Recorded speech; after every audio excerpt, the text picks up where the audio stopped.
discount. Taxes and fees extra. Actual speeds vary. You say you'd never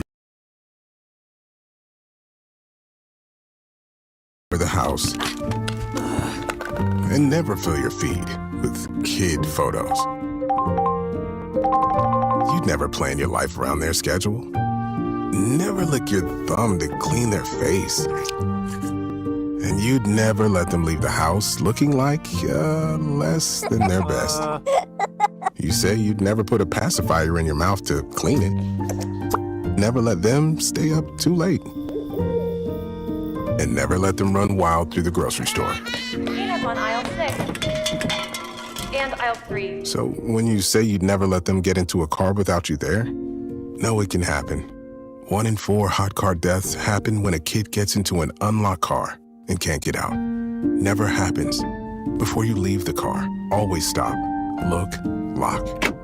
Brought to you by NHTSA and the Ad Council. I'm Piera Palazzolo, VP of Digital Marketing for the American Management Association, a company focused on the management training skills needed to enhance the careers of business professionals. We did our research when it came to the best companies for website development and chose AmericanEagle.com. And we couldn't be happier. AmericanEagle.com worked closely with us to understand the front and back end requirements needed to launch an e-commerce website that could handle the complexities of running thousands of seminars nationwide. Our robust new website and improved SEO saw immediate increases in site traffic and web revenue. If you're in need of managerial effectiveness and success, visit our website at amanet.org. If you're in need of a website that provides an unparalleled consumer experience, I highly recommend AmericanEagle.com.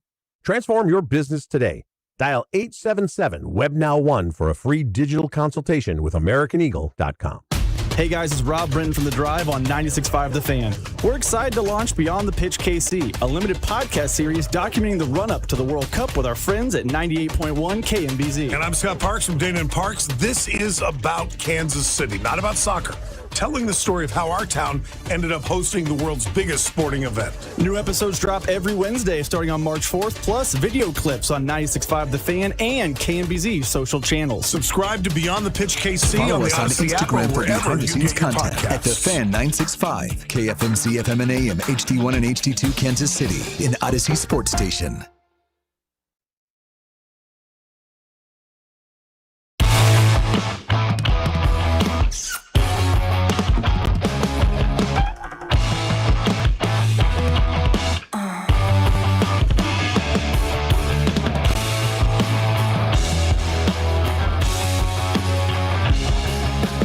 It's a Tuesday. I'm disappointed. Overcast skies destroyed my view of the Ring of Fire. You and Johnny Cash would have been out there singing together, huh? Better believe it. I was looking forward to seeing that as well. That's what my dad used to call Chipotle. The Ring of Fire? Why is that? BBL Stinky. Too much of the hot salsa? That's right. You want to go to the Ring of Fire for lunch? No, Dad, I do not. You mean Chipotle? Yes, all right. Why don't you get the Verde salsa? It's a lot better than the Red Fire salsa. Yeah, the Verde is really good. Yeah. But yeah, I thought we were supposed to get that, but we didn't. But Mac, how'd it go yesterday? You got to hold it down from 11 to 2 with Drew Nixon? Yeah, and JT Noah, it was fantastic. Yeah, we had a great time. Got to hang out with Bing for 5 hours, and even though he came on the air at 2 o'clock. Oh, That's he good. was there. He was ready to go. He was fantastic. Of course, if Binkley's anything, he's ready. There's no question He's about prepped. that, right? If Bink had a nickname, it's the On Deck Circle. Yeah, it really is. Because that dude is ready to go in there and wreak havoc. Yes. Anytime he's needed, he comes flying in. 6:45 on a Wednesday, ready to rock. Mock draft on a Wednesday for Cody and Gold, ready to rock. He was randomly comes up here to do after hours on a Friday from 6 to 9 p.m. Gets here at 3:30 with Carrington, ready to rock on Deck Circle. He was stoked on the Tyreek news, and I'm sure he'll let us know tomorrow when he joins at 6:45. Does he want him back here in Kansas City? Well, no, because he's led the league in drops all these times. He's been top 5 in drops so many times. And then we went on to look at this drop list because, he's dropped passes. Travis Kelce on this list frequently on the top 5. Puka Nacua on this list a couple years ago. So I said, so if Puka Nacua was to maybe have a chance to come to Kansas City, you wouldn't want him because he drops passes? Is that what I'm hearing? Hold on a damn minute, because we've got an issue going on in the world of entertainment. These sexy-ass cougars in the WWE are swooping these young fellas in the NFL. Yeah. right? Cooper DeJean is dating, is it Nikki Bella? Wow, good for him. I mean, Right? not good for him. I mean, An Italian delight, if we could say. no, I'm out on her. Oh, okay. I know her ex-husband. So John Cena? No, one of the dancers for Dancing with the Stars. Oh, she's been married twice? Maybe not married, maybe like live-in boyfriend, dated for a while. There was an incident with one of those guys, and yeah, I'm not a fan of hers. So. And now we saw video of Puka Nacua with Miss Charlotte Flair. Mm-hmm. Woo! Puka Nacua's been bouncing around and hitting on everybody that has any sort of Instagram account since the playoffs. You miss Saw Rasheed Rice this weekend? You miss all we did with the heart over the middle finger. Oh yeah. Who was he flicking off? The camera. But he was with a popular Instagram Instagram influencer model who's gone around with athletes. Define popular. What's the person's name? Over 100,000 followers. Oh, for sure. Yeah. Her name's Ruby Rose. Ruby Rose. Yes. Okay. Yes. All right. And then I will not pay any attention to her. Charlotte Flair and Puka Nacua at Daytona 500.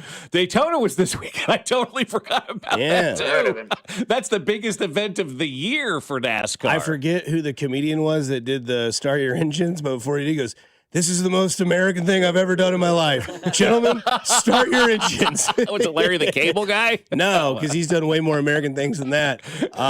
Fish hook on the hat, cut off. Well, that's why I flannel. asked. I mean, it set itself up for it. Right, you know? yeah. So, like, they did that. But, yeah, look at these older – where have I missed my call? I should have been an NFL football player. Oh, yeah, that's right. You should have been. You missed that calling.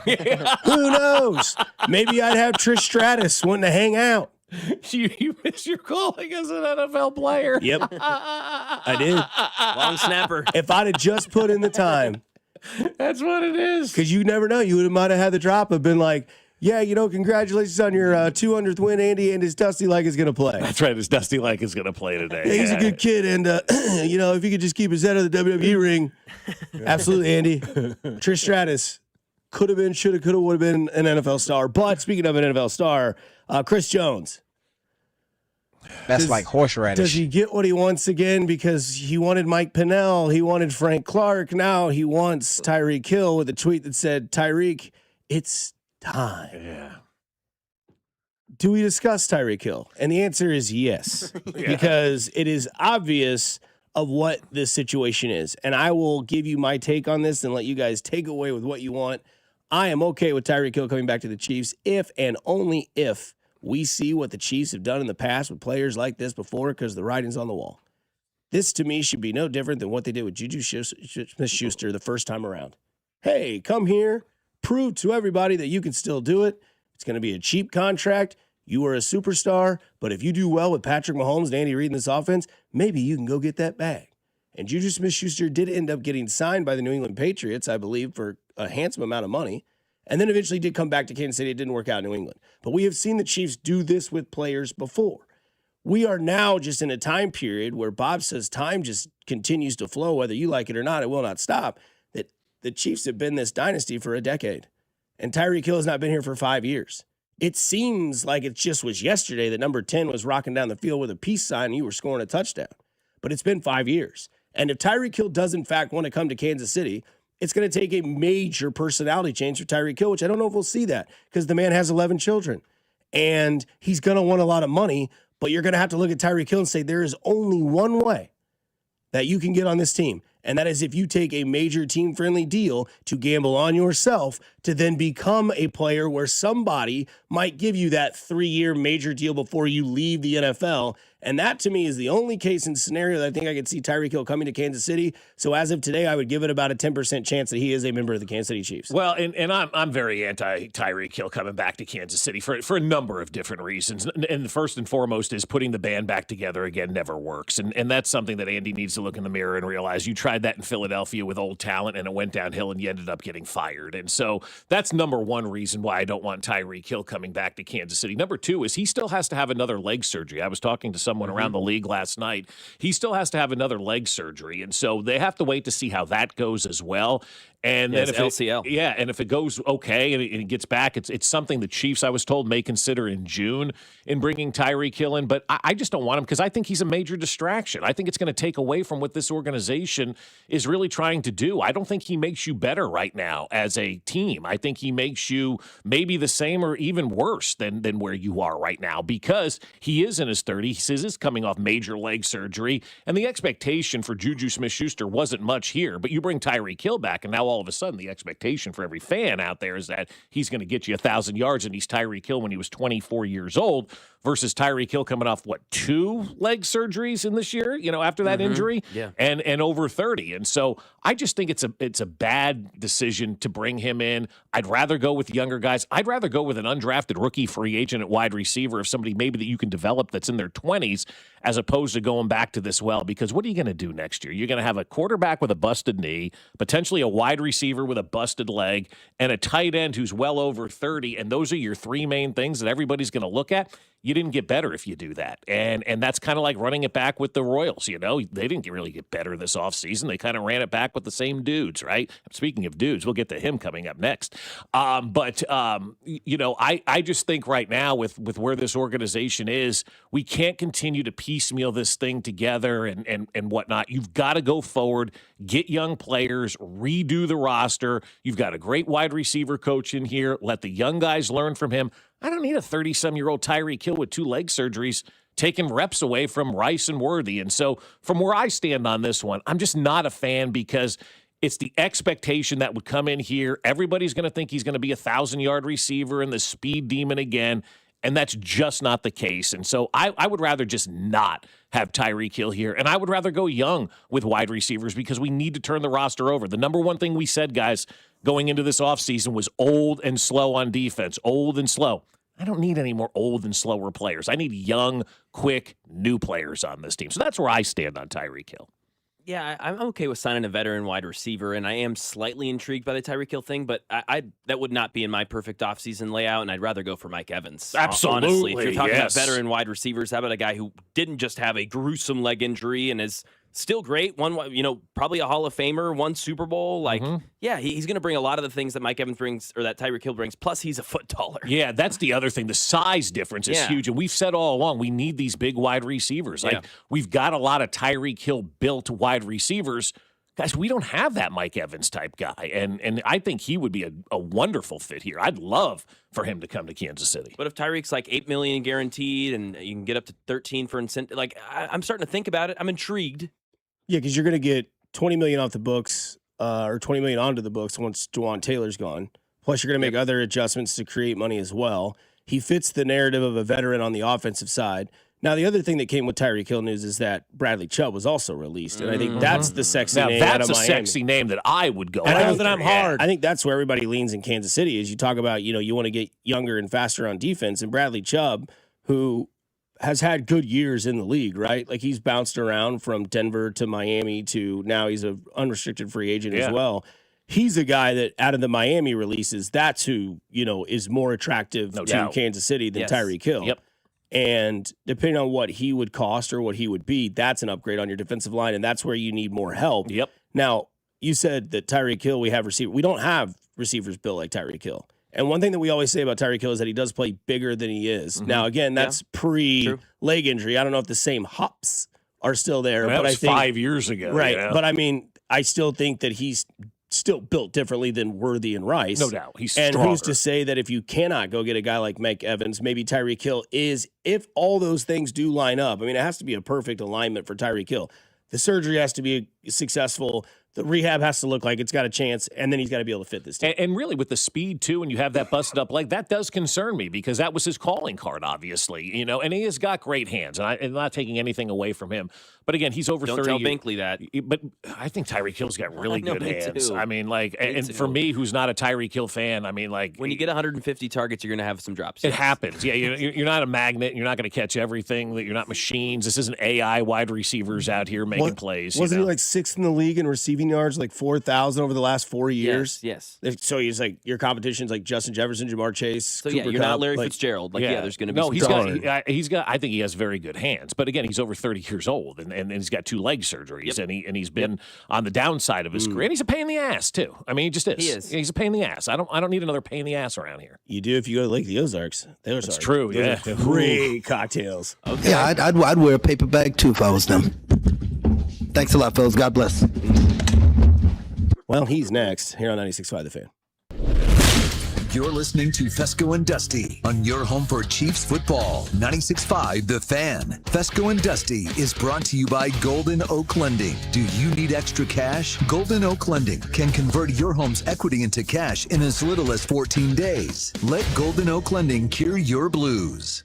Fellas, you know what time of the year it is. It's the season of love. Sex, intimacy, and love are essential to fulfilling relationships. Erectile dysfunction, though, can take a serious toll on all of that, stealing enjoyment, weakening intimacy, and placing stress on partners that can feel overwhelming. But ED doesn't have to continue impacting your relationship. Remember, men, it's not just about you. We all understand how important sex is in a relationship for you and for your partner. Erectile dysfunction can take that away, often creating serious strain on the relationship as well. That's why you should go see my people over at Heartland Men's Health. Heartland Men's Health treatments work when the pills or the herbals fail. They have treatments with success rates well over 90%. Some treatments can even have you last an hour or more. Heartland Men's Health is successfully treating men in the Kansas City area. So if ED is affecting you, it's time to get back to the sex, intimacy, and love and bring you closer together. Heartland Men's Health has 3 locations to serve you: Overland Park, Kansas; Independence, Missouri, between Blue Springs and Lee Summit; and North Kansas City. Call them today at 844-447-6600 or visit heartlandmenshealth.com.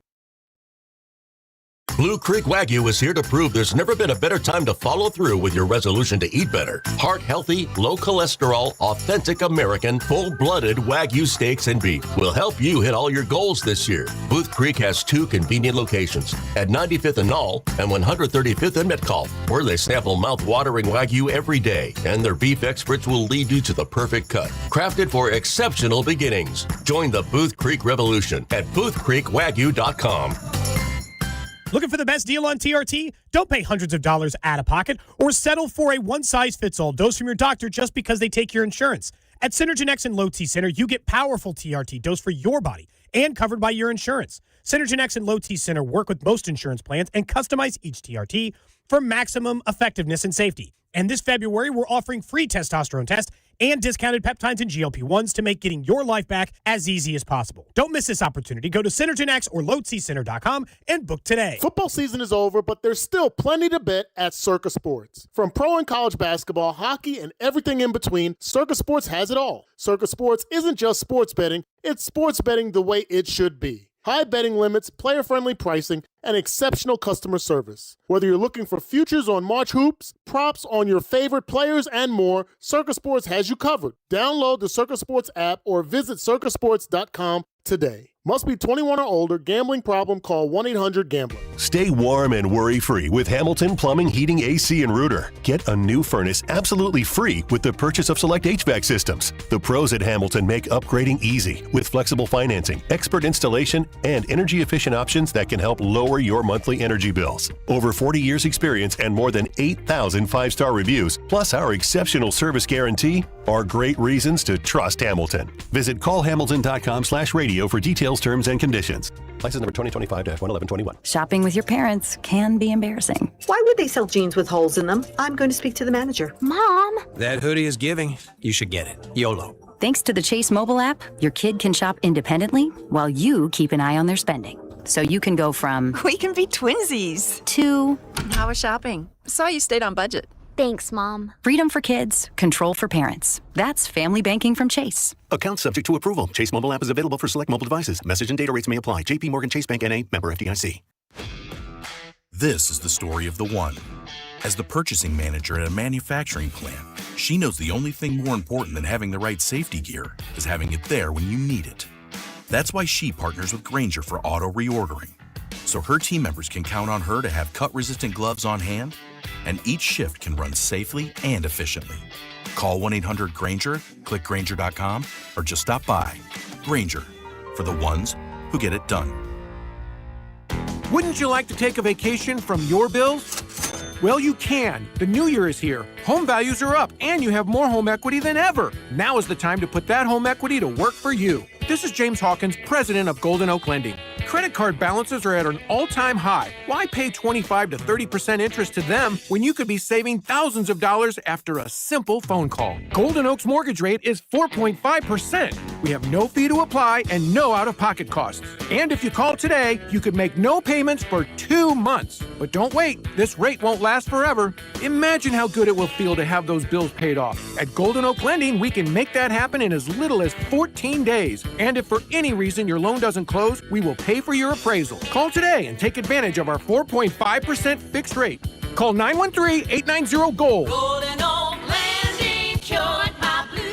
5.442 APR, FHA 15-year, 20% equity, qualified credit, additional terms apply. NMLS 114937. This hour is brought to you by State Water Heater and Reeves Weideman, online at rwco.com. Need a water heater? State Water Heaters has the solution. The Adapt Gas Tankless Water Heater with X3 scale prevention delivers efficient, on-demand hot water with no annual maintenance and may qualify for money-saving utility rebates. Ask your plumber for State at Reeves Weideman. Visit rwco.com or statewaterheaters.com.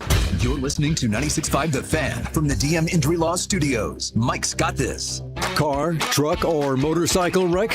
Remember, Mike's got this. 816-888-7500. Mike's got this. Here's your traffic report on 96.5 The Fan. On the Missouri side, 35 southbound from Missouri 152 into downtown is a 12-minute trip. I-70 westbound from 470 into downtown, 15 minutes. Kansas side 70 eastbound from 435 to 670 is an 11-minute drive. Alan Carr, 96.5 The Fan, traffic.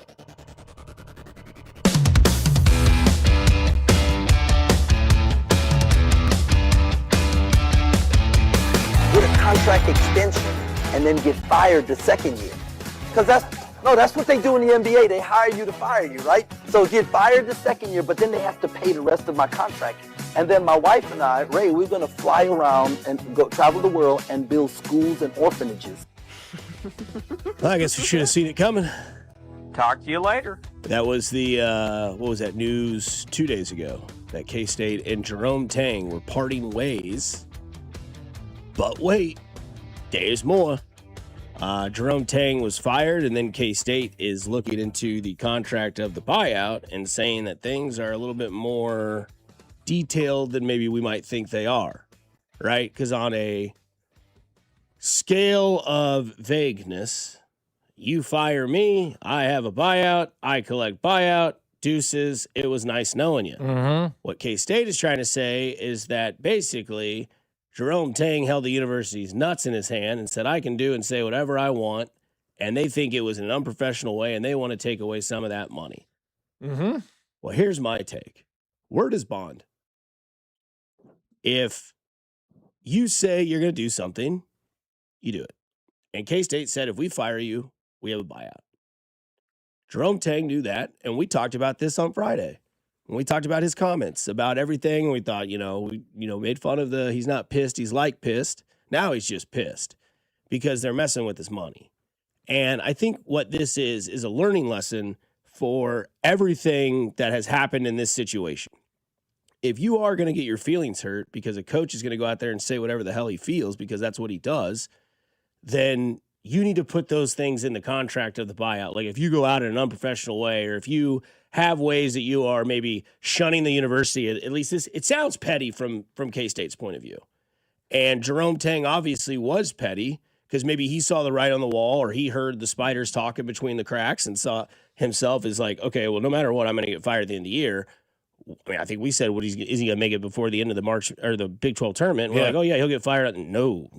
Before that even starts, he's gone. And so that's what's going on right now is, they're looking into things that like maybe he did things in a way that they didn't like it because he said these guys don't deserve to wear the jersey that they represent. I'd wear bags too. Seems kind of like I can say whatever I want, but yet I know I have a buyout. And K-State's like, you have a buyout, but you kind of like really made us look bad, and we don't like the way that you did that. Our feelings are hurt. We're going to try to take some of that away. To me, both can be wrong, both can be right. But at the end of the day, what's the contract say? Well, the contract is what the contract is, but it's with cause or without cause. And you have to start to look at that. Did the damage that Jerome Tang did cause damage to the university. And look, I think Jerome Tang should have been fired. What he said was awful. Should he be paid out as $18 million? That's an interesting one. It's going to go to court. It's going to get ugly. He's suing the school, and it's going to be a nasty lawsuit that the university is going to be, embroiled in. It may hurt them as they try to move forward to hire a new coach. I mean, it doesn't look good among the coaching ranks when you fire a coach with cause and don't want to pay him his buyout. But also, too, Jerome Tang did not have to do that and get up there and destroy his players in front of the media. He has one Big 12 win, guys. I mean, that's ultimately what it comes down to. He's not winning enough games, and he knew he was going to be fired at the end of the season. Instead of going out gracefully and doing it the right way and truly being there for those dudes, he decided to go out there and rip the dudes that he recruited, told the fans to wear bags over their heads, and it made national news for a week. Like, K-State basketball hasn't been in the national news probably since, they were in the Elite Eight years ago. And maybe that first year of Jerome Tang had some people excited. But when you went around the dial last week on TV, on radio, on the newspaper, everywhere you went, it was all about Jerome Tang and the stupid stuff that he said at K-State. And I think K-State did listen to a lot of what the media said. I mean, you had, Wilbon talking about it, and Kornheiser on PTI. Jim Rome was talking about it. You had Colin Cowherd talking about it. And it wasn't anything good. It was all embarrassing stuff for K-State. And so I think they're looking at it and saying, you embarrassed us as you went out the door, and that's why we're not going to pay you. We're firing you without cause, right? And if you fire somebody with cause or whatever, then you pay him out. But you just fired him because you basically violated your contract. You spoke disparagingly about K-State. And I think what the word is, if you know you're going to get fired and it's going to be done, go out like a man, because the way that Jerome Tang went out was not good. And he burned every bridge that he had at K-State. And now they're looking at it and going, you've caused us damage, and we're not going to pay you your $18 million, especially when you have comments like that. I don't know where that was from that we played at the beginning, where he's talking about having $18 million and doing buyouts and all that. Sounds like it was premeditated to me. That's probably going to hurt Jerome Tang in the court case more than anything out there. Like, K-State should be calling us for that audio to make sure that they have that when they go, because that's premeditated to me. That is a premeditated situation where Jerome Tang went, screw this, I'm going to get $18 million. I'm going to say what I want. Oh, now I can't get my money because it was a premeditated thing. But he's only the second coach that I've been around here in Kansas City where I felt like you need to go because you're bringing down others. The other was Todd Haley. Todd Haley needed to go because he was bringing down the whole organization. I feel like that was Jerome Tang. Like, he was ready to bring down K-State, and he did need to go after those comments. You could not keep him around any longer after those comments. So did he need to go? Yeah. Did he handle it right? No. Is K-State handling it right by going to court with him? I don't know. We'll see how it all plays out. But I think K-State's got a really good case in this. Once you hear that audio, sounds like sure was premeditated to me. And if that's the case, I don't know if that's going to hold up in court where he's going to get his money. He may have to get back to work. Because you were here yesterday, and so you were coming fresh off the press of a Sunday firing of Jerome Tang, or Saturday, whatever it was, over the weekend. What was the reaction that you guys had? I mean, yeah, I think people were probably like, it's mixed. I mean, it was mixed just like you guys are kind of mixed. You're kind of saying, this seems a little shady from K-State, and you're like, well, this kind of feels like Jerome Tang may have been premeditated, right? So we're getting both of those. No, he needed to be moved out. Once you hear the audio and the way that he reacted, it was time to go. And we talked to John Kurtz, who has a big 12 newsletter and does a lot of Big 12 coverage. And I mean, he said the same thing. Yeah, he's dialed in. He knows what's going on. And he said kind of the same thing that we're all kind of talking, like, from a basketball perspective, there was no more road here. This was done. This was done from the front office, ADs, donors, and to the players. Like, they had lost the message. They were not hearing him anymore. And it seemed like for him too, like it seemed like he was done too. So that wore thin within 3 seasons. It really did. It went fast with Jerome Tang, but that's usually how things go in sports, guys. I mean, we're very fortunate when you have, a run with Andy Reid, or you had a run with Dayton Moore, or you had a run with Ned Yost, you have a run with Bill Self or Bill Snyder, Gary Pinkel, or Norm Stewart. For all these years, we've been very fortunate around here to have these long runs, with these great coaches. But you look around sports, man, guys, how many firings took place in the NFL this year? 10, and how many of those guys were in their jobs for 3 or 4 years? Probably, all of them. 9 firings, 1 did step down. That yes, but 10 different job replacements that took place in the NFL, and guys don't last long in this league. It's usually a 3 to 4 year turnover, and like I said, we've been very spoiled with that. And Jerome Tang is just a typical coach that comes in, has a great first year with somebody else's players, and then they get to put their stamp on the program, and it doesn't go all that well. And so Jerome Tang needed to be fired for basketball reasons, number one, but all that other stuff that was going on inside that sure seemed like a divide between him and the university, he needed to go because of that as well. And I understand firing guys like when they fire Mike Matheny. You didn't win enough games. Still nice guy. It's nothing to get, oh my God, you didn't like him or whatever the case may be, or some other Romeo Crennel, great guy, terrible results. You fire people based on results. This is only really the second time that I've been around a firing where you fired somebody because they were cannibalizing your institution. And that was Todd Haley with the Chiefs, and it's Jerome Tang with K-State right now. I think they will end up in the middle of a buyout here. Sure. I think they'll end up in the 9, 10, 11 area, somewhere like that. And then the real question is, okay, are these donors going to be a little gun shy because they went all in on Tang money-wise? Is this next hire, and they just went all in on Colin Klein over there in the football program? So maybe they're going to be a little bit more cautious here and hire a smaller name and see if they can save some money for a little bit. But one of the names that I had heard linked to them, and I don't know if this does anything for you guys, but the guy over at SLU right now, I heard from John Schertz is Talked a guy about it on Max Minute yesterday. Absolutely. He's a guy that I received some information from somebody that said, back in the day, this was a guy who did a lot of studying under Bill Self. And so maybe that's a guy, because SLU's doing some really nice things over there right now. He turned that program around in a hot minute too. Yeah, he's nailing the portal. Yeah, exactly. You saw who they have on their team. Yeah, they got the guy with the Rec Specs on their team. Vanilla Chocolate or whatever his name is. Him, I think. With him from Indiana State, which I didn't realize he was Indiana State. So I've been watching Shirts for a while. This guy's kind of moved up the ranks a little bit. And so if you're K-State, that seems like a nice hire. He's won at Indiana State, obviously. He's winning at SLU. To win at SLU is tough, man. You got a guy from Xavier, got a guy from St. John's. These are 4-star recruits coming from the transfer portal. The Billikens are balling. I mean, you start writing those checks. So, if I'm going to be like John Schertz, and let's say that's the guy that K-State is targeting right now, are you going to give me the financial freedom that I have at SLU? Because at SLU right now, guys, you don't have a football program to compete with. You don't really have anything to compete with other than men's basketball. And so you get all the resources for that. Is that something you want to give up to go to? Because you don't need to be at K-State anymore. You don't need to be at a Big 12 school or an SEC school if you're one of these coaches, as long as you're getting the resources that are necessary at your university. And so he may have a better deal right now at SLU than he could get at K-State from a recruiting, from a portal, from a NIL standpoint.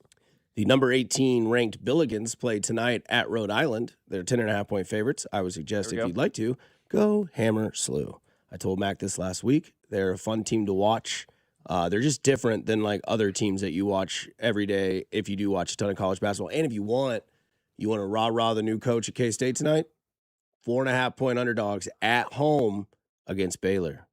Oh, they didn't even let Tang coach against Baylor that final time. That's funny. K-State will win that game tonight, right? That's what I'm saying. They're 4.5-point dogs. It's at 8 o'clock on this station, 96.5 The Fan. I believe pregame at 7 p.m.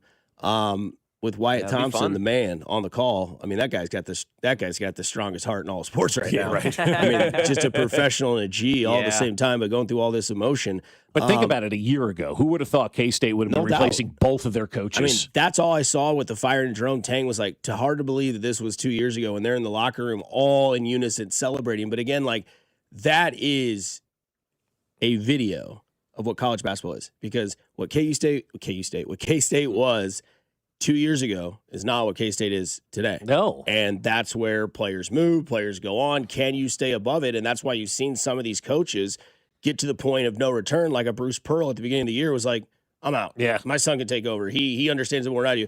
Kind of a cheeky way to do it because they didn't really have time to like really fill the Brilliant void. way for a dad. 100%. Yeah. But like he probably even got to the point where he's like, man, I've been doing this before and I got in trouble because I held a picnic and paid players to come. Remember that? Whatever. Hot dogs with no shirt on and got in trouble. And then was the Tennessee coach and did all that stuff. And now it's like, yeah, you could have a really successful season. I mean, Tennessee was in the Final Four last year. Yep. Where's Tennessee this year? Struggling. They're going to make the tournament, I would think. Maybe. Tennessee? Yeah, they'll make it. Geez, yeah. They've been a top 25 team, but they're falling off. But they're we've still been in and out. Yeah, we're going to be But I mean, think that was a Final Four team last year, and 10 years ago, if you were a Final Four team that had returning guys coming back, you were probably in the mix for the most of the year the next year, or making some sort of movement towards this time of the year. And you're not seeing that anymore because players are jumping ship whenever they want. And some of these coaches are like, I'm good. I'm out. I can't do this anymore because it never stops. It's like we were complaining about the NFL and fantasy football, right? Like if they're going to start playing Wednesday and Friday and Sunday and Monday, like it's going to get to the point where I'm like, all right, like I already got enough going on. I'm moving on from fantasy football. You guys can enjoy it now, the ones that actually enjoy this nonstop ride. Yeah. And I think that's where coaching is getting to because, yes, 2 years ago, Tang beats Kentucky and goes to the Elite Eight. And 2 years later, after that massive win for their university in a massive time, it's like you can't get out fast enough. And that's just the name of the game. It's changing, and that's what it is. And college fans should actually embrace this because, from a standpoint, like you want to build a program. I understand that people want to build programs all the time. But in this era of college basketball and college football, you have the ability to flip it right away, too. You don't have to try to build a program and recruit guys when they're freshmen. So you hire the right coach, you give them the right resources with the NIL money, you can turn that thing around immediately. Like there's no waiting anymore. And so if you're a coach and you're trying to build a program in the Division I level of college football or college basketball right now, I hate to say it, you're doing it wrong. I mean, you're wasting your time trying to build a true program in there. You really should be just utilizing the portal because that's where the kids are these days.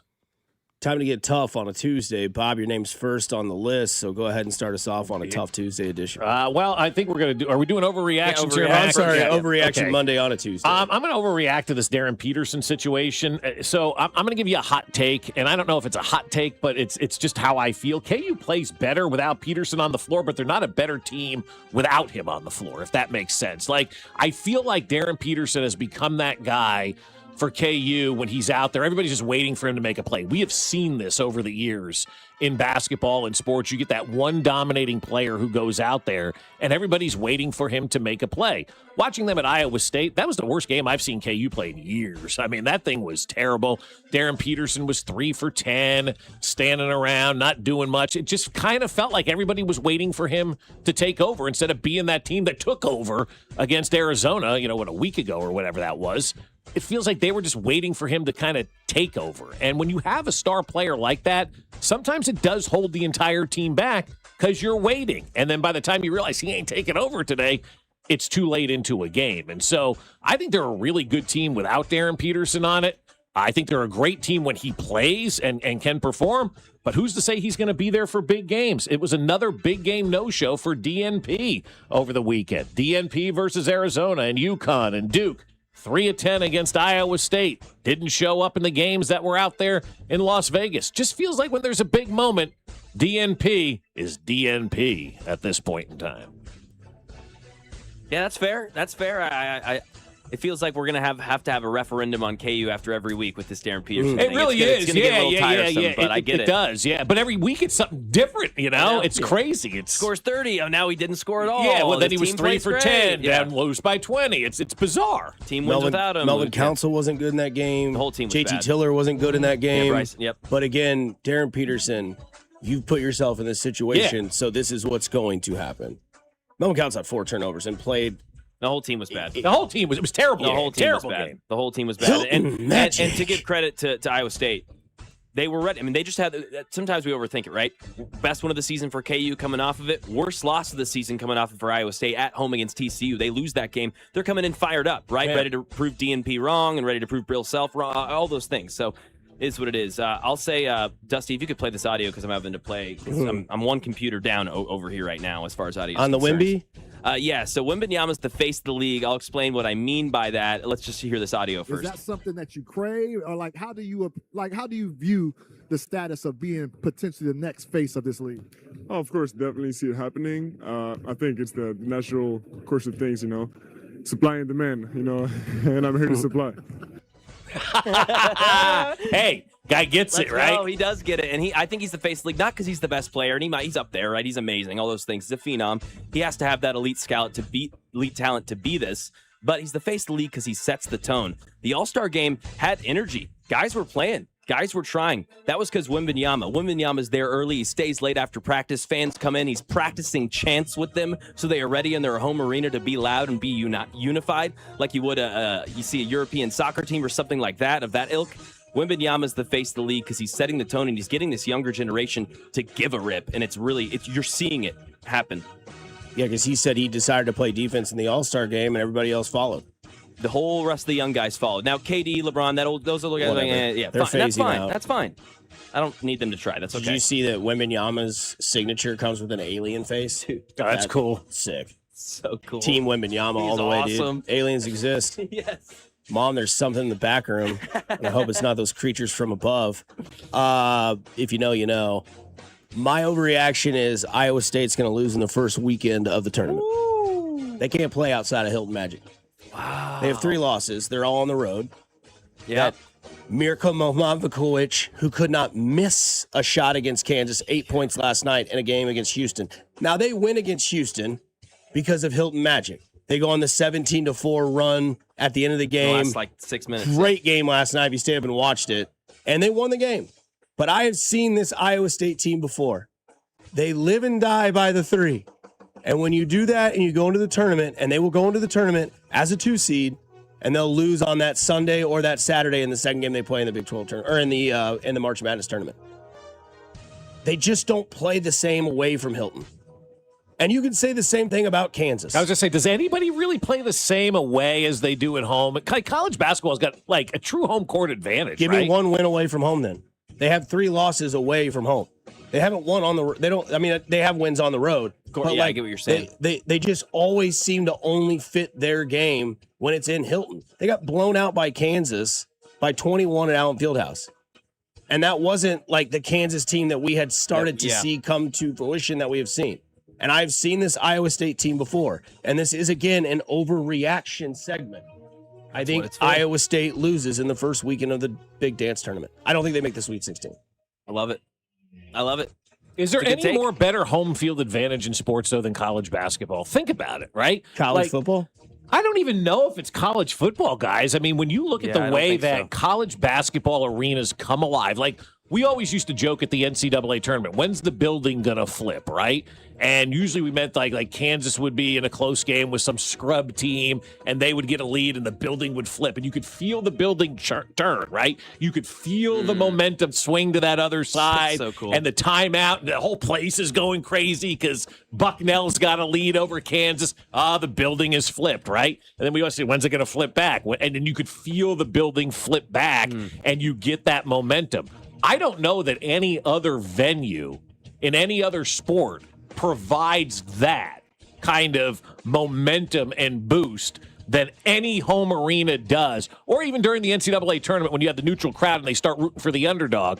I don't know that any crowd carries a team more than what a college basketball crowd does. And I think it's really fun to see, man. I love it. When that building turns and you can feel it and you're there, you know exactly what I'm talking about. Here it comes. Here, and you can feel it coming. You can feel it coming, and the building just takes over. There's the a 3.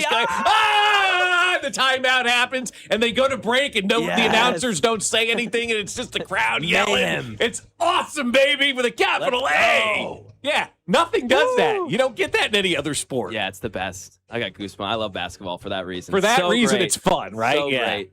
Especially in college. You're right. That's right. Not in the NBA. No, college. College. Yep. Yeah. Last year, Iowa State, a 3 seed, and they lost to Mississippi.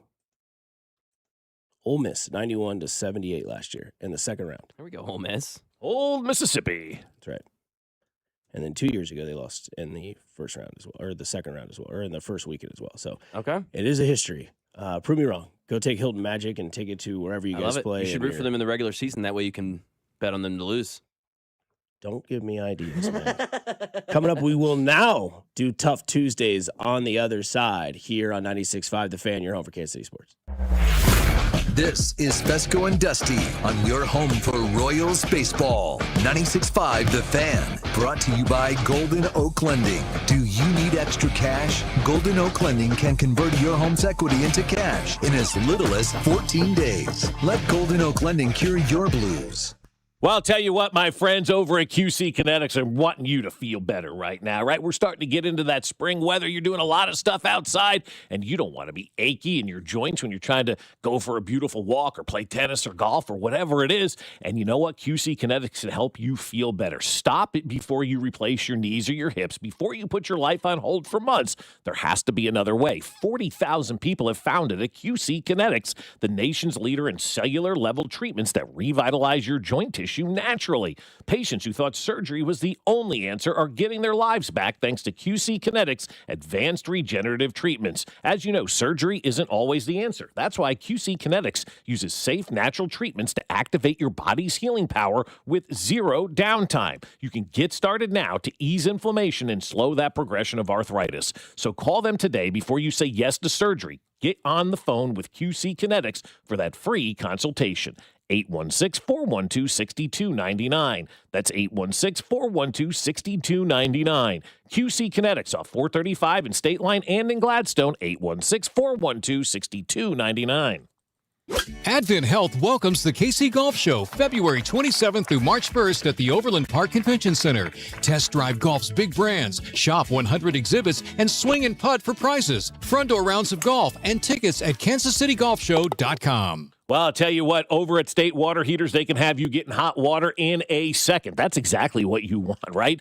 I know, guys, you've gotten up in the morning and maybe you're the last one in the shower, like sometimes I am, and you're getting ready and you got your kids and your wife and all the hot water is gone. Or maybe it's like my shower in the morning. You turn that thing on and you wait for like an hour for it to get warm. You don't want to do that anymore. It's a waste of water and energy. That's why you need a State Water Heater, a new high-efficiency Adapt gas tankless water heater with X3 scale prevention technology from State can provide plenty of hot water as well as great energy savings for your family. Our Adapt models with X3 provide years of trouble-free hot water without the worry of annual maintenance that's required from other tankless models. And these water heaters may also qualify for rebates from your local utility company. So don't miss a chance to put some real money back into your pocket.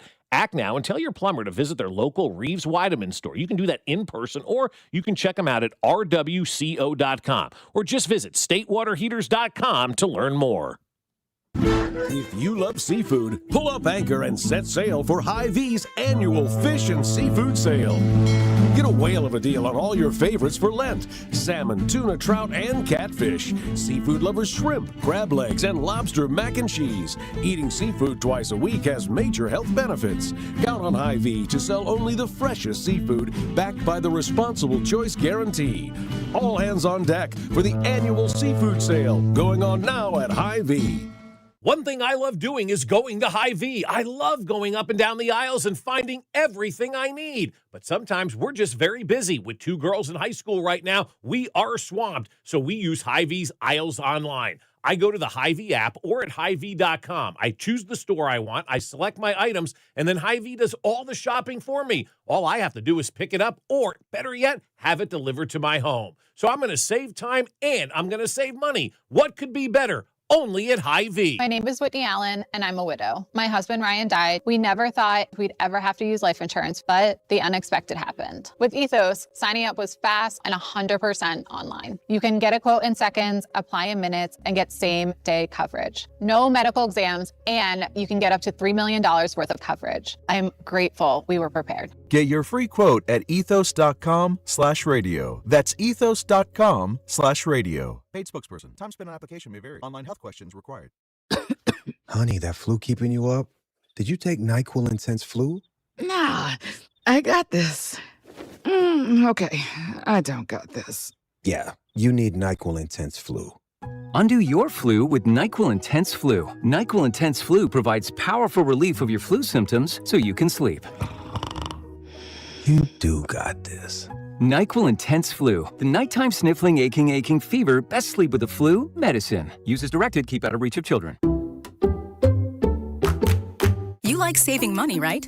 We all do. That's why Allstate just lowered the price of car insurance. Not, but wait, there's a catch. Lower. Actually lower. So if you're shopping around or just want to see how much you could save, check Allstate first for a new lower auto rate that could save you hundreds. You're in good hands with Allstate. Not available in every state. Only applicable for new auto insurance business. Rates will vary by several factors, including how you purchase the policy. Potential savings vary. Allstate North American Insurance Company and Affiliates, Northbrook, Illinois. This is the story of the one. As an HVAC technician, he and his digital multimeter are in high demand. So when a noisy office HVAC turns out to be a failing blower motor, he doesn't break a sweat. With Grainger's easy-to-use website and product information, he selects the product he needs to keep everything humming right along. Call 1-800-GRAINGER, click Grainger.com, or just stop by. Grainger, for the ones who get it done. Here's your traffic report on 96.5 The Fan. Traffic for DM Entry Law on the Missouri East Side, 71 northbound, off again on again heavy from 87th up to Gregory. Give me one good reason why I should call DM Law. How about 3 great reasons? 1, it's easy. 2, it's fast. 3, the results. Mike's got this. 816-888-7500. Mike's got this. The choice of a lawyer is an important decision and should not be based solely upon advertisements. Alan Carr, 96.5 The Fan. Traffic.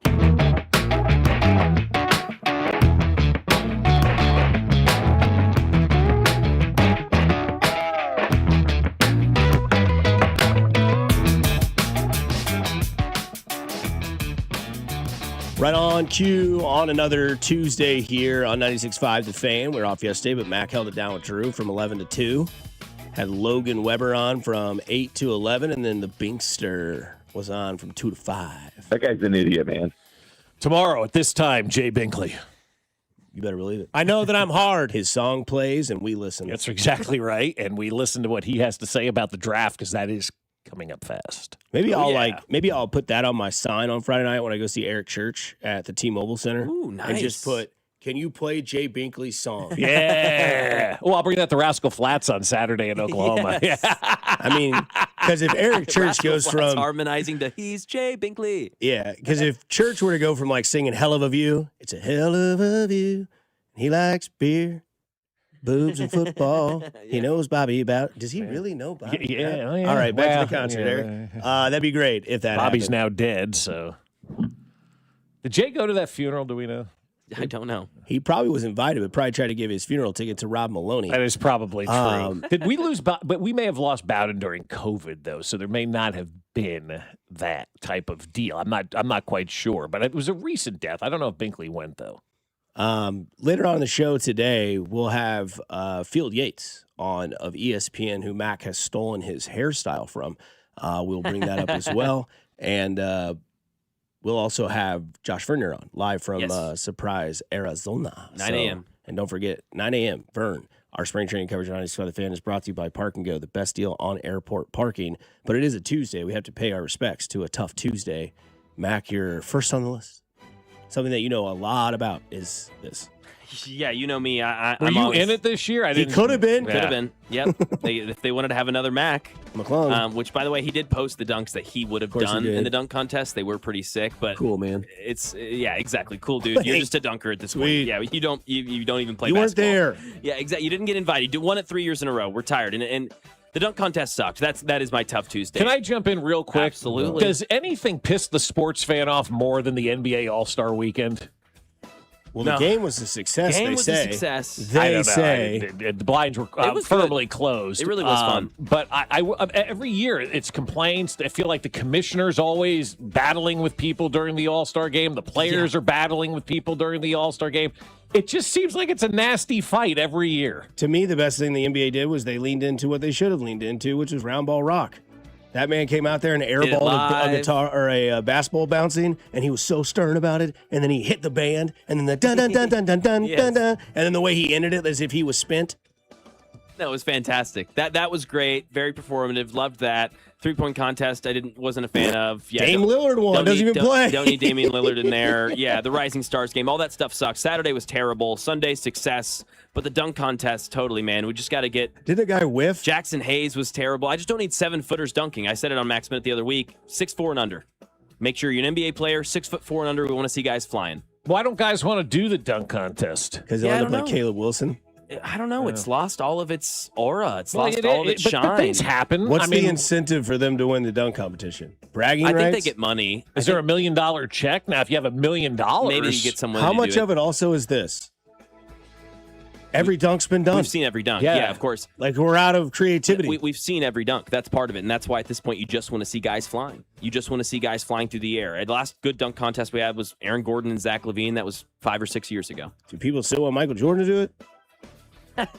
The three-point contest should be a Legends contest. Tuesday. It should be Michael Jordan and Larry Bird, and they should come out and shoot threes against each other. Did Caitlin Clark participate in the All-Star? Not this year, but her and Sabrina Ionescu did last year. They should do Last that year. again. Well, but isn't that like the NBA now needs Caitlin Clark? It tells you what kind of star she is, that the NBA is using Caitlin Clark as well. It's Sabrina Ionescu, too. I think it's more the women versus men. We like the fact that the women are competitive in these shooting contests, and I think that's fun, too. I think Caitlin Clark obviously is the name, but I think that we'd just be there for females versus males. I think we we did should that just back in the day. Bobby Riggs, and he got his ass kicked by Billie Jean King. He did. Oh. Or you could have like Steph Curry and, I don't know, another good three-point shooter. Steph and Clay versus Larry and Ray. Ray Allen. Yep, exactly. What if we did like, and I'm kind of joking, but kind of not, like, what if you did a bracket format where every team found their best three-point shooting fan, and they audition all year, and then you go to the All-Star game, and it's like the Knicks got their fan versus whoever, and you kind of do bracket versus you kind of do like a bracket format and see what fan is the best three-point shooter. I don't know. I'm just looking for something different to kind of change it up a little bit. Or just do what was it? Was it Bill Simmons or was it no? It was Kevin Wilds. Do the Royal Rumble. Yeah, Royal Rumble for the actual 1v1. That's your All-Star game. Yes. It's just 1 versus 1, and there's a 30-second clock that comes out, and it's 1-on-1. His aunt says he wants to do 1 versus 1 or something like that. Yeah, when he it said comes he would to do ones. Yep. My Tough Tuesday goes to the Houston basketball team. It is just beginning. At Ames, Iowa was last night. You blew a 17-4 lead, or you blew a lead, let Iowa State go on a 17-4 run. You're the number 2 team in the country. Number 1 versus number 7 tonight. Great time for this game. Michigan versus Purdue, 5:30. You want to watch a good college basketball game? 5:30 p.m. Number 1 in the land versus number 7 in the land. Big Ten action, Michigan versus Purdue. But have you seen Houston's schedule? My God, is it tough. They just lost at Iowa State. Saturday, they host Arizona. And then following Saturday's game, they play Big Monday in Lawrence, Kansas. So Houston's next 3 games, Iowa State, Arizona, Kansas. They lost to Iowa State at Iowa State.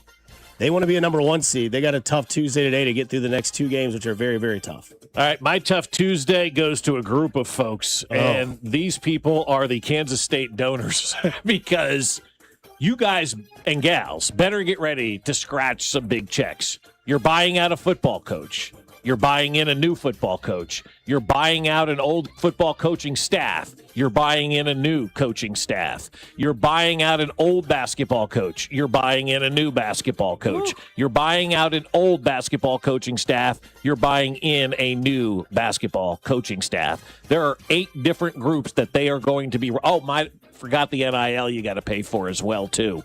When does the money run dry? Because Dusty said to me in the break, he goes, you think K-State's got the $18 million to pay for this? Is that why they're taking this guy to court? And I go, funny, that's my Tough Tuesday, because these donors, man, they are going to be scratching checks. And that's why I just don't understand how college athletics survives, that you can legitimately convince people to write checks to pay people to go away.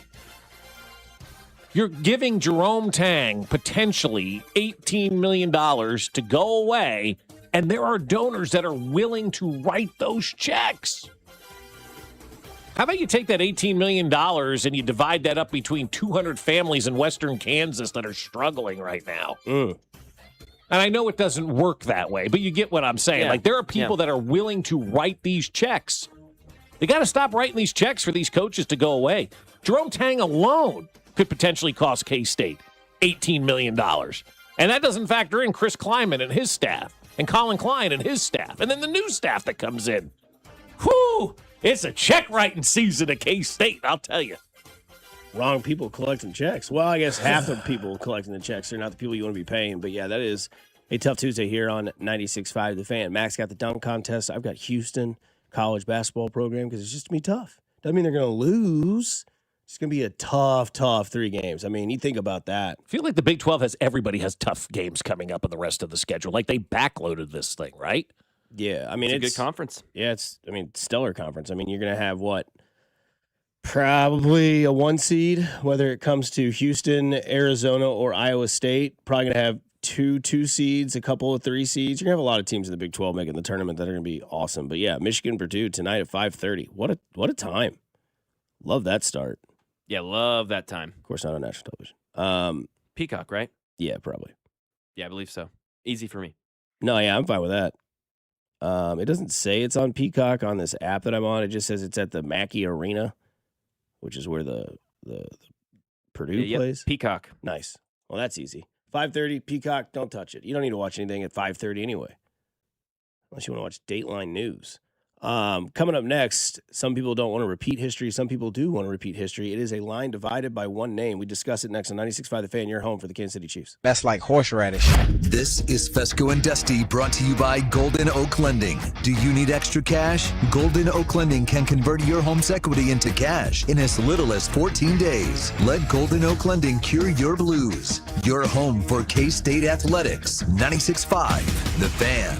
Well, here we go, guys. We're getting ready for that spring break travel, and you need to get your parking reservation reserved at Park and Go. So when you fly out, you know exactly where your car is going to be parked, and it's going to be safe and sound for the entire time that you are gone. Whether it's that hot summer sun, those winter snow and ice storms, or just that nasty weather we get in the spring, you always want your car protected. And at Park and Go, it is always protected because every spot is covered parking. And the great thing about Park and Go is they are easy to make a reservation at, they are easy to pay, and they are easy to utilize as well. You make your reservation at bookparkandgo.com after you make your flight reservation and prepay. That way it's all taken care of. The reservation's there, you prepay, the expense is already taken care of, you're well on your way. You show up on the day of your flight, and they direct you to that covered parking spot they have reserved specifically for you. And as soon as you get there, the van will meet you and take you right to the airport terminal. There in no time at all. And when you get back, just grab your bags, walk outside, jump on the bus. The van is right there to take you right back to the trunk of your car.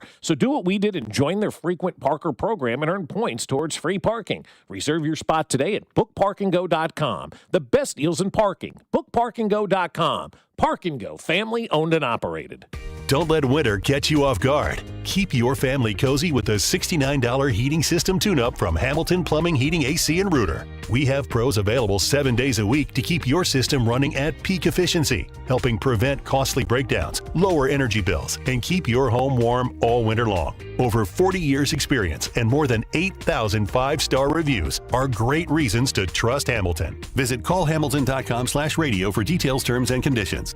License number 2025-11121. Hey, it's Dusty Likens. No secret here. I am a golf guy, and I have to ask you if you're ready to ramp up the excitement because golf fans, BetMGM is making your next golf tournament winner bet even better with Second Chance. What's Second Chance? Well, you ever bet on your favorite golfer to win a tournament only to see them miss the green? Well, with this bet, MGM's Second Chance promotion will get you your stake back in cash if your tournament winner bet finishes in second instead. That's right. Simply bet on any player to win a scheduled golf tournament during a promotional week. If you're right, you win. But if your pick finishes in second instead of first, you get your stake back in cash. Watch your favorite players go for the win all season long and bet knowing you'll get your stake back if they finish second. BetMGM and GameSense remind you to play responsibly. Gambling problem? Call 1-800-GAMBLER. See BetMGM.com for terms. 21 and older only, Missouri only, subject to eligibility requirements. Rewards paid back in unrestricted withdrawable funds.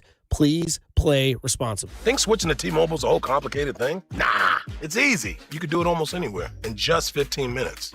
Even poolside like Drewski, you can switch to T-Mobile and unlock savings that are built to last. With T-Mobile's Better Value Plan, you can save over $1,000 a year versus Verizon and AT&T. Save on streaming, satellite, and more benefits that they leave out. I get all the VIP perks. Start saving from day one, and for a limited time, get T-Mobile's Better Value Plan. I know you love deals. Plus, switch right now, and we'll even pay off your old phone up to $800. What do you think of all that, Drewski? Stay chillin', just switch it. It's better over here.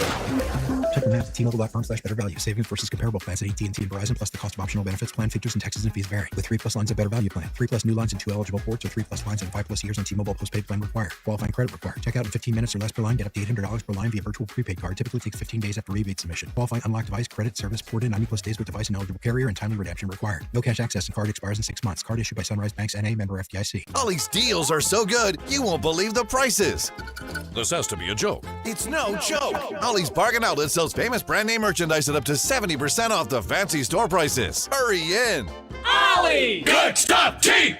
This update is brought to you by Ollie's Bargain Outlet. This hour is brought to you by State Water Heater and Reeves Weideman online at rwco.com. Need a water heater? State Water Heaters has the solution. The Adapt Gas Tankless Water Heater with X3 scale prevention delivers efficient, on-demand hot water with no annual maintenance and may qualify for money-saving utility rebates. Ask your plumber for State at Reeves Weideman. Visit rwco.com or statewaterheaters.com. Here's your traffic report on 96.5 The Fan. Heading out of downtown, 70 westbound gets heavy past I-35. Stay slow to the state line with construction. Kansas side, 35 northbound, getting heavy from the merge with 69 highway up past 75th Street with stalled off to the shoulder. Alan Carr, 96.5 The Fan. Traffic. Hey, Royals fans, it's Vern, and the Hot Stove Show is back Thursday night starting at 6 o'clock right here on your home for Royals baseball. 96.5 The Fan. KFNC FM and AM, HD1 and HD2 Kansas City, an Odyssey sports station.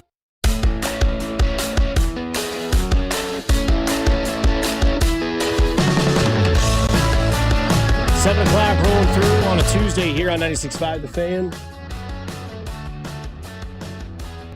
I want to say it's a beautiful day. It's a nice temperature day, at least. Oh, it's going to be high 60s today. You playing golf?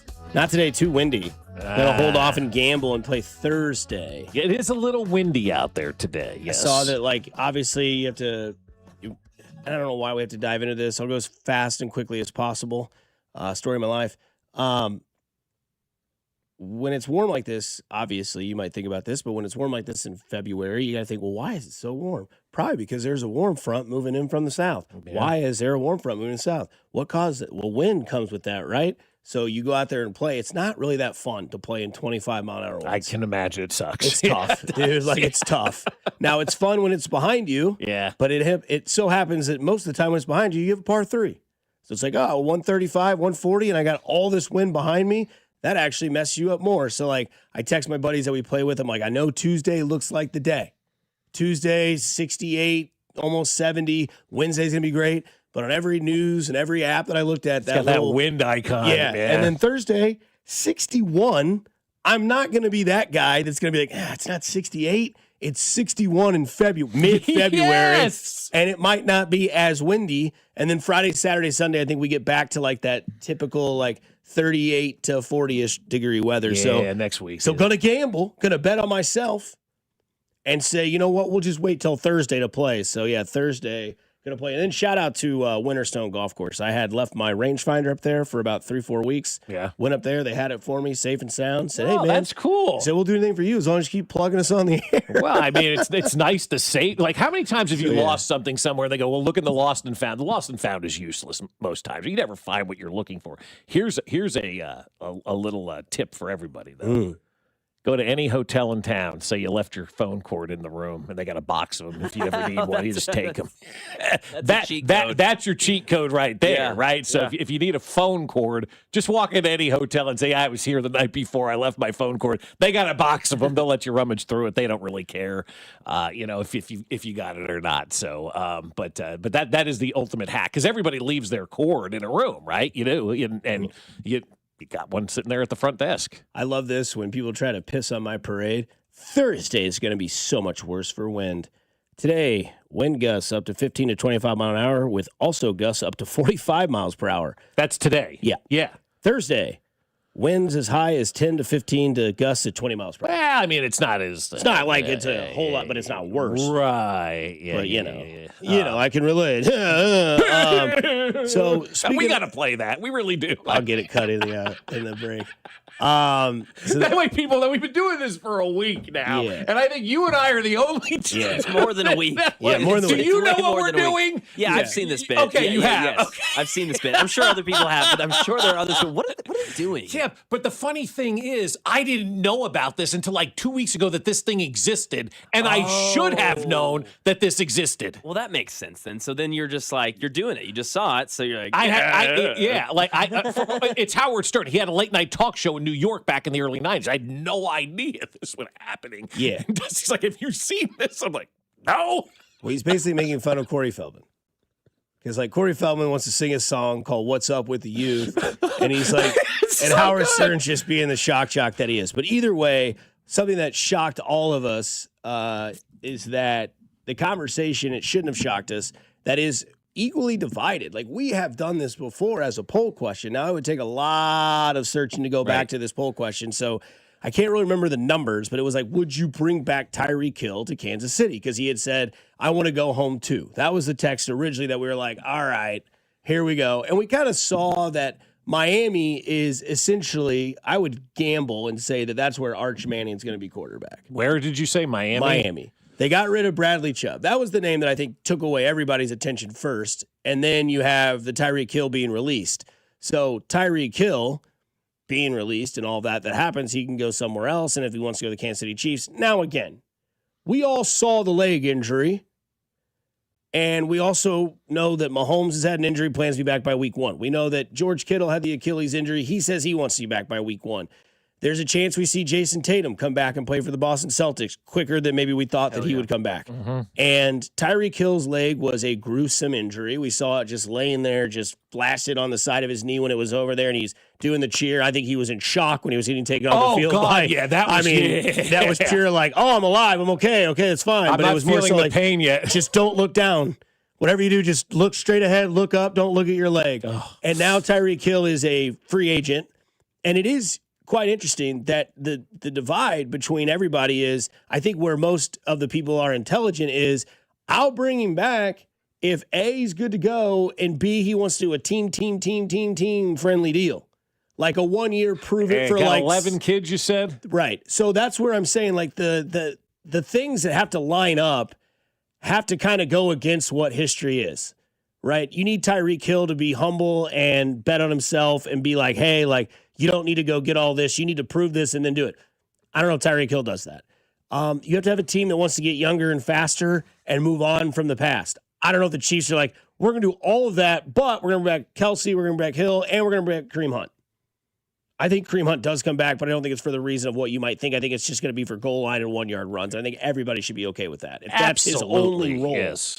And so it is. The other people on the other side are like, nah, man, time to move on. You guys have preached about this for the last month. Hey, out with the old, in with the new.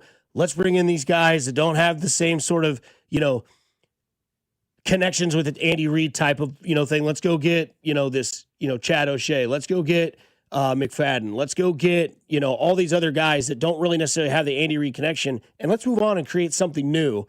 And that's, I think, where the line divided is with Tyreek Hill. I don't think there is anyone, and maybe I'm not trying to speak for everybody, that is saying 100%, go get me Tyreek Hill, bring him back immediately. Yes, yes, yes. I think there's a lot of people that are on both sides of that fence that I have just described. Well, yeah, and I don't usually read medical texts from doctors who don't examine players, right? Dr. Chow is one of these guys he gets on. But when somebody in the league that is a talent evaluator and a very influential one at that sends me the text from David Chow talking about Tyreek Hill, I kind of think this is like something that we all need to kind of understand. And this was the tweet that David Chow sent out on the 16th, which was yesterday at 7 o'clock at night.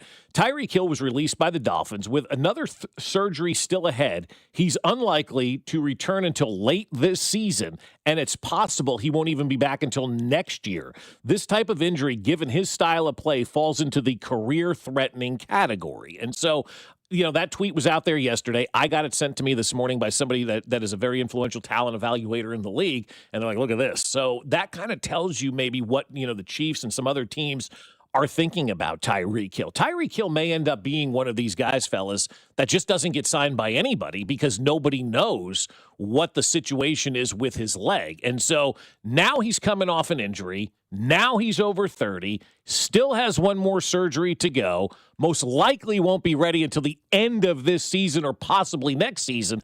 Add another year into your 30s on Tyreek Hill.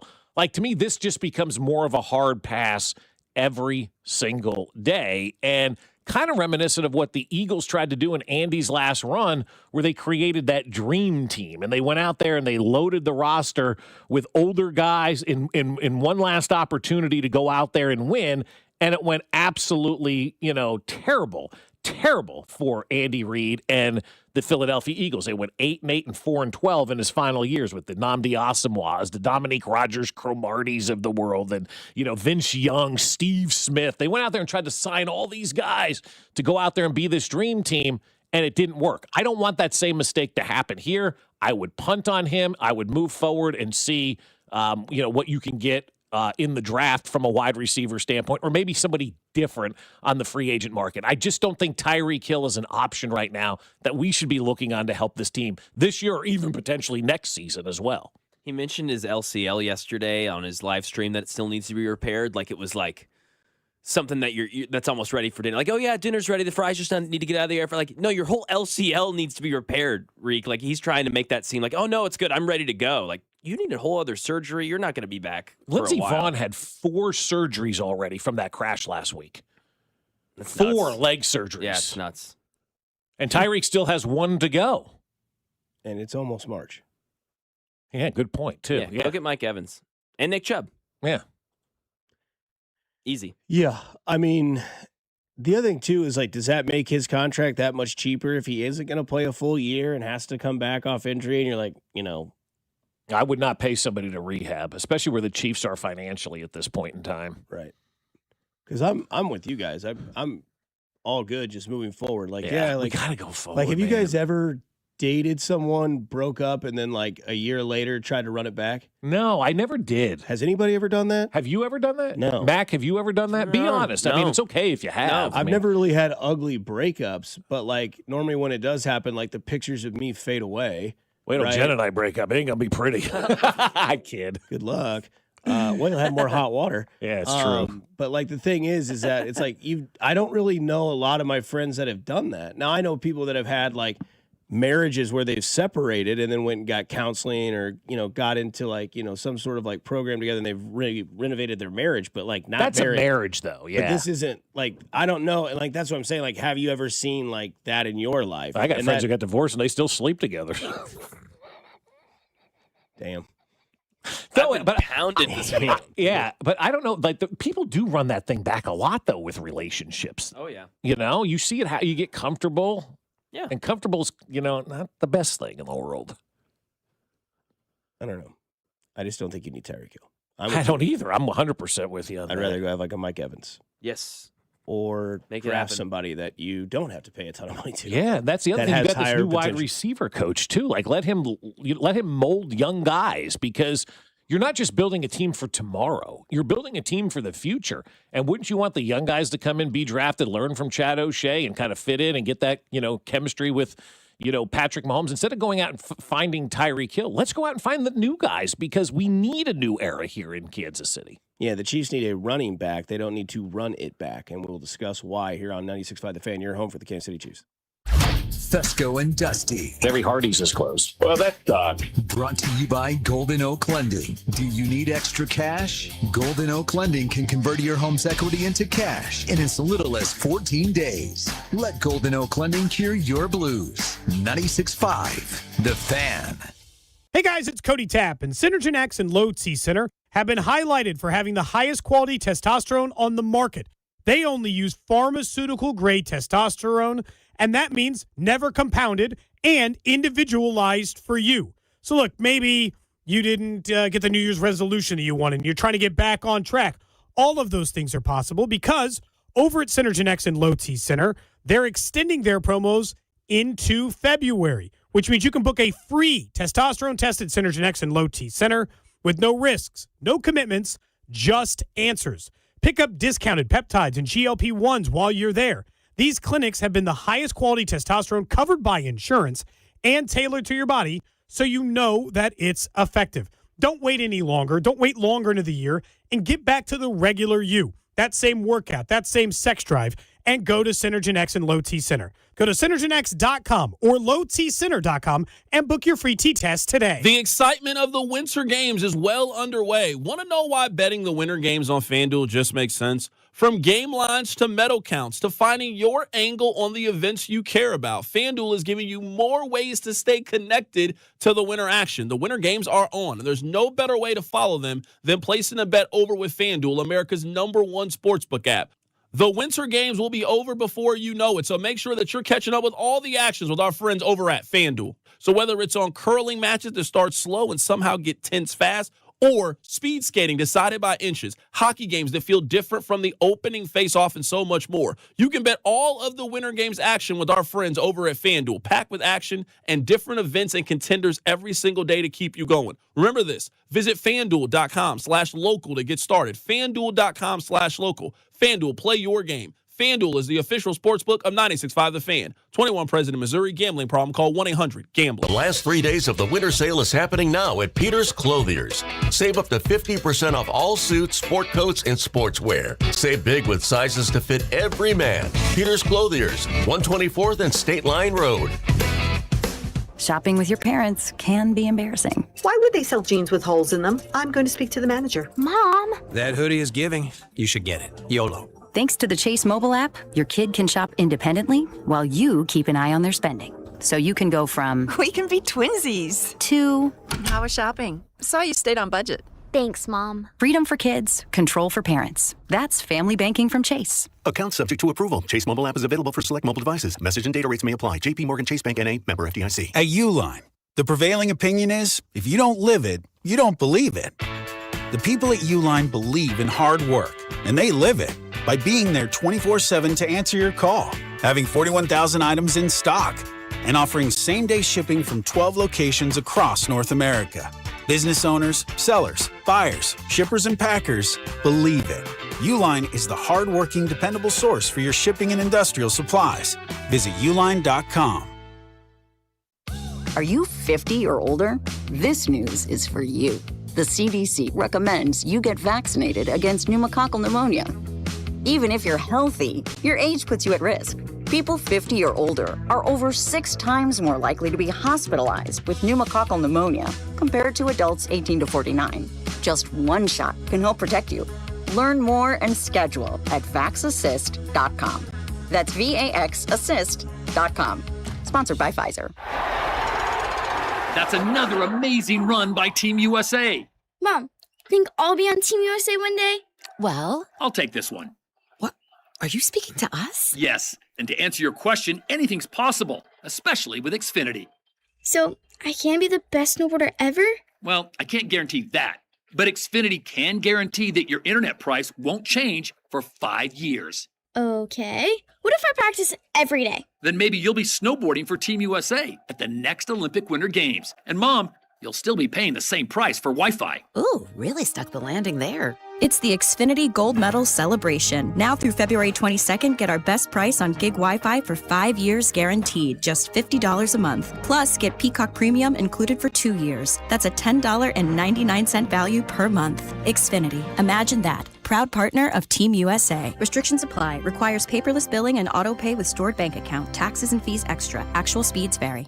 You're listening to 96.5 The Fan from the DM Injury Law Studios. Mike's got this. Car, truck, or motorcycle wreck? Remember, Mike's got this. 816-888-7500. Mike's got this. Here's your traffic report on 96.5 The Fan. Kansas side, 35 northbound, gets heavy before the merge with 69 highway and stays pretty slow, not quite to 67th Street with an accident partially blocking the right lane. Alan Carr, 96.5 The Fan, traffic.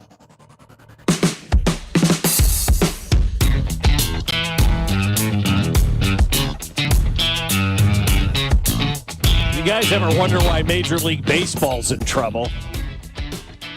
Philadelphia Phillies just reached an agreement with an 11-year-old. Hey, I can relate to that for sure. Let me tell you something, man. I'm not kidding. I really think that's good for the youth, you know? Yeah, really good. Really good for the youth. The Phillies have reached a pre-agreement with 11-year-old Venezuelan shortstop David Basabe worth $1.8 million. Part of the 2031 international class. He's the youngest player in history to secure an MLB pre-agreement. He's 11. There's a good chance that this guy never gets better than what he is right now at 11 years old, and he's already got $1.8 million. Does Bryce Harper agree with that? I don't know. Oh, okay. I mean, when we wonder why baseball is effed, man, you're signing 11-year-olds? Yeah, what? That's kind of how soccer works in foreign countries. I don't even think they've signed 11-year-olds, No, though. they signed younger. I think Leo Messi was signed at like age 9 from Good Argentina. Lord. Signed to like a youth club. Barcelona.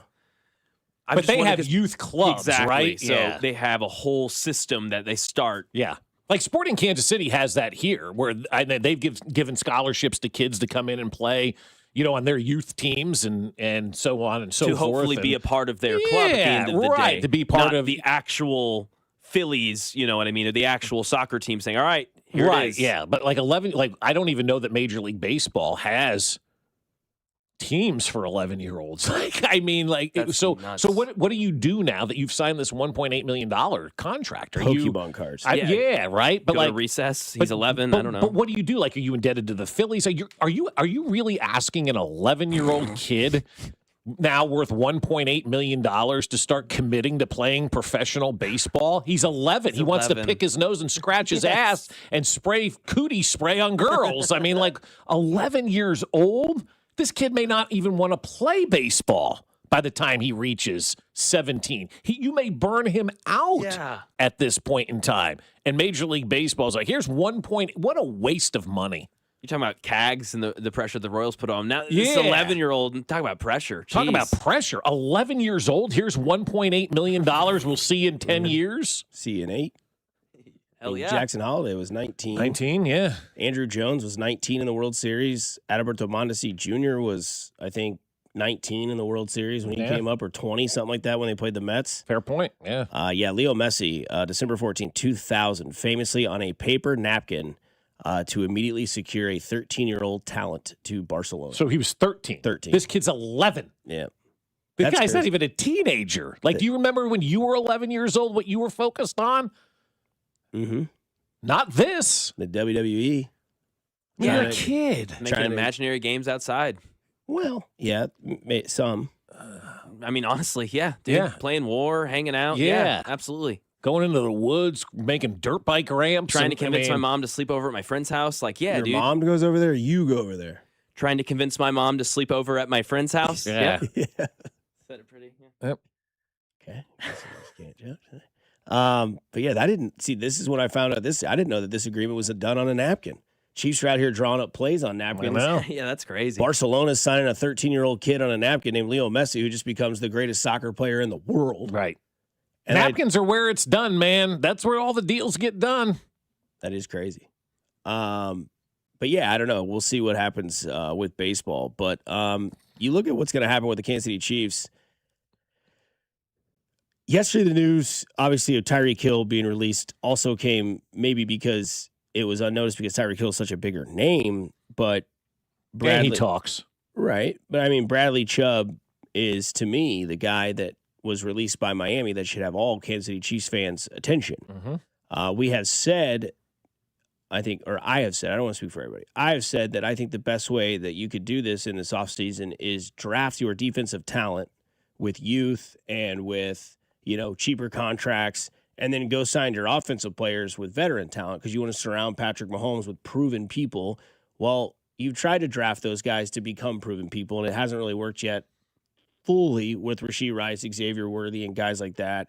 You're going to have to get a running back, and I think that's where we want to go veteran is Breece Hall with a running back. I think Mike Evans is a name that gets a lot of people's attention when it comes to a veteran wide receiver. Today is also franchise and transition tag day. They can start tagging guys today around the NFL. Doesn't mean that they're going to stay with that team, obviously, but that's going to start happening today. And so, but I think that because somebody had mentioned in our previous topic about Tyreek Hill, that they would be okay if Tyreek Hill was a move, but just not the move. And I think Bradley Chub is a guy that makes a lot of sense to come to Kansas City to have an impact on this defensive line, who is still in his youth, who does still have good speed and can get around the edge.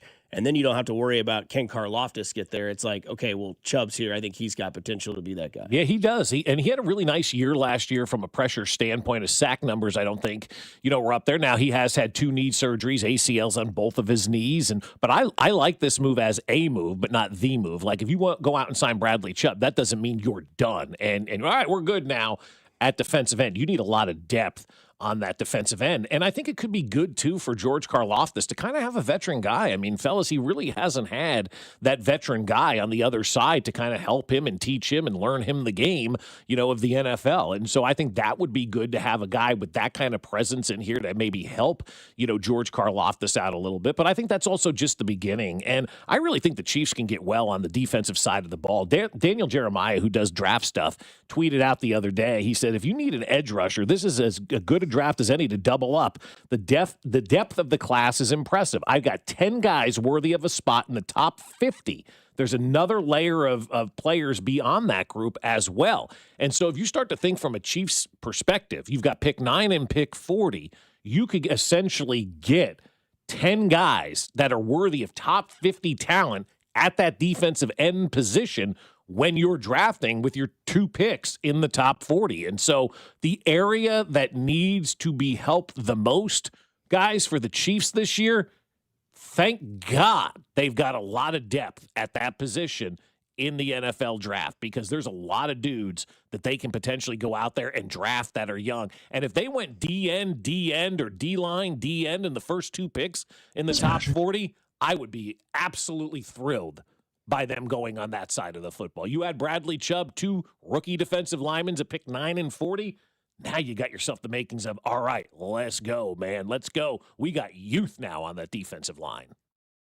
Yeah, he had a pressure rate of over 10% while being double-teamed more than he had in his whole career. Yeah. Had almost 9 sacks last season. He's had over 10 sacks multiple times in his career. This is a consistent edge rusher that'll bring pressure, and he did that with getting double-teamed 1/4 of the time that he was on the field. That won't happen now if he joins Kansas City because of Chris Jones, because of, I guess, the presence of George Karlaftis.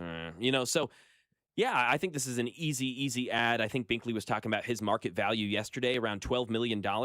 Would you do that for a 1-year deal, maybe 2-year, $30 million? Look, I never look at that kind of stuff. I always say if the team is comfortable doing it, so am I.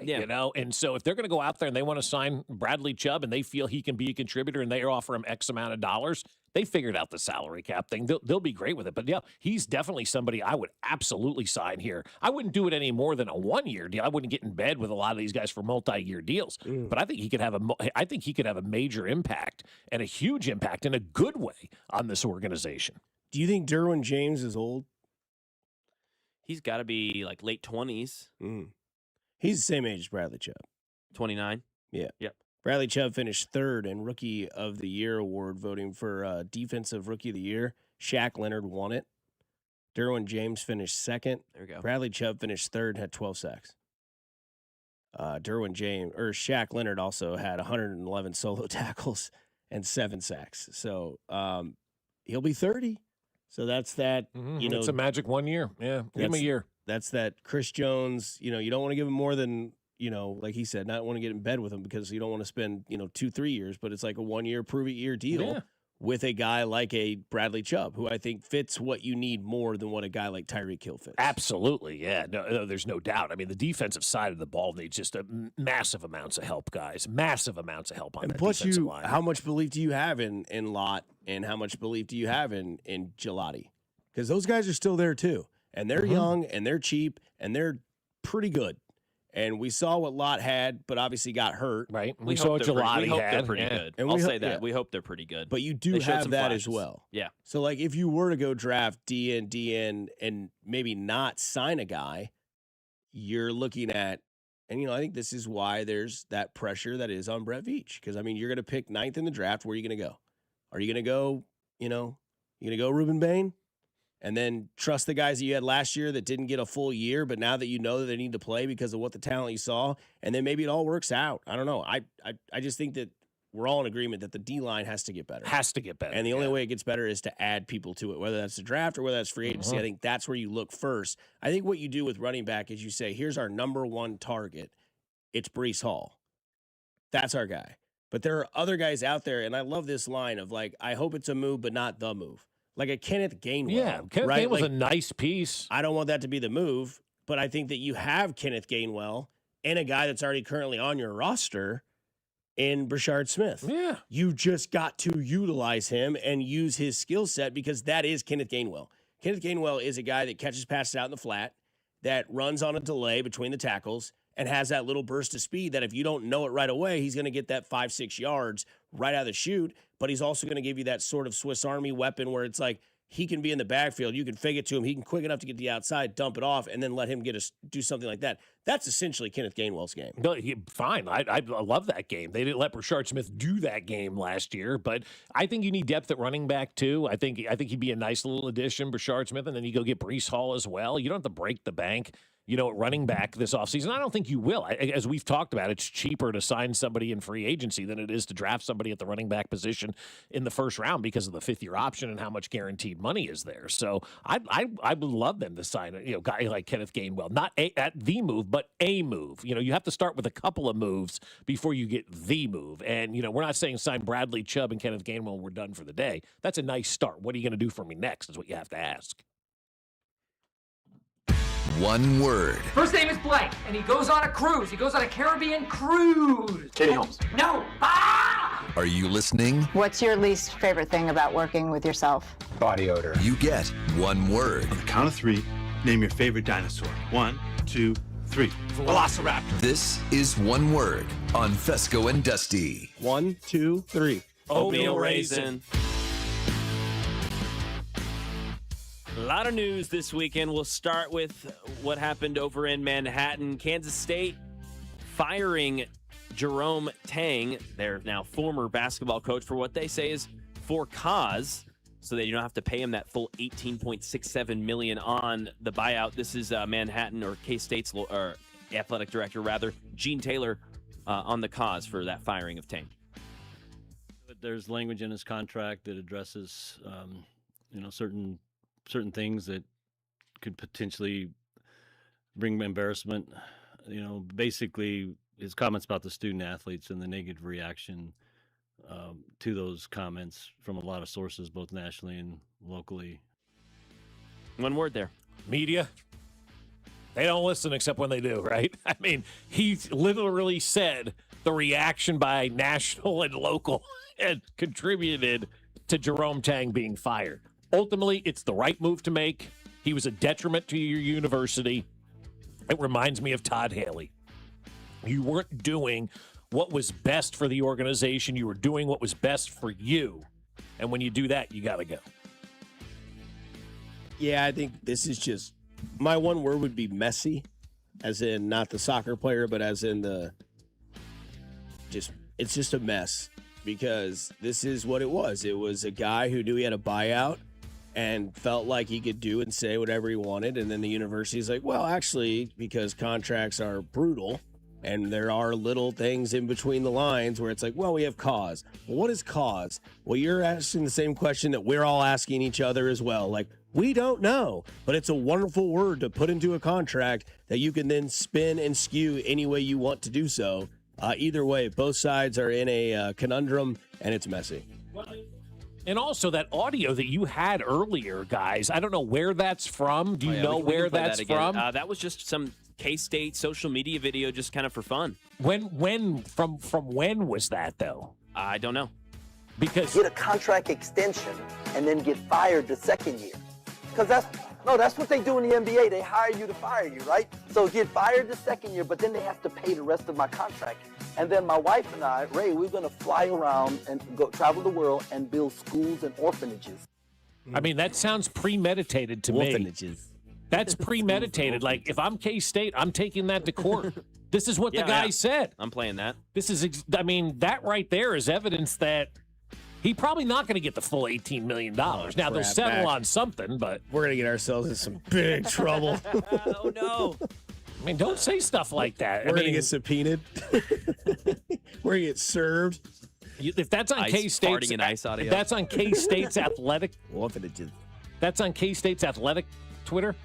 I don't know. That's now resurfacing, but that was him, what looked to be on campus, maybe in a library, sitting on a couch with what looked to be like a student, some sort of like fun, school media sort of thing. Hey, new basketball coach on K-State's, sports news. I don't know.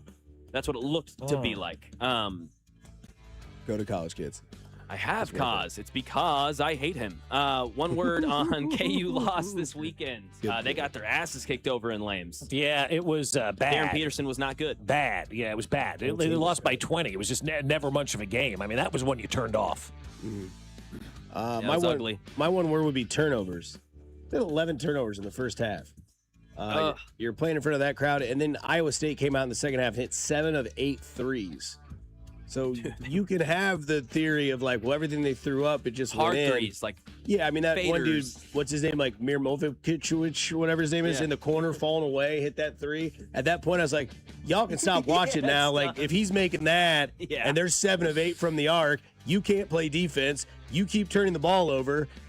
Good night. Yeah, it's GG's, baby. So, and my one word for that would just be turnovers, man. You can't turn the ball. It didn't matter if you were playing Iowa State, K-State, Nixon 6. You turn the ball over 11 times in the first half, and you let the other team come out 7 of 8 from the arc.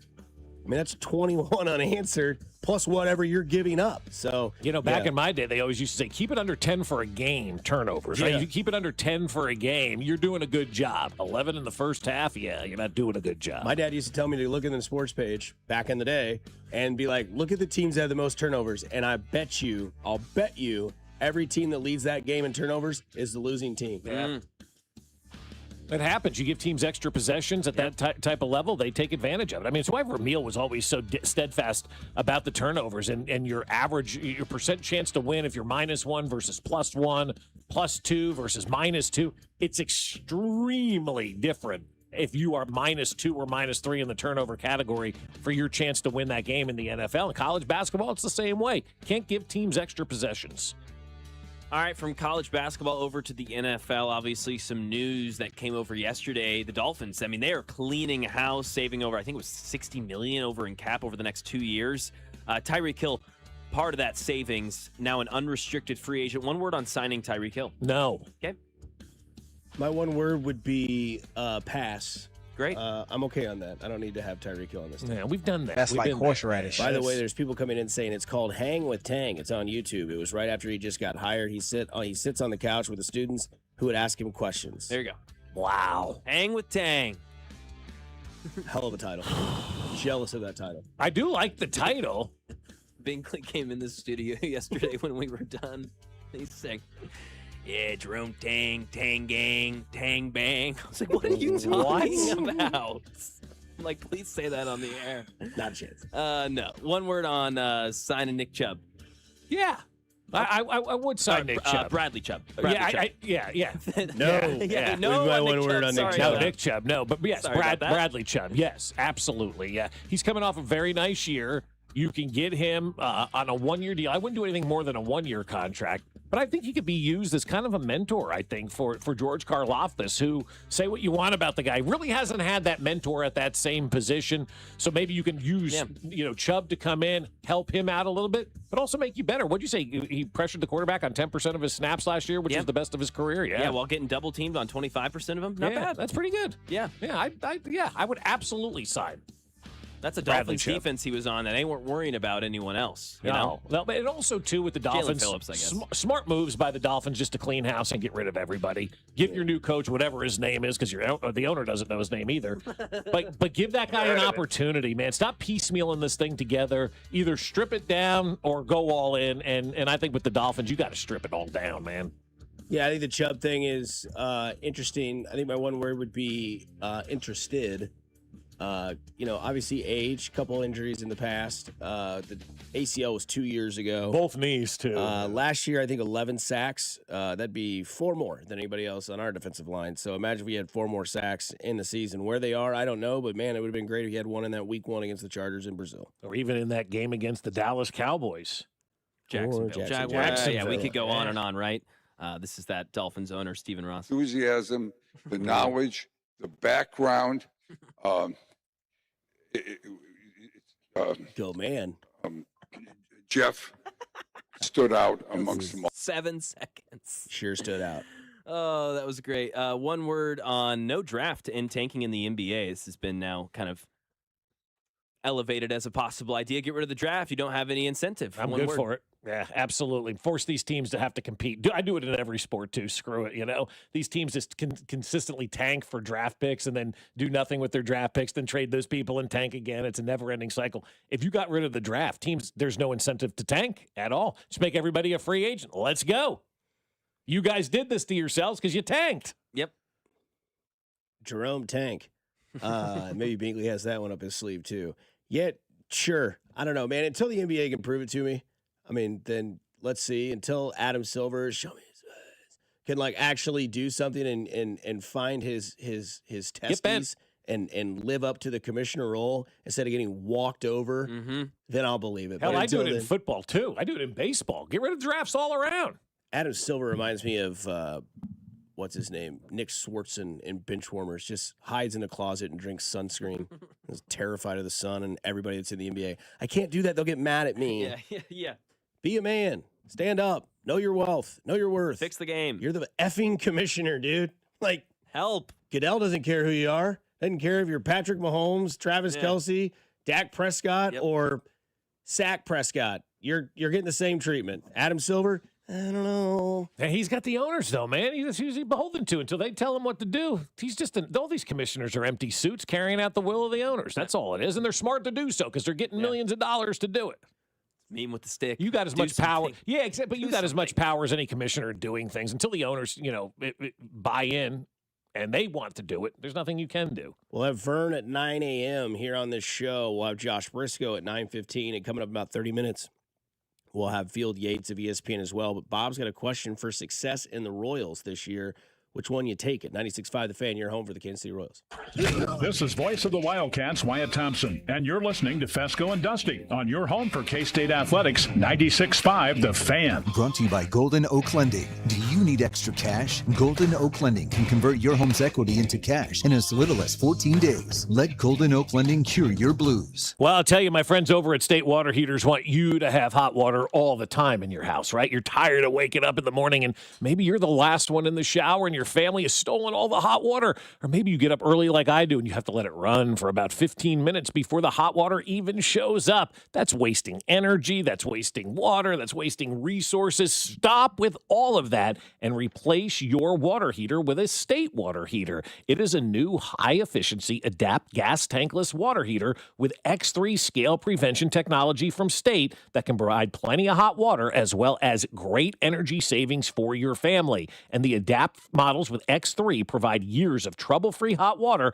without the worry of annual maintenance that's required from other tankless models. Essentially, with State, you're just going to set it and forget it. It's going to be there. You're going to get hot water, and you're never going to have to worry about it again. These hot water heaters, I should say, may also qualify for rebates from your local utility company. So act now and tell your plumber to visit your local Reeves Weideman store. They can do that in person or at rwco.com, or just check them out at statewaterheaters.com to learn more.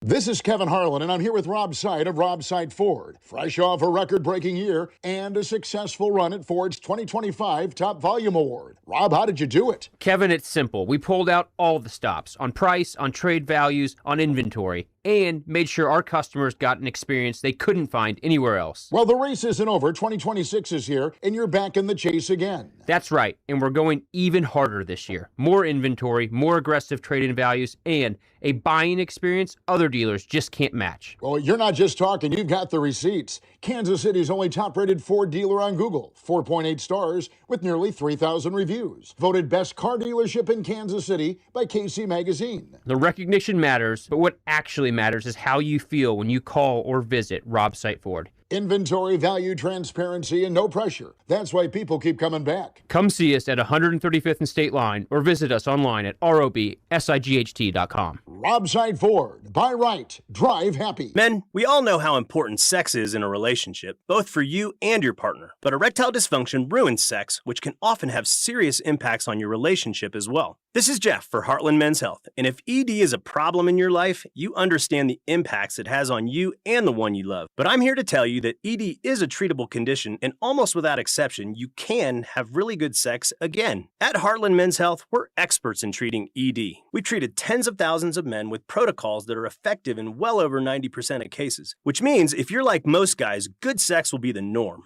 You could even last up to an hour or more and bring a level of intimacy for you and your partner that might just astound you both. It's time to have really good sex again, so call us. Just $99 gets you blood work, a medical consult, and if medically advised, a test dose. And if that test dose doesn't work in the office, your visit is free. Call 844-447-6600 or go to heartlandmenshealth.com. We have 3 offices: Overland Park, Independence, and North Kansas City. I'm Bob Burke, founder and chairman of Burke America Parts Group, a family of brands that includes RepairClinic.com, an appliance and HVAC parts solution company that's grown into an international brand.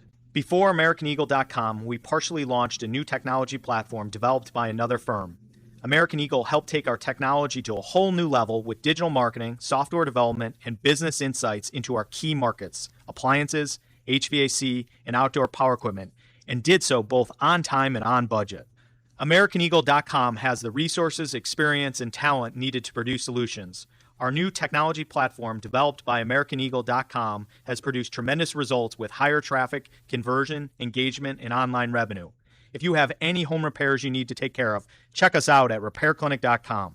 If you need a world-class website or technology project, then I would highly recommend AmericanEagle.com. Call AmericanEagle.com at 773-NETWORK. That's AmericanEagle.com, 773-NETWORK.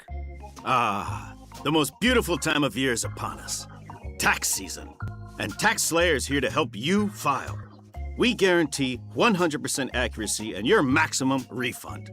Those are some good numbers. And you can trust me, because I'm a talking calculator. Did I mention Tax Slayer even has support from real US-based humans if you have any questions along the way? Beat the rush and start for free today. Tax Slayer. File fearlessly. When it's time to replace your appliances, Lowe's has you covered. Get up to 40% off select major appliances. And members get more like free delivery, haul-away, basic installation and parts, and a 2-year Lowe's protection plan when you spend $2,500 or more on select major appliances. Our best lineup is here at Lowe's. Valid through 2/25 while supplies last. Selection varies by location. Excludes Massachusetts, Maryland, Wisconsin, New Jersey, Florida. Loyalty program subject to terms and conditions. Visit Lowes.com/terms for details. Subject to change. So, you're ready to propose, huh? Yeah, man. She's definitely the one. What are we thinking about the ring? I got my wife's at Hellsberg. I couldn't recommend a better jeweler. I could use some help with that. Man, go to Hellsberg. I had no idea how many details you need to consider. Did you know you can get a natural or lab-grown diamond? I didn't. Figure out what she wants. Trust me, they'll make it happen. Start your story with Hellsberg. Shop in store or at Hellsberg.com. Here's your traffic report on 96.5 The Fan. Kansas side, 35 northbound, gets heavy around 95th Street, just crawls up past 75th with an accident, still blocking the right lane. Tow truck on the scene, though, so in the clearing stages. Heading towards downtown, 169 highway southbound slows before the bridge, 29 southbound off again on again, heavy from Parvin into downtown. Alan Carr, 96.5 The Fan, traffic.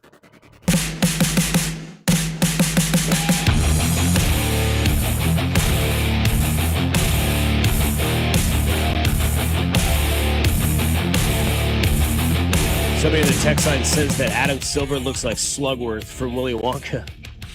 That's pretty good. Solid pull on a Tuesday. Take That's the day. Great. Whatever you do, when you get the everlasting gobstoppers, do not talk to Mr. Slugworth.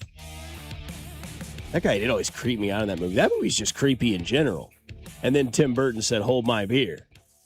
And Johnny Depp was, creepy. Oh, very. Looked like he was just like zanned out of his mind the whole movie. Like, hey man, you could take off a little bit here. Yeah, for a remake, that was okay. Vern will be on the show at 9:00 today. Our spring coverage on 96 The Fan, brought to you by Park and Go, the best deal on airport parking. But what does spell more success for the Royals? Yeah, let me ask you guys this question. I was thinking about it yesterday. Bobby winning the MVP or Cole Reagan's winning the Cy Young Award? Because MLB listed like their X Factors, MLB.com, who can help their teams get back to the playoffs. And they have Cole Reagan's as the X Factor for the Royals. So I ask you guys this. Which spells better success for KC? Bobby as MVP or Cole Reagan's winning the Cy Young Award? Have the Royals made the playoffs without Bobby Witt Jr. winning the MVP? Yes. Okay. I don't think he has to be the MVP for the Royals to be successful. I think if he is the MVP, it means that finally we either have fatigue on Aaron Judge or like everybody else has kind of run out of time in the American League, and now Bobby Witt Jr. is in a league of his own, right? I just saw the incredible, I think it was like a graphic, it was either this morning or it was last night, and it was like Mike Trout, first, second, first, second, third, 82nd. Now going to go back to center field this year. I don't think Bobby Witt Jr. has to win the MVP for the Royals to be successful. But I have been on this pitching staff because nobody else seems to think about it, and nobody else wants to talk about it. But if Cole Reagans wins your Cy Young, that means not only was he healthy the entire year, he was dominant. And if you have an ace in this rotation, you will be very successful. And if Cole Reagans is that guy and he's got Cy, I mean, we're talking Tarek Skubal you're outbeating. We're talking about Cease you're outbeating. We're talking about Max Fried in New York that you're outdueling. And you, sir, are the best pitcher in baseball in the American League. So, yeah, if Cole Reagans is your Cy Young Award winner this year, oh, boy, you're probably not only going to be successful, you're probably going to win the AL Central because you're going to be better than Tarek Skubal, who's in that team, and Framber Valdez or whatever, who's their number 2 guy now in Detroit. Plus, they've got a ton of other talent. Detroit's going to be a tough team. But, man, if you've got Cole Reagans, that means he's done it, and he's done it against good teams. And if he's the Cy Young, this team will be massively successful because this pitching rotation still does have stuff to prove to me. There's more to prove from this. I think there's more pressure. There should be more pressure on this pitching rotation than there is on Carter and Kaggs. Because I don't care how good Carter and Kaggs are. If you don't have pitching, it doesn't matter. If your pitching rotation is giving up 4 runs a game, I don't care if Kaggs has a 2-run shot every other night. It's not going to be enough to win. And the pitching rotation has what's kept this team survived throughout the past. Like last year, we talked about it early. They had a World Series rotation, a minor league lineup. I don't think they need to have a World Series rotation per se, but if Reagans and Cameron can come, because Cameron's a big question mark. Great dude, a lot of talent. Can he do it again? Can Waka, Lugo all hold up another year? Lugo's going to pitch in the World Baseball Classic. I hate that. Carlos Estevez is going to pitch in the World Baseball Classic. Scary. Cole Reagans isn't. Noah Cameron isn't. Chris Bubich is coming off another injury. So I think there's a lot of questions there. But if Cole Reagans can be the Cy Young ace and the anchor to this staff, then that means every 5th day you've got to win. Whereas Bobby Witt Jr. can be great and not win the MVP again because there's this guy that plays right field in New York, and Bobby Witt Jr. can still put up 320, 27, 100, 50 stolen bases and still not win the MVP when you can be like, that's MVP caliber. What do you think, Mac? Yeah, I guess I agree with where you're coming from. I guess my devil's advocate, the one question against it would be, like you said, once every 5th day, like Bobby would be every day. Does that matter enough? Like, because that would be a lot. Like every day you've got the MVP out there. That would kind of be where I lean. I would rather have that every day. But the question, more success, I get where you're coming from. And the pressure for the pitching staff is there. And with the injuries they're dealing with, if Reagans was that dude, man, that'd be a sigh of relief for the rest of that staff. So I get where you're coming from. Of relief. Yeah. Yes. So I get that. But I don't know. One every 5th day gets me. You're not winning all those games that Bobby plays. Whereas you're winning that game every time Cole Reagans goes out there. Yeah. Whereas Bobby could play 5 straight days, you might win 2. Well, if he's MVP though. But I'm taking Bobby for the MVP, and the reason is, I mean, Paul Skeens won the Cy Young Award last year. Pirates sucked, right? You had Sandy Alcantara of the Marlins win the Cy Young Award in 2022. The Marlins suck. Trevor Bauer with the Reds in 2020. I mean, those guys stunk.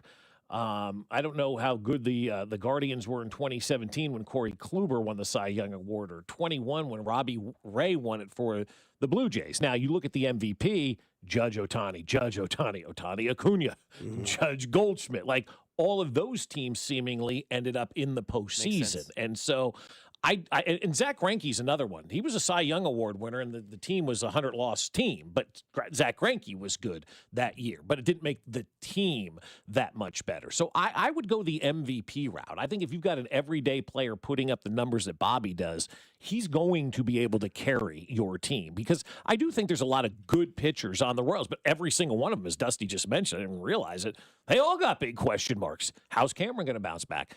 Another injury potentially for Cole Reagans. Chris Bubich coming off injury. Lugo coming off of dissipating at the end of the year, you know? So there's a lot of question marks in this rotation, But I think if Bobby is the MVP this year, the Royals have won the American League Central, because I think that's what it's going to take for Bobby to get the MVP. They're going to have to do special things all regular season long, and he's going to have to do special things all season long for those obtuse voters to pull their heads out of their ass and not just vote for Aaron Judge on this one. So I think if Bobby wins the MVP, it means this team has done some spectacular things during the regular season.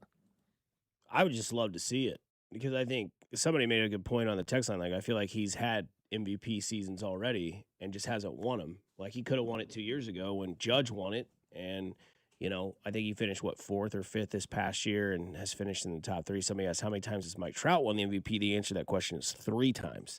And I do love this text from the 816. If Cole Reagans were to win the Cy Young, that tells me there were no losing streaks of over 3 to 4 games, and he is a true ace and stopper. Because how many times does that kind of debunk the Royals season early on? That's what you have to avoid, is that June or that early May losing streak where it's like the Royals lose 11 out of 12, and it's like, okay, now we're all of a sudden having to dig ourselves out of a 6-foot hole, but yeah, we can't do that because we don't have, the momentum, or they don't have the pitching or whatever. And that is a good point there by the Cole Reagans text. Interesting, in the last 5 or 6 years or so, of having the MVP or the Cy Young, 2024, the Dodgers had the MVP on their roster, right? But they didn't have the Cy Young. The last team since 2018 to have the Cy Young Award winner on their team that ended up winning the World Series was 2022 in Houston. The Dodgers in 24 had the MVP. The Braves in 21 had the MVP. The Dodgers in 20 had the MVP. The Red Sox in 2018 had the MVP as well, on their team. So having the MVP translates to more success than having that Cy Young Award winner. We can ask Vern that same question, see what his take is on that as well. So he'll come up at 9 o'clock on the show. Coming up next, it is a Tuesday. It's 8 o'clock. It's Bob's Bonehead of the Week here on 96.5 The Fan. Your home for Kansas City Sports. You're an idiot. You don't know what you're talking about. You're listening to Bob Fescoe. I'm surprised nobody punched him in the jaw yet. And Dusty Likens. He's a hoe, and I want that known. Brought to you by Golden Oak Lending. Do you need extra cash? Golden Oak Lending can convert your home's equity into cash in as little as 14 days. Let Golden Oak Lending cure your blues. Your home for Kansas City sports. 96.5 The Fan. All right, my friends, you want to go see my pals over at QC Kinetics because they're going to make you feel better, right? The spring is in the air. Everybody's starting to get outside and do their thing, and you don't want to be held back because your knees or your elbow or your back are barking. No, you need to go see my friends over at QC Kinetics before you replace your knees or your hip, and before you put your life on hold for months. There has to be another way, and 40,000 people found it at QC Kinetics, the nation's leader in cellular-level treatments that revitalize joint tissue naturally. Patients who thought surgery was the only answer are getting their lives back thanks to QC Kinetics' advanced regenerative treatments. So we know that surgery isn't always the answer. QC Kinetics uses safe, natural treatments to activate your body's healing power with zero downtime. Get started now to ease the inflammation and slow the progression of arthritis. 40,000 people can't be wrong. Before you say yes, do your research. Call QC Kinetics today for that free consultation. 816-412-6299. That's 816-412-6299. QC Kinetics off 435 in State Line and in Gladstone. 816-412-6299. Midwest winters take a real toll on your garage door if it isn't ready.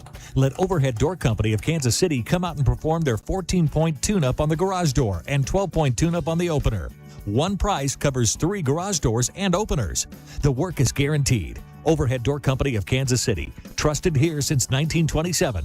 Call now to schedule your garage door tune-up. 816-221-0072. Or schedule online at OHDKC.com. OHDKC.com. The last 3 days of the winter sale is happening now at Peter's Clothiers. Save up to 50% off all suits, sport coats, and sportswear. Save big with sizes to fit every man. Peter's Clothiers, 124th and State Line Road. My ride smells just right, just right, just right, just right. Y'all gotta try that Febreze car. Just right, just right, just right. Yeah. La la la la la. With up to 40 days of consistency, on low Febreze car clips right on your vent. You know my car's my happy place. Keep that smile on my face when It smells just right, just right, just right. Yeah, breathe happy Febreze. La la la la. DQ presents The Spicy Menu. For a limited time, try the new Flamethrower Chicken Strip Basket for $6.99 with spicy, bold strips that heat you up. Served with a side of famous DQ Soft Serve as a dip to cool you down. That's right, dip those spicy chicken strips right into Soft Serve. Plus fries and toast, all for just $6.99. And add a new pineapple lemonade sparkler or cooler made with tahini.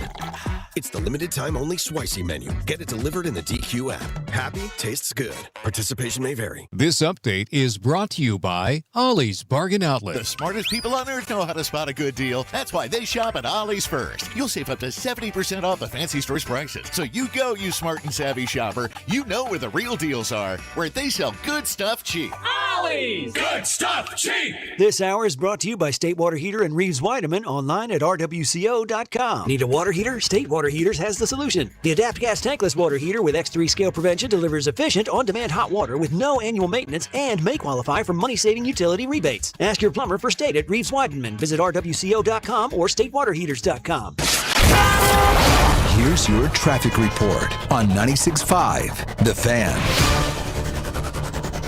Kansas side, 35 northbound recovering, but still heavy from 95th Street up to 87th. Then just off again on again, slowdowns up to 18th Street Expressway. East side, 435 southbound slows at 40 Highway, stays sluggish down towards Eastwood Trafficway. Alan Carr, 96.5 The Fan traffic. Look out for Max Minute on Twitter, Instagram, and YouTube Shorts every Monday, Wednesday, and Friday. This is Kansas City's FM sports station, 96.5 The Fan, KFNC FM and AM, HD1 and HD2, Kansas City, an Odyssey sports station. Are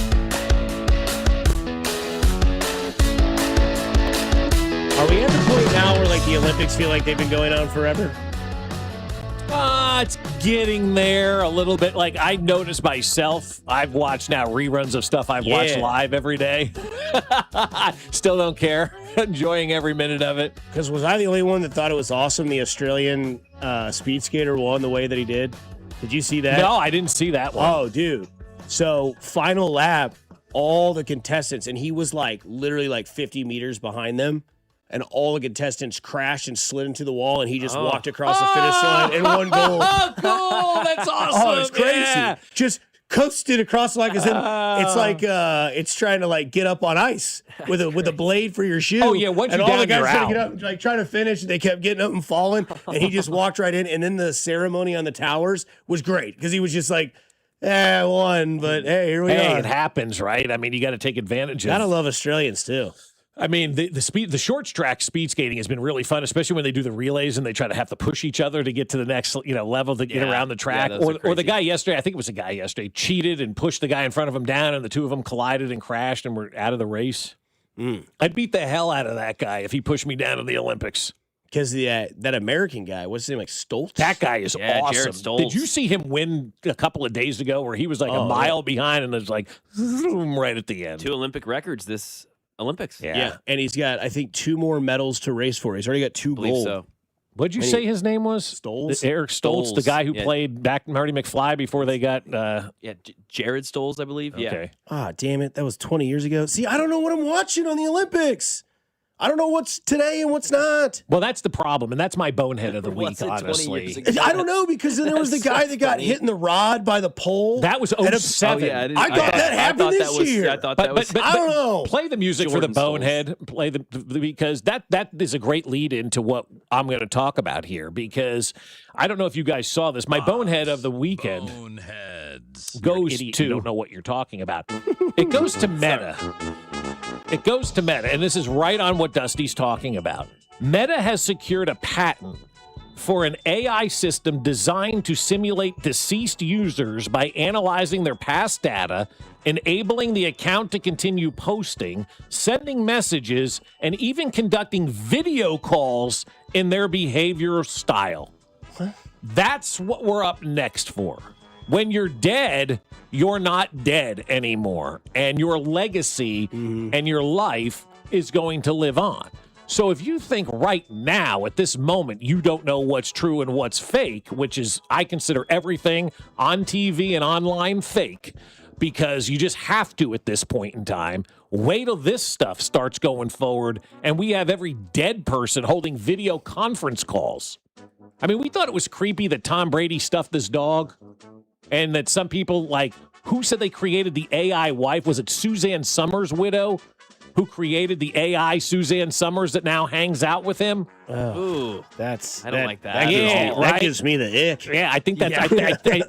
I think it was Suzanne What Summers. was your article saying again? It was going to do videos and stuff like that. It will conduct video calls in their behavioral style, continue posting and sending messages after they're dead. Yeah, so like if they could hack into your Facebook and they could see like posts and all this stuff, or there's videos with their voice, they could literally just be like sending you a voicemail and be like, "Hey, it's Mom. Hope you're having a good day." Be like, "Mom, you died 5 years ago." I don't want that. I can't look at you like that. That's messed up. I'm going to get deep here for a second. Well, that's what Disney was trying to do, because like that's what they went to Robin Williams' family about. They're like, "Can we AI your dad's voice and do him as the genie in like a new Aladdin?" They're like, "Absolutely not." Right. So I'm not a very emotional guy. I tend to keep everything in. And on Saturday, for whatever reason, my daughter's friends, and there was a lot of schools that were they do their pictures for like their sweetheart dance or whatever. They did it on Saturday, Valentine's Day, right? So we're all gathered around at the Lenexa Civic Center, where all these schools go now to do these pictures. There's like a Lenexa Art Museum that they just built. So there's other schools there, and everybody's taking their pictures. And this is what really freaked me out, because I don't need this. I looked over to the corner of the room, and there's this old woman sitting all by herself. And I'm looking at this woman, and I started to cry, and I had to walk out of this thing. Thank God Ralph showed up, because Ralph wasn't supposed to be there, but he showed up and got me out of this, because Basher ended up being at this thing as well. This woman was a spitting image of my grandmother.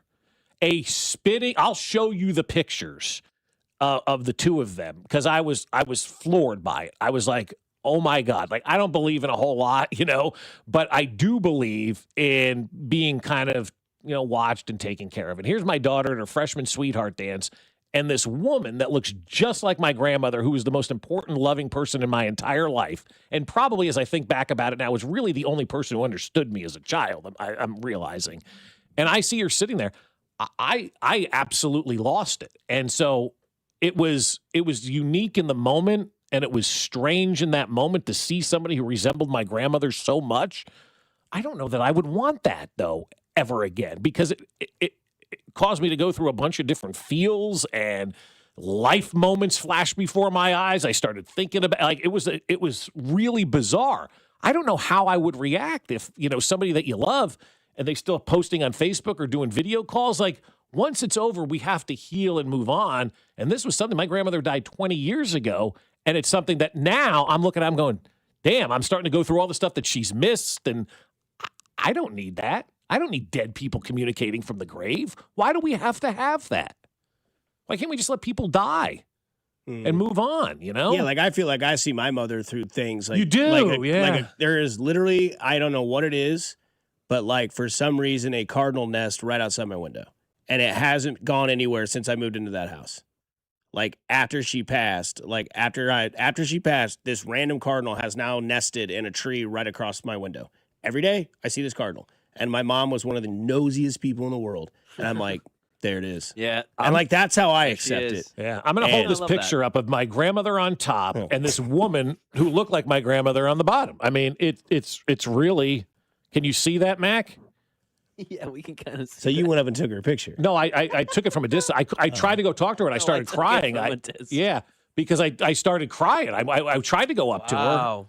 And as soon as I was getting ready to go talk to her, Ralph walked in and goes, "Hey!" I'm like, "Oh man, what do you do?" I changed my whole kind of mindset. It would have freaked me out even more so if like Ralph walked in and said, "Hey," and then you looked over and that lady was gone. And then I'd have been like, "Whoa, dude! We got some paranormal stuff here, dude." Yeah. We really got to work on voice to text here, people, because that top text, the way that voice to text of Dick Vermeil comes out is not what you would think. I love Dick. I had to reread that. It is not Vermeil. That is not how it said. It is for meal. Yeah. It's got to be voice text. It has to be. Men's wieners. I just leave them now. I don't really care. I'm so over it. You just give them the quick, after you do it, PS, voice to text, I'm driving. Well, but that's the thing. Like, they want to do it for safety, and then you spend more time trying to correct your thing, and then you crash. Yeah. Mac. Jeez. Mac. Yeah. Mac's awesome. Yeah, I don't know, man. I've definitely seen people that like, we always do that. You know, me, like I've incorporated that into your life now, wherever like I just go out in public and I call out clones. I don't know what it is. We've done that for years at our house, growing up as kids, sitting in airports or mall. That looks like so-and-so. Yeah. Yeah. It is funny that somebody says, and this is why I'm always going to be on this theory. Terminator 2 is the greatest movie of all time because it is happening. Like we are headed towards Miles Dyson creating Skynet to run the world. Like when they started showing, like I think we're there already, bro. I really do. I mean, it's crazy, man. Because like we're getting those texts in. Like, are we really already like? Is this Terminator 2 like happening in real life? Yes, dude. Like it is definitely like when they showed the AI robot dogs that were like running and hopping. I was like, that's gonna get me. That's how I'm gonna go. You know, I always thought it, be something else, but it'll be an AI, robot that's going to take over the world. So yeah, it's weird, man. Human interaction is one of the most important things you can have as a human being on an everyday basis. Having that socialism and getting out and talking to real people. What is this going to do for the mindset and mental health of this country if everybody's sitting around talking to fake people all the time? Well, that's why Binkley always hits 0 when he calls those like operators. What seems to be the problem? Yeah, it's 0. I need to talk to a human. Seriously. Good for him. We all have to do that, right? Just bang 0, and they're like, "Oh, the menu has changed." It's like 6. Well, I just found out. I just found out that in my taxes, I owe the state of Missouri. You ready for this? I owe the state of Missouri 33 cents. Got to figure out how to make money on this. How do I really pay want them? to. Do you think they just say, "Hey, don't worry about it"? No, you pay it. They You don't. make sure you pay them their 33 cents. Can you charge a card 33 cents? Sure, probably over the phone. Because I owed Kansas like 30. Write a check and mail it in. Yeah, Venmo him. That would be awesome. That would be Venmo. Yeah, but honestly, check. It just sucks. Yeah, what's a check? Yeah, no. That's how you pay your taxes anymore, I would imagine. No, I pay with a card. I sit down with the lady. She's very nice. And then I go to the reception. And then they're going to the fee's going to be more than the 33 cents. That's what I'm saying. I literally owe Missouri 33 cents. Hopefully that'll fix the potholes, Q. Why don't you just bring it down there and just dump off like 33 I'm not pennies? to Jefferson City. No, just drive it to the courthouse. Here you go. Here's the state. Here's 33 cents. They don't have pennies anymore. Pennies. Yeah, that's true. They don't have pennies anymore. Pay Checks, in Bitcoin. Checks, pennies. Field Yates in 10 minutes here on 96.5 The Fan. You're home for Kansas City Sports. You're listening to Fescoe and Dusty, brought to you by Golden Oak Lending. Do you need extra cash? Golden Oak Lending can convert your home's equity into cash in as little as 14 days. Let Golden Oak Lending cure your blues. Your home for Kansas City sports. 96.5 The Fan. Well, I'll tell you what, my friends over at Golden Oak Lending can help you save some money and help you get your financial track back on the right path. Actually, our friends from Golden Oak called us and said, hey, in a couple of months, we may have a rate that's great for you to get you into a lower interest rate at this point in time. I'm like, awesome. That comes with the free mortgage checkup that we did about 11 years ago now with Golden Oak Lending. We took that free mortgage checkup and boom, we were on our way. And I suggest it for everybody because it's risk-free with no paperwork or credit card required. It's just a phone conversation where you tell the folks at Golden Oak Lending where you are in life and what you want to accomplish. Maybe you have some college tuition coming due. Maybe you have a wedding coming up. Maybe you have a bar mitzvah. Maybe you've got all kinds of life expenses that you have to find some cash for. Golden Oak Lending can help you do that because the average cash out customer saves $1,104 per month. And right now, when you refinance with Golden Oak Lending, you can go 2 months without having to make a mortgage payment as well. So call them and take that free mortgage checkup. No paperwork, no credit card, just a conversation. 913-890-GOLD. That's 913-890-GOLD, and let Golden Oak Lending cure your blues. Blue Creek Wagyu is here to prove there's never been a better time to follow through with your resolution to eat better. Heart-healthy, low-cholesterol, authentic American, full-blooded Wagyu steaks and beef will help you hit all your goals this year. Booth Creek has 2 convenient locations at 95th and Knoll and 135th and Metcalf, where they sample mouth-watering Wagyu every day, and their beef experts will lead you to the perfect cut, crafted for exceptional beginnings. Join the Booth Creek revolution at boothcreekwagyu.com. Clogged drains? Call your service tech from AB May to keep your plumbing systems running properly. From drain clearings to sewer line repairs, we deliver reliable solutions with unmatched care and professionalism. Right now, we're offering a $59 drain clearing special. Trusted by generations of Kansas City homeowners, AB May is committed to doing things the right way every time. Call 913-732-9993 or visit abmay.com. Call your serviceman from AB May. Did you know about 1 in 3 people with plaque psoriasis may also develop psoriatic arthritis, which causes joint pain, stiffness, and swelling? Does this sound like you? Listen to what it sounds like to be a million miles away. Tremfya guselkumab, taken by injection, is a prescription medicine for adults with moderate to severe plaque psoriasis who may benefit from taking injections or pills or phototherapy, and for adults with active psoriatic arthritis. Serious allergic reactions and increased risk of infections and liver problems may occur. Before treatment, your doctor should check you for infections and tuberculosis. Tell your doctor if you have an infection, flu-like symptoms, or if you need a vaccine. Imagine being a million miles away. Explore what's possible. Ask your doctor about Tremfya. Visit Tremfya.com or call 1-800-526-7736. This is the story of the one. As the purchasing manager at a manufacturing plant, she knows the only thing more important than having the right safety gear is having it there when you need it. That's why she partners with Grainger for auto reordering, so her team members can count on her to have cut-resistant gloves on hand, and each shift can run safely and efficiently. Call 1-800-GRAINGER, click Grainger.com, or just stop by. Grainger, for the ones who get it done. Oh, hello. It's me, the calculator that lives inside of TaxSlayer. I love numbers. Like 100, as in 100%, as in TaxSlayer's 100% accuracy, guaranteed. And 0, as in $0, as in it costs $0 to file and get the refund you deserve with TaxSlayer Simply Free, if you qualify. Simply Free is available to a limited number of taxpayers with age, income, credit, and deduction restrictions. See TaxSlayer.com for eligibility requirements. TaxSlayer. File fearlessly. Looking for the best deal on TRT? Don't pay hundreds of dollars out of pocket or settle for a one-size-fits-all dose from your doctor just because they take your insurance. At Synergen X and Low T Center, you get powerful TRT dose for your body and covered by your insurance. Synergen X and Low T Center work with most insurance plans and customize each TRT for maximum effectiveness and safety. And this February, we're offering free testosterone tests and discounted peptides and GLP-1s to make getting your life back as easy as possible. Don't miss this opportunity. Go to SynergenX or LowTCenter.com and book today. Expect mostly cloudy skies today with a high of 72. Weather brought to you by Duke's Mayo. Welcome to Duke's Mayo Country, where the mayo is so smooth and creamy, it makes every bite better. Duke's Mayo. Look for the yellow lid. You're listening to 96.5 The Fan from the DM Injury Law Studios. Mike's got this. Car, truck, or motorcycle wreck? Remember, Mike's got this. 816-888-7500. Mike's got this. Here's your traffic report on 96.5 The Fan. Kansas side, 35 northbound, still recovering, but heavy from 87th up to Lamar, off again, on again, and through there. Southbound 35, a little slow from Antioch down past Shawnee Mission Parkway. Heading out of downtown, 70 westbound, gets heavy at I-35, stay slow to the state line with construction. Alan Carr, 96.5 The Fan, traffic.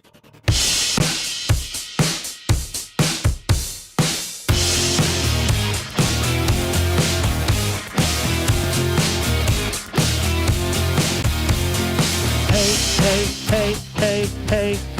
Tuesday here on 96.5 The Fan. Gloomy but nice. Tuesday. We lost him, didn't we? It's supposed to move out, I think, though, and clear up a little bit later on today.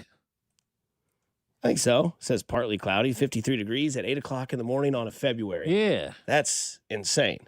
That's the thing. This is February, you know? Mm-hmm. You had a Royals question, Chiefs question. You can only sign one. Who is it? Leo Chenal, Brian Cook, or Jalen Watson? Who you signing? Watson, yes! That's your answer, Mac, or is that just the sounder? Just the sounder, just my requirement there. That's part of my, that was I actually. think I'm signing Leo. Yeah, I agree. I'm with you. Okay. Tell me why. Tell me why. Super Bowl halftime. Get ready. No. Yeah. No. Most diverse is the quickest way I could play it. He can do the most. You want youth, you want speed. Check. Yeah, he can do, outside, inside, play a little D-line. We've seen him do everything. Spags loves to use him as a Swiss Army knife. I'll add that. He is a good football player, right? See, I took Watson out of the equation because they did a really good job of drafting cornerbacks, right? I mean, is that fair to say? Correct? Oh, yeah. Eventually that's going to end. They're gonna have a miss on somebody. But I went with Cook because the reason I went with Cook is because they missed big time by letting Justin Reed go.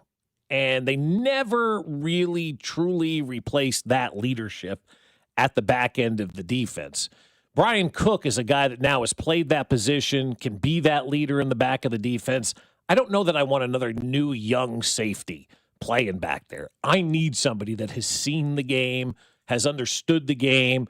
And if you're going to keep a guy like Trent McDuffie around and some younger guys on the defensive line, be that leader in the back end that can kind of position them and kind of put them in the right spots to win. So for me, I went with Cook just because of that, just because the loss of Justin Reed, I think, is one that really does sting. He was a very smart, heady leader on that team, and they didn't replace him. So I hope they keep Cook because I don't want to start over at that safety position. I just think they missed on Cook.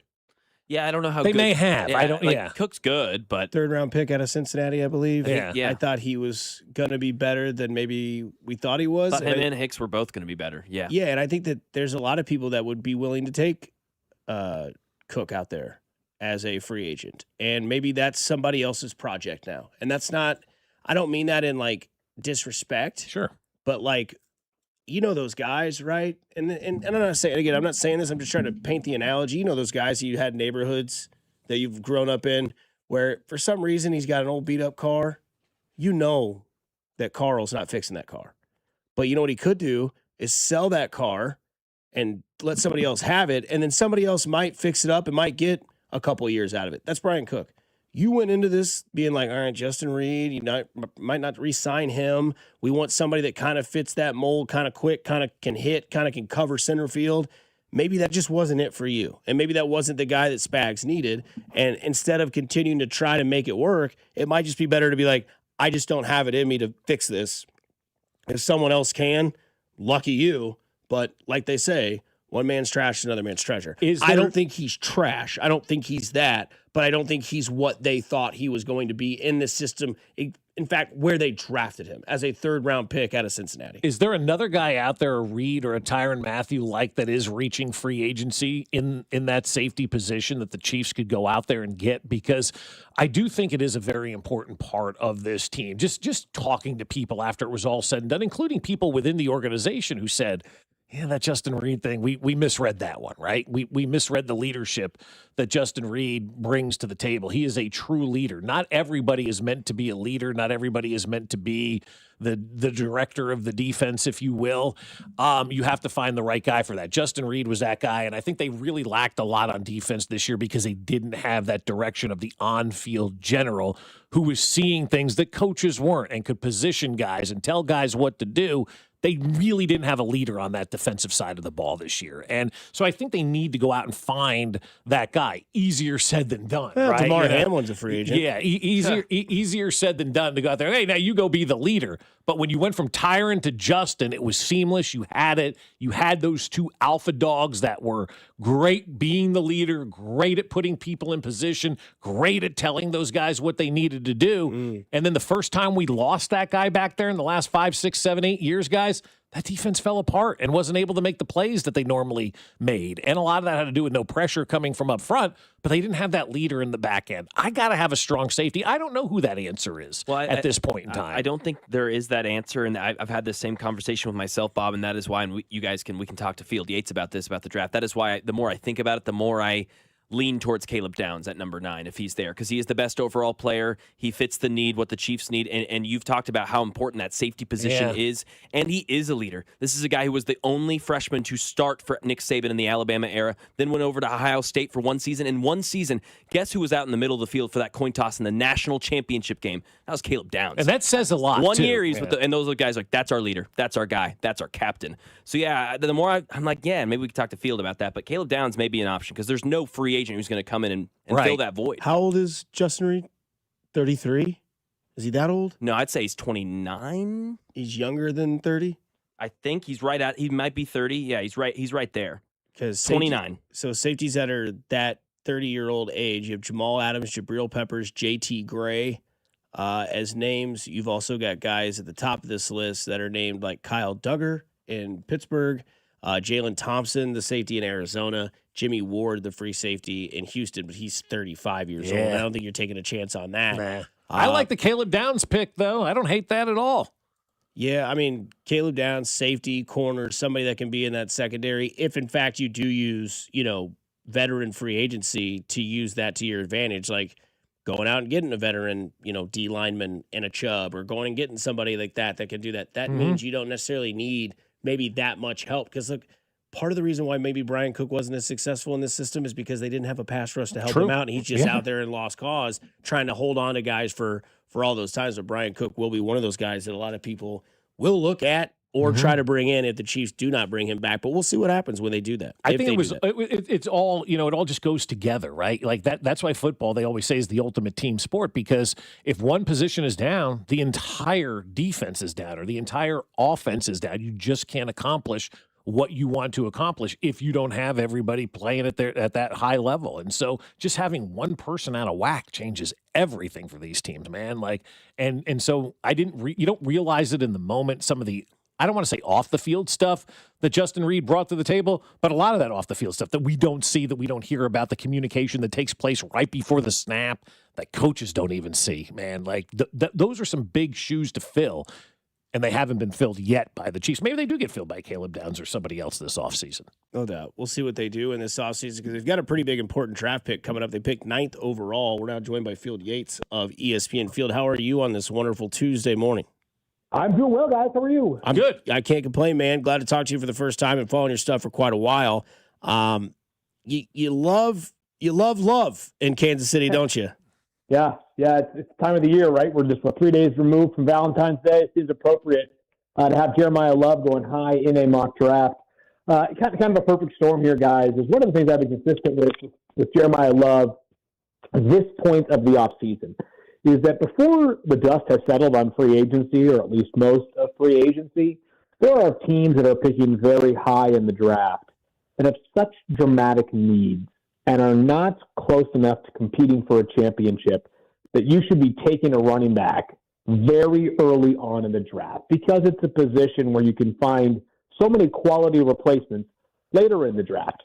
The Chiefs are a different circumstance, though. They have needs, to be sure. They need to shore up the defensive line. They might need more offensive line depth as well. They could probably use more playmakers in the wide receiver room. But when you have Patrick Mahomes as your quarterback, even Patrick Mahomes coming off of a torn ACL, you are a walking playoff, and I think by default, Super Bowl contender. And so you have the luxury, maybe the pressure, responsibility, whatever you want to describe it as, to draft players that can help you win ASAP. And I think Jeremiah Love would help the Chiefs win as much as any player right away, because they have a desperate need for not just a running back, but explosive plays. They were second to last in explosive plays in the NFL last season, and Jeremiah Love would basically fix that the minute you put him on the field. Let's say they go out and sign Breece Hall in free agency, or trade for Breece Hall. If he ends up being franchised, they acquire him. Then how does your draft board look? Yeah, well, I'd say this. If they end up doing that, I might not be as comfortable with that move for the Chiefs, because if he gets tagged first and then you trade for him, you're giving up a draft pick and you're probably paying him $14-15 million a year, which to me is, I just don't know that that's the right way to approach it right now. Jeremiah Love would be on a smaller contract than that, not a minuscule contract, but a smaller contract than that. He's younger, and you also get the benefit of zero tread on the tires, right? This is a player who, has not ever played in the NFL, obviously, whereas Breece Hall now has 4 years plus a major knee injury on the ledger. But if they were to do something at running back that sort of satisfied that need before the draft, then I do think the Chiefs need to think about a pass rusher if there's one available at number 9. They need somebody to help support Chris Jones further in kind of a different chapter of his career now compared to where he was maybe at his absolute apex a couple of seasons ago. And then I think wide receiver is a question mark. This past year was really an uninspiring season for Xavier Worthy. I know he was hurt early in the year, but didn't look like the kind of guy that is a foundational piece of a passing game right now. He might get there in time, but was a disappointing season. And then with Rashee Rice, there's concerns once again, but it's a player that you can count on every single year, especially during the offseason. And that to me is an area where the Chiefs should be mindful of going forward because they're thin and they've got more questions than answers long term. I will say, Field, you threw me an 88-mile-an-hour pitch right down the plate to tee me up for this next one. We saw the news out of Miami. We know the connection. We're all on this show, myself, Bob, and Mac. We've all said we're okay with not bringing back a Tyreek Hill to Kansas City, but I'm sure you will see moving forward that his name and this team and this city will be connected, among others. But what is your opinion of a reunion of Tyreek Hill in Kansas City? Yeah, this is an interesting one, and there have been some other players, other receivers that have fit into this category in recent years. I'm going to point to DeAndre Hopkins as one example. A couple of years ago, obviously, was with the Chiefs. I'm not talking about the time in which he was with the Chiefs, but just other portions of his career late after he was released by the Cardinals, where DeAndre Hopkins entered in this spot where it was basically, what do you want as a player, right? He had accomplished so much individually, and he had not won a championship up to that point. But when DeAndre Hopkins was released by the Arizona Cardinals, it was like any team would be looking for him, right? But the question was, what do you want? And if you want one more bite at the apple to sign, for big money, that's fine. That's your prerogative, right? These guys have a short shelf life in their professional career. Tyreek Hill might have one, maybe two more good contracts, depending on length, available to him. So if he says, I want top dollar, he should go get it, and he probably can't get it at Kansas City because obviously they're cap concerns. But if he wants to go somewhere where he wants a chance to win, then maybe Kansas City is right back in the mix. If it's familiarity, if it's the opportunity to play with Patrick Mahomes, whatever it is, like those are his decisions he has to make. So to me, it's really what does Tyreek Hill want? I think if the Chiefs, I'm sure the Chiefs will have a conversation. Every team will, and he would help them. They have means they can extend to financially, and they have to be responsible and prudent. I don't think that's any mystery to them. If Tyreek Hill says, though, hey, respect you, love you, had a great time in Kansas City, I want one more chance to sign and I'm just totally making this up, 3-year, $75 million contract, then it's probably going to be somewhere else. And it might be with a team that's not really a contender because, as is the case with most of the teams that contended last year, like the way you contend is you have good players. The way you have good players is you draft well and reinvest in them, and that means they're expensive. So I think Tyreek Hill and what his priorities are going to dictate where he ends up next. Yeah, it makes a lot of sense, obviously. You want to make that money. It was a big reason why he ended up leaving here to go to Miami was about all the dollars. And so I don't know that he's going to come here and make that Field. I think he may have to go somewhere else of some team that's willing to pay him, also potentially to sit out a season too, Sure. And that's right. He's obviously got a major knee injury he's coming off of, and I can't speak to the specifics of where he's at there. But just to put a pin in the point that I should have put this in previously, is that when DeAndre Hopkins hit that open market with Arizona, it was like, does he go to the Bills? Does he go, does he go to Kansas City? Where does he go? And he ended up going to Tennessee for the money, right? And that's fine. Totally fine. His prerogative. All good. I respect that. He got a lot of money and had a good year that first season with Tennessee. He ends up, of course, being traded to Kansas City in the middle of that year, that second year. And since then, he's prioritized wanting a chance to win, Chiefs and then Ravens. He's yet to win a championship. Maybe Hopkins, if he continues from there, maybe if he could go back in time, he might say, hey, maybe I wish I had just gone to Kansas City the first year and maybe won something at a lesser cost. I don't know. I can't speak for DeAndre, but these are decisions that these players who have made so much money. And in the case of Tyreek Hill, he's made so much money, and he's won a lot. Yeah. He's won a Super Bowl, well, 2 of them, right? So, for him, he may be saying, all right, like, I've kind of accomplished all the winning I need to, but there is one thing that I have a pretty close, like, I'm close to the end here, and that's the opportunity to cash in. And so it's up to him. If he says he wants to just win and KC is on the radar, or if he says he wants to get the most money, then maybe it's a team elsewhere that is closer to the bottom than top. What about Caleb Downs at number 9 for the Chiefs? How do you feel about that? I do like it. I would say this. It's been what, 9? Math is not my strong suit. It's been 9 years since a safety went in the first 10 picks of the draft. And I think that's coming to an end this year. That safety, by the way, was Jamal Adams for the Jets in 2017 at LSU. Caleb Downs is the best prospect at safety. And keep in mind that prospect value coming into the draft is different than prospect value after they've established themselves in the league. But he's one of the best safety prospects since at least Jamal Adams. He might be the best. You could nip it. It's probably close with Kyle Hamilton.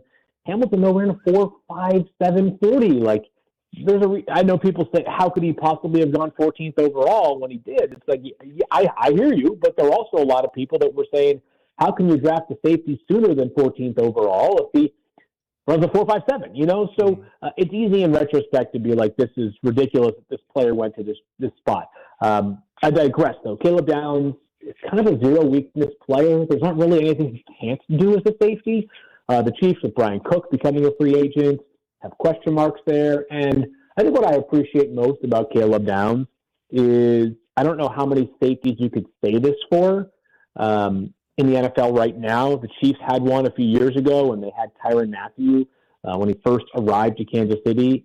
Like, he sets the tone for the defense, and that's a pretty rare trait to find in a safety. And that's part of what I like about Caleb Downs is that, yeah, he might be one of the 4 smallest guys on the field, but he also might be one of the most physically imposing players on your defense every single snap. So I like the way that his skill set fits any defense. I also like the way that he changes a defense because of not just the physical skills, but also the intangibles.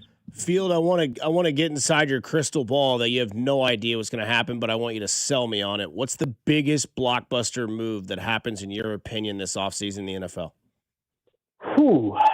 Biggest blockbuster move. All right, so let's start with quarterbacks, because quarterbacks obviously are, the straw that stirs the offseason drink.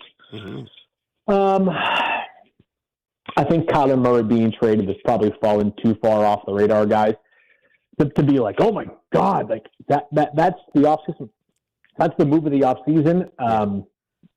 But that would be one that's at least in the conversation. I think that if George Pickens gets traded, the Cowboys, for obvious reasons, are notable. And then what we're going to have is we're going to have some team that spends big.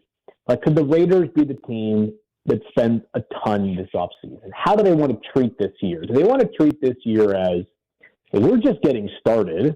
We have the number 1 pick in the draft. We have a 38-year-old head coach who may have just turned 39 since he was hired. Do we want to just do this kind of the right way and sort of build this thing organically with our new quarterback, Fernando Mendoza? Or do we want to, and by the way, that might be trading Max Crosby, which would certainly get to the top of that list or close to the top of that list. Mm-hmm. Or do we want to go all in right now, sign a bunch of free agents to surround Fernando Mendoza with and use that $90+ million in cap space?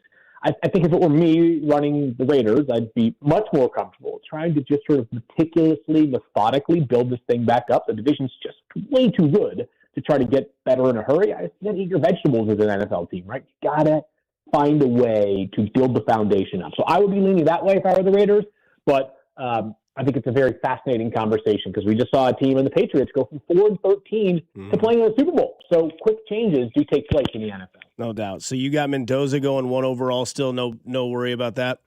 Not going to change. I mean, short of him coming out and saying, I flat out will never play for the Raiders, I don't know how he's not the number one pick in the draft. Well, is there any value for that pick because of who the number one pick is going to be? So the Raiders, could they even trade? Is it like when the Chiefs had one and they took Fisher, Yeah, no, they can trade it for sure. I mean, listen, if I'm the Browns, if I'm the, if I'm the Dolphins at number 11, like the Steelers, like there are definitely teams that could use a quarterback upgrade for sure. I just don't think we're going to get a realistic. I'd be surprised if we get any sort of realistic trade offers there. So I just think Raiders are going to stay close for business. Thank you. If you want to discuss our second round pick, let us know. But our first round pick is off the table here. A little fun one here. We know you're a fantasy football guy. Mac Morey, he does the fantasy football shows here in Kansas City on Sundays during football season. My guy, yeah. My biggest bust this year, dude, was Brian Thomas Jr. Who was yours? Ooh, the guy that I've probably experienced the most pain with. It's got to be Justin Jefferson or Saquon Barkley. Jefferson probably takes the cake. It just sucks when it's like, it's so not his fault. Right. And he's been so totally reliable for the entirety of his career, no matter who the quarterback was. I promise you, like, you could put me at quarterback for the Vikings and I feel good about it. Yeah. Alas, no such luck this year. So that was a brutal season. But you knew Saquon was going to take that step back. I mean, that's been his track record, Yeah, that was a little bit more predictable, just given the wear and tear he had on his body last season, 2 seasons ago, I should say now. Last one for you, Field. Who do you think will be I guess it won't ever be unanimous, but who do you think will percentage-wise go first overall in most leagues, full point PPR?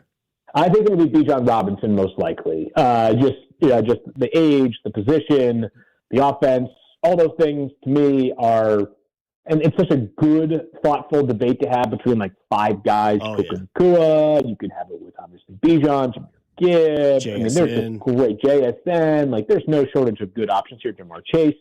But to me, I think if I had to divvy up the pie, it might be 30%, but I think that 30% likelihood is that it's Bijan. Who'd have thought the 5th pick in your fantasy draft would have been the best place to be a pick at instead of first? Field, we appreciate your work. We hope to talk to you some more in the future. Keep doing what you're doing and keep that hair flowing, brother. We appreciate you. I appreciate you guys. Thanks for having me on. Absolutely. Thanks, Field Yates of ESPN. My guy, he said, of Mac Morey. Yeah, so that was awesome. I was sick. I don't know. I know that I'm hard. Yeah, no doubt. It's pretty awesome.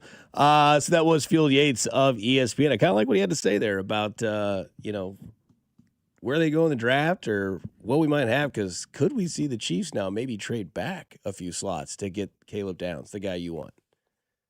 I'm listening to everything that everybody's saying. What's the Chiefs' goal? Like, are we in because I told you guys going into the offseason, don't expect 2026 to be a wow season. Expect 2027 to be that wow season. So what is their goal going into this draft? Is it a quick fix? None of your damn business. Or is it a build for the future? Because it matters. It does. No, 100%. It matters. Because if it's a quick fix, then the running back makes sense. But if it's to build to the future and reestablish another damn dynasty, stay away from Love. We'll get into Start Bench Cut on the other side, brought to you by Jay's Southland Tow. Get the know with Jay's Southland Tow, 96.5 The Fan, your home for Kansas City sports. You're listening to Fescoe and Dusty on your home for Chiefs football, 96.5 The Fan. Fescoe and Dusty is brought to you by Golden Oak Lending. Do you need extra cash? Golden Oak Lending can convert your home's equity into cash in as little as 14 days. Let Golden Oak Lending cure your blues. Well, I'll tell you what, guys, you want to improve your health, right? That's one of the biggest things that you've set out for in the near future. And when you're tired or low on energy or not sleeping well, or maybe you're just not even seeing progress at the gym, staying committed can be very, very tough. And at Heartland Men's Health, they can likely help with that, because those symptoms are often signs of low testosterone. Heartland Men's Health is also helping men go further with 4 targeted body composition plans featuring GH peptides, NAD+, GLP-1, PDA, and so much more. It is all designed to boost energy, support metabolism, enhance recovery, and accelerate that fat loss. And with low T treatments combined with body composition programs, most men notice real improvements, more energy, better focus, improved sleep, stronger workouts, and often a renewed renewed sex drive as well. So you need to go see my friends over at Heartland Men's Health. They have treatments that work almost immediately, so you don't have to wait. Don't go another year with low T. They have 3 locations to serve you: Overland Park, Independence between Blue Springs and Lee Summit, and in North Kansas City. So call them today, 844-447-6600, or visit heartlandmenshealth.com. Featured therapies are compounded and have not been evaluated nor approved by the FDA. Provider prescription required. See website for details. This is Kevin Harlan, and I'm here with Rob Seid of Rob Seid Ford. Fresh off a record-breaking year and a successful run at Ford's 2025 Top Volume Award. Rob, how did you do it? Kevin, it's simple. We pulled out all the stops on price, on trade values, on inventory, and made sure our customers got an experience they couldn't find anywhere else. Well, the race isn't over. 2026 is here, and you're back in the chase again. That's right, and we're going even harder this year. More inventory, more aggressive trade-in values, and a buying experience other dealers just can't match. Well, you're not just talking, you've got the receipts. Kansas City's only top-rated Ford dealer on Google, 4.8 stars with nearly 3,000 reviews. Voted best car dealership in Kansas City by KC Magazine. The recognition matters, but what actually matters is how you feel when you call or visit Rob Seid Ford. Inventory, value, transparency, and no pressure. That's why people keep coming back. Come see us at 135th and State Line or visit us online at robsight.com. Rob Seid Ford. Buy right. Drive happy. The excitement of the Winter Games is well underway. Want to know why betting the Winter Games on FanDuel makes sense?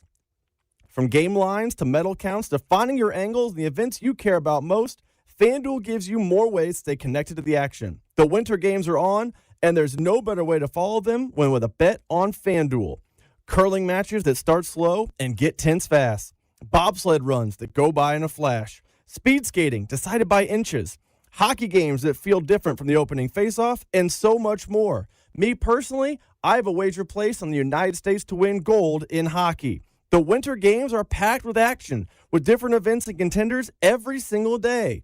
You'll want to keep up with all the action over on FanDuel. So visit FanDuel.com/local to get started. That's FanDuel.com/local. FanDuel, play your game. FanDuel Sportsbook is the official sportsbook of 96.5 The Fan. 21 and present in Missouri. Gambling problem? Call 1-800-GAMBLER. Diabetes, high blood pressure, anxiety meds, everyone's on them. If you're a 50-year-old male, maybe a bit porky, and you may even have type 2 diabetes, $1 million of term insurance may only cost you about $200 a month. Call Term Provider. Speak with Big Lou at 800-700-6898. Big Lou will find a term life policy for you even if you have type 2 diabetes, are overweight, or have high blood pressure. Term Provider has helped thousands of people like you who think they can't afford term life insurance. To buy $1 million of affordable term life for you, all you need to do is call Big Lou at 800-700-6898. Lou will make sure the scales are tipped in your favor. Call 800-700-6898. Big Lou will answer your call and work to fit you into a term life policy that you can afford. Remember, Big Lou's like you. He's on meds too. Call 800-700-6898 or biglou.com. Hey, it's Rob Britton from The Drive on 96.5 The Fan, and we're excited to announce the launch of Beyond the Pitch KC, a limited podcast series documenting the run-up to the World Cup with our friends over at 98.1 KMBZ. And Rob, I'm Scott Parks from Dana and Parks on KMBZ. Beyond the Pitch KC will feature the biggest names who made the World Cup in Kansas City possible, plus the biggest storylines heading into this summer's tournament. This is not a podcast about soccer. Don't get us wrong. This is a podcast about Kansas City. This is a podcast for Kansas City. And this is a podcast that'll tell the story of how our town is hosting the world's biggest sporting event. New episodes will be released every Wednesday starting on March 4th, as well as video clips that can be seen on 96.5 The Fan and KMBZ's social channels. Subscribe and download to Beyond the Pitch KC, a limited podcast series with myself and Rob Bretton on the Odyssey app or wherever you get your podcasts. Anthony Plumbing, Heating, Cooling, and Electric. Visit AnthonyPHC.com today. Keep your home warm and your furnace running strong with expert HVAC care from Anthony. Celebrate our 75th anniversary. Get $75 off a furnace tune-up. Book now at AnthonyPHCE.com. Here's your traffic report on 96.5 The Fan. Kansas side, 435 eastbound. Gets heavy at the 69 highway interchange. Stays slow over towards Antioch with an accident reporting. Main lanes and service road affected. There, Missouri side, 71 northbound off again, on again, heavy from 75th Street up towards 55th. Alan Carr, 96.5 The Fan, traffic.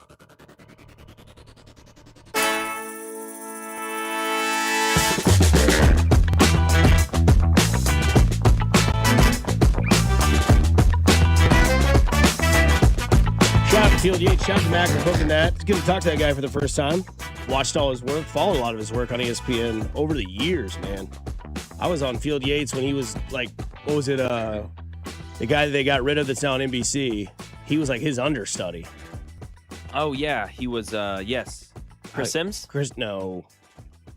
They did some stuff like Yeah, they did. But like the fantasy guy at ESPN, Matthew Berry. Matthew Berry. Yeah, he's now with NBC Berry. now. Yeah. A lot of breaking news flying around this morning. Do tell. Well, Tony Clark has quit as the head of the Major League Baseball's Players Association. He's So out. just as you're preparing to go into a labor dispute, the guy who was the head of the union quit, apparently because of some financial improprieties that we had a couple of months ago surrounding the union. So he quit. So maybe that's a good thing, though, guys. I mean, maybe they'll find somebody that can represent the union with a real sense of what's going on in Major League Baseball, and hopefully he can fix things. And maybe, this is better for the overall picture of Major League Baseball. But on the surface right now, you're looking at this and all the arguing that came out over the weekend from Bryce Harper to Aaron Judge and, all these guys included. And now the leader of the union quits, the Tuesday after a holiday weekend at the beginning of spring training, right before a labor dispute. He pulled a Bruce Pearl. Yeah, that doesn't look good on the surface right now. And what was the other breaking news? Oh, the other breaking news is this report from Yahoo Sports. The Lakers would welcome LeBron James back if he wants to play a 24th season. What? No, they wouldn't. They don't want him. Yeah, he's got to get down. He's What, you said the Lakers? The Lakers would welcome LeBron No James back in Los Angeles if he wants to play a 24th season per MC10, whoever that is. I don't think that's happening. David McMenamin of ESPN. So James is making $52.6 million this season, and we're upset about baseball player salaries. He's an unrestricted free agent at the end of the year, so the Lakers are saying, we got nothing else going on, so you might as well come back for a year, LeBron. There's also breaking news in the fighting world. Okay. Mayweather and Tyson are going to fight each No, other. I saw that. Are you kidding me? Dead ass. So that's sad. Also, Ronda Rousey's going to fight again. Deal's done. She's going to fight Gina Carano May 16th. Intuit Dome in Inglewood, California, live on Netflix, promoted by MVP, the first MMA card to air live on Netflix, MVP's first MMA card too, the two biggest names in women MMA history, both coming out of retirement for the dream fight, 145 pounds, 5-minute rounds inside a hexagon. Here we go. Ronda Rousey. Doing a hexagon, okay. Intuit Dome. More fights to be announced in the coming weeks. So Ronda Rousey's going to fight again, and Mayweather and Tyson are going to exhibition box. Mayweather and Tyson? You better believe it, dude. That's terrible. Have you guys now finally seen the Mike Tyson food commercial that's running? My daughter was watching it over the weekend. I'm like, I swear it was only on the Boston affiliate or whatever we were watching on the box for this. Isn't that not the most incredible commercial that you have ever seen? Yeah, I came out, I was like, oh my God, this is what Bob was talking about. Yes. What? Mm-hmm. Yeah. According to Bleacher Report, Mayweather and Tyson's official. They're going to fight in the Democratic Republic of Congo. Because nobody in their right mind would license that fight in the United States. April 25th, 2026, right around your birthday. I'm good. I'll watch it on Twitter. Yeah, I'll see a clip or How something. old is Mayweather? He got to be 50s. I mean, Tyson's got to be pushing 60, right? I think. Has to be. Has to be. I mean, I was in 59, Little League. Mike Tyson. He was born in 59, or he's 59 years old? 59 years So old. he's 60, yeah. And Floyd is 48. Floyd is that much younger than Tyson? He'll be 49 in about 6 days. Oh, my God. Floyd Money Mayweather. So two 50-year-olds are going to go out there. What is that going to look like?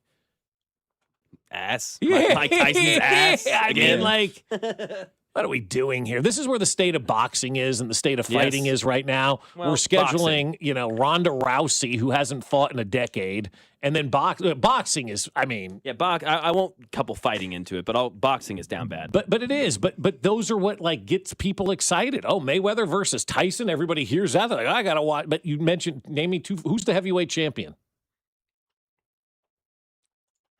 Never heard of it. It's a start Fury? pitch cut. Does anybody know?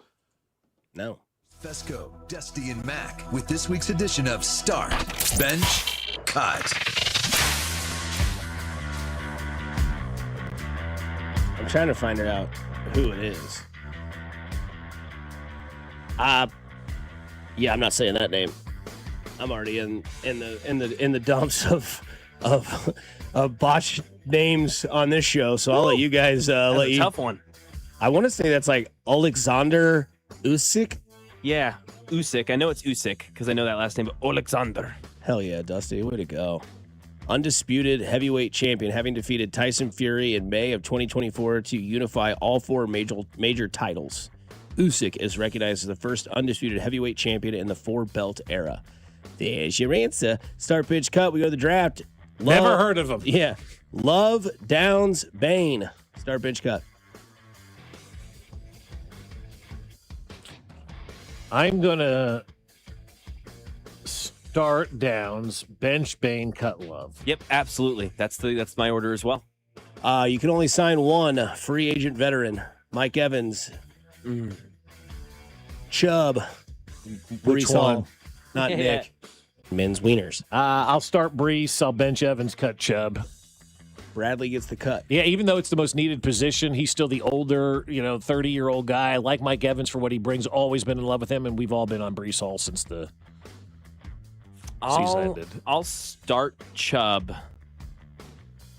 Man, this is hard. I'm going to, and this is going to sound hypocritical, but I'm going to start Chubb, bench Evans, and I'll cut Brees Hall, the guy I've been standing on a hill for, just because there are other options at running back. There are other options at free agent edge rusher. Great point. Most exciting player in football. Start, bench, cut. Bijan Robinson, Jahmyr Gibbs, JSN. I'm going to start JSN. I'll bench Gibbs, and I'll cut Robinson. I'll start Robinson, I'll bench Gibbs, and I'll cut JSN. That's hard, though. They're all exciting. JSN recency bias. Yeah, it's fair. I mean, he's so much fun. He won the Super Bowl, You could put other names on this, too. Sure. Puka. Yeah, there's so many exciting names. Because if you're the first pick in the fantasy football draft, full point PPR, which one of those three names do you take? Yes. Yeah, yes. Dude. What you'd rather see, start, bench, cut in the Royal season. Reagans wins Cy Young. Bobby wins MVP. Jack Caglione leads the American League in home runs. I'll start Bobby, I'll bench Cags, and I'll cut Reagans.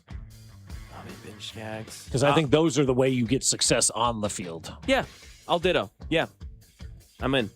If you could do one event in the Winter Olympics, start, bench, cut, the skeleton, the bobsled, or the biathlon. Well, I'll start the bobsled, I think, because... Your name's Bob? My name is Bob, yes, and it was named after me. Like Cobb salad? Yes. I will bench the skeleton.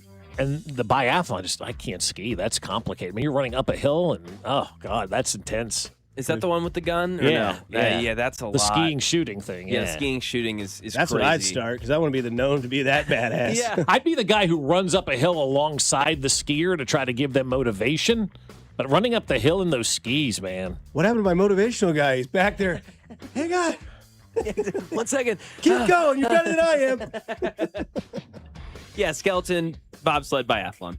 And then last, what you'd rather witness live. USA versus Canada for a gold medal game. Messi versus Ronaldo in Kansas City. Or USA versus Japan for the World Baseball Championship Classic. I'm going to go USA, Japan.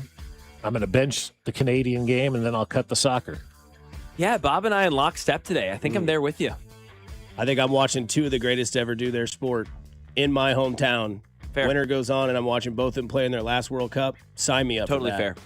And then I would bench the USA versus Japan, and I would cut the USA versus Canada. It just wouldn't do as much for me as the other two might do. Yeah, and see, I'm the same way with the soccer stuff.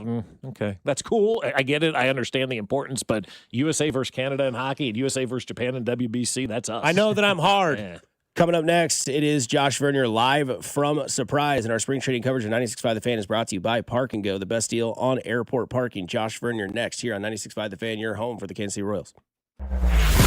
This is Fescoe and Dusty on your home for Royals baseball. 96.5 The Fan, brought to you by Golden Oak Lending. Do you need extra cash? Golden Oak Lending can convert your home's equity into cash in as little as 14 days. Let Golden Oak Lending cure your blues. Well, I'll tell you what, my friends over at QC Kinetics are saying it is time to feel better, right? You want to get outside and do all those great outdoor activities, and you don't want to be held back this spring or summer, so you need to go see my friends at QC Kinetics. Before you replace your knee or your hip, before you put your life on hold, listen to 40,000 people and go see QC Kinetics, because 40,000 people found a different way with QC Kinetics, the nation's leader in cellular-level treatments that revitalize joint tissue naturally. Patients who thought surgery was the only answer are getting their lives back thanks to QC Kinetics advanced regenerative treatments. As we know, surgery isn't always the answer. QC uses safe, natural treatments to activate your body's healing power with zero downtime. 40,000 people can't be wrong. So before you say yes to surgery, do your research and call QC Kinetics for that free consultation. 816-412-6299. That's 816-412-6299. QC Kinetics off 435 in State Line and in Gladstone. 816-412-6299. Hey, it's Dusty Likens. No secret here. I am a golf guy, and I have to ask you if you're ready to ramp up the excitement, because golf fans, BetMGM is making your next golf tournament winner bet even better with Second Chance. What's Second Chance? Well, you ever bet on your favorite golfer to win a tournament only to see them miss the green? Well, with this bet, MGM's Second Chance promotion will get you your stake back in cash if your tournament winner bet finishes in second instead. That's right. Simply bet on any player to win a scheduled golf tournament during a promotional week. If you're right, you win. But if your pick finishes in second instead of first, you get your stake back in cash. Watch your favorite players go for the win all season long and bet knowing you'll get your stake back if they finish second. BetMGM and GameSense remind you to play responsibly. Gambling problem? Call 1-800-GAMBLER. See BetMGM.com for terms. 21 and older only. Missouri only. Subject to eligibility requirements. Rewards paid back in unrestricted withdrawable funds. Please play responsibly. This is the story of the one. As the purchasing manager at a manufacturing plant, she knows the only thing more important than having the right safety gear is having it there when you need it. That's why she partners with Grainger for auto reordering, so her team members can count on her to have cut-resistant gloves on hand, and each shift can run safely and efficiently. Call 1-800-GRAINGER, click Grainger.com, or just stop by. Grainger, for the ones who get it done. Never have I ever called my sister from the finish line of my first marathon. Hello? You won't believe where I am. Are you running? Mile 26. I'm gonna make it. Switch to T-Mobile's 55 Plus plan and get iPhone 16e with its advanced camera system on us. Plus 2 lines for just $30 a line. Guys, I can't believe it. I knew you could do it, babe. That was amazing. Mom, how do you feel? I feel great. I can't feel my feet. Let's take a picture, and then you may carry me to the car. Share every stride, every mile, every memory on America's best network. Switch to T-Mobile's 55 Plus plan and get iPhone 16e on us and 2 lines for just $30 a line. With 24 monthly bill credits and 2 eligible port-ins on Essentials 55 Plus for well-qualified customers with autopay plus taxes, fees, and $35 device connection charge. Credits end and balance due if you pay off early or cancel. Contact us. Finance agreement 128 gigabytes, $599.99 required. Best mobile network in the U.S. based on analysis by Ookla of Speed Test Intelligence data 1H 2025. Visit T-Mobile.com. This update is brought to you by Ollie's Bargain Outlet. Savings! Discounts. The best bargains. At Ollie's, we've got brand name merchandise at up to 70% off the fancy store prices every day. I get to keep more money in my pocket. Ollie's! Good stuff, cheap! Here's your traffic report on 96.5 The Fan. Northland 35 southbound past the merge with 69 highway. Accident blocks the right lane. Slow for about a mile and a half, just crawling. Heading on the Kansas side, 435 eastbound before Antioch with an accident, keeping you slow into the 69 highway interchange southbound, heavy now from 103rd Street. Allen Card, 96.5 The Fan. Traffic. Listen to the Royals Spring Training Opener on Friday, February 20th, starting at 2 o'clock right here on your home for Royals baseball. 96.5 The Fan, KFNZ FM and AM, HD1 and HD2 Kansas City, in Odyssey Sports Station. Welcome back to Fescoe and Dusty on your home for Royals baseball. 96.5 The Fan. Long-time listener and supporter of you because you tell it like it is. Here's our Royals insider, Josh Verner.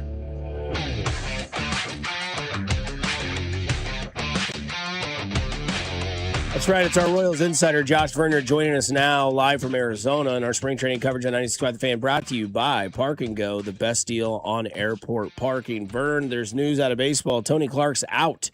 What does that mean for labor discussions moving forward? Well, hopefully it means something good, and hopefully it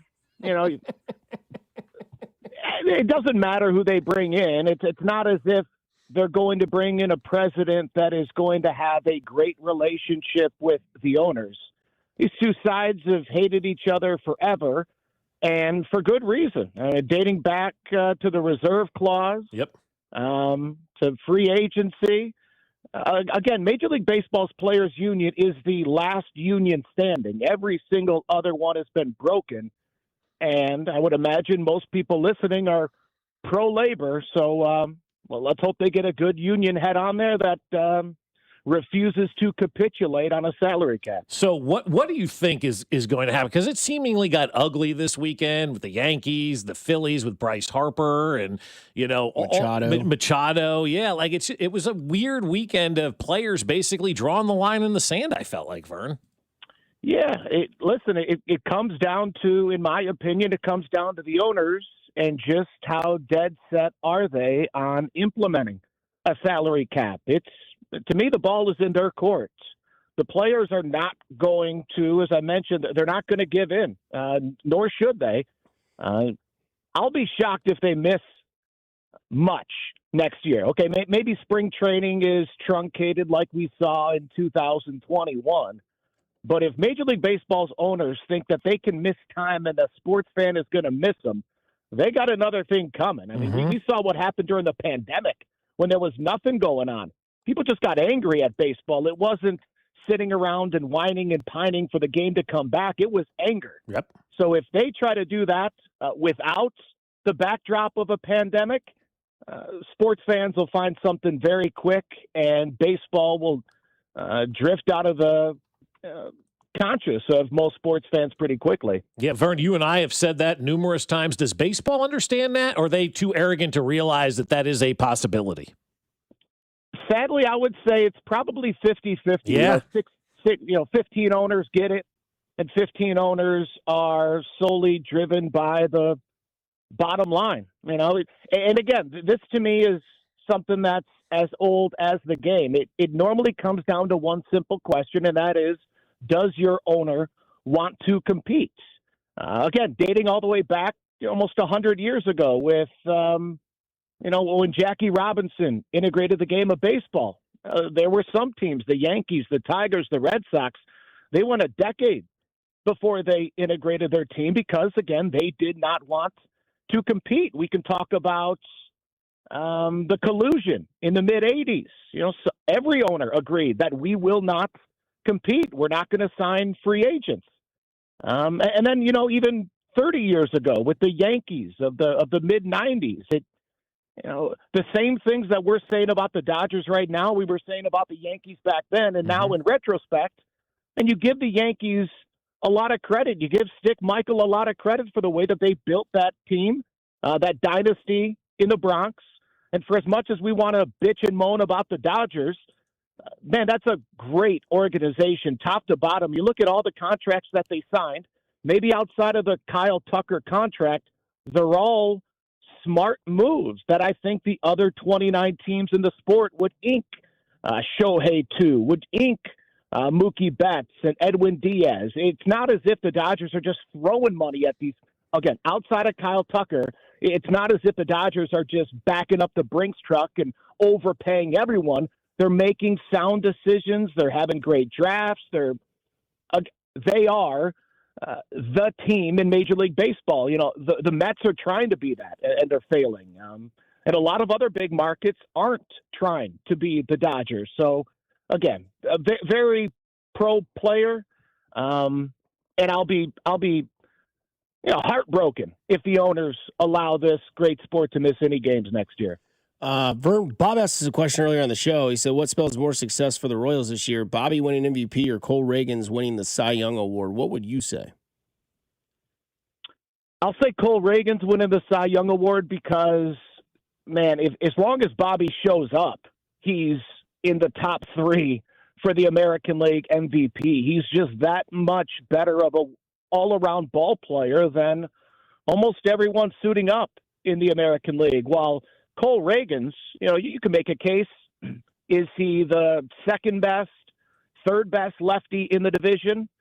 So if he's able to flex what we all know is in that left arm, that means he's given you almost 200 innings, well over 200 punch-outs, an ERA around 3. That's a true ace. That's a Tarek Skubal. That's the best pitcher on the planet. To go along with the rotation that I think can make a claim that it is the best 1 through 5 in the American League Central. If Cole Reagans wins the Cy Young, this is a division champion. And if the Royals are a division champion, I can promise you Bobby's going to be in that MVP discussion. So give me Cole.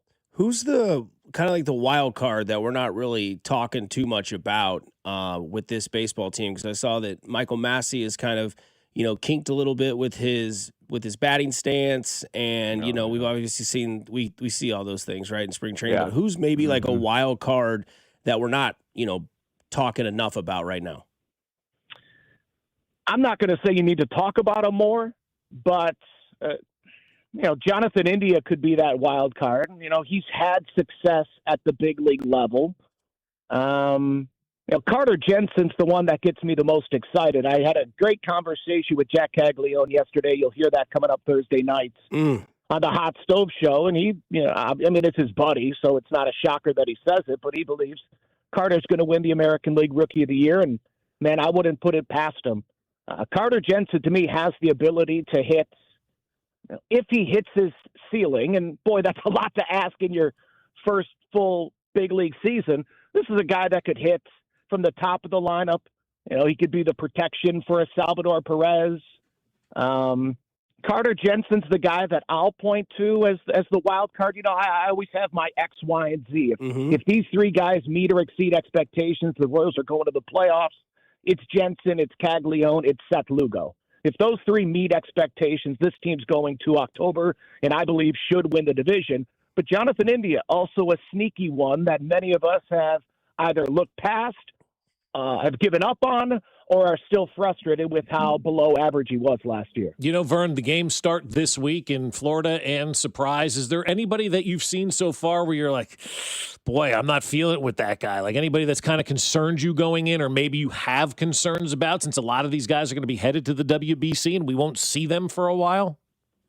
Yeah, of that group, I would say Cags, because a good day on the practice field, dudes coming in, jumping around in the clubhouse. You can just the positivity's oozing out of Cags.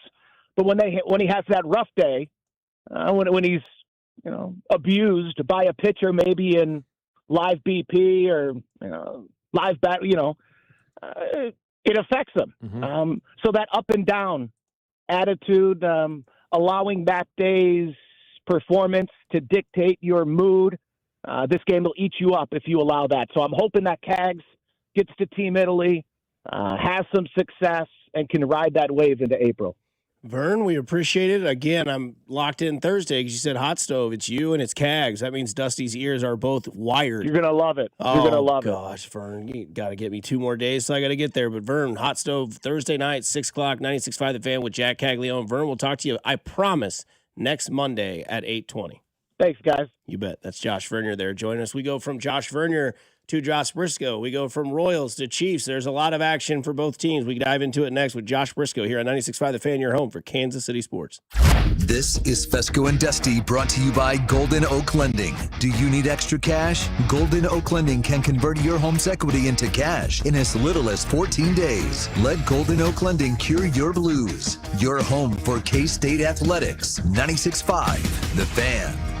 Well, I'll tell you, my friends, you don't want to be without hot water. And you know what? A lot of that is preventable, right? You have 4 people in your house like I do. Sometimes you do run out of hot water if you're the last guy to shower. Or if you get up in the morning like I do. Sometimes you got to let that hot water run for like an hour, it seems like, before you get that temperature right. Well, that's wasting energy. It's wasting water. And we do not want to be doing that, right?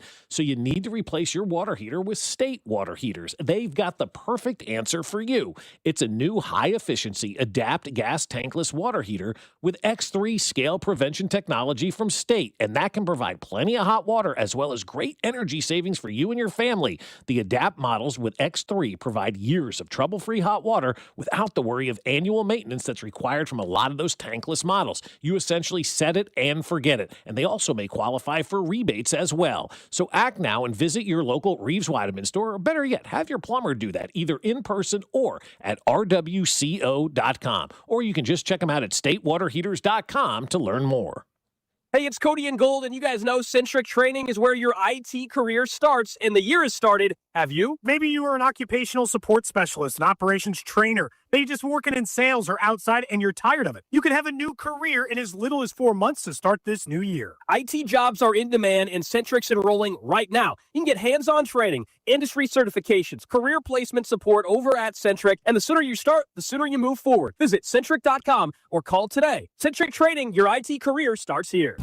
My ride smells just right, just right, just right, just right. Y'all gotta try that Febreze car. Just right, just right, just right. Yeah. La la la la la. With up to 40 days of consistency, all over Febreze car clips right on your vent. You know my car's my happy place. Keep that smile on my face when it smells just right, just right, just right. Yeah, breathe happy Febreze. La la la la. DQ presents the Spicy Menu.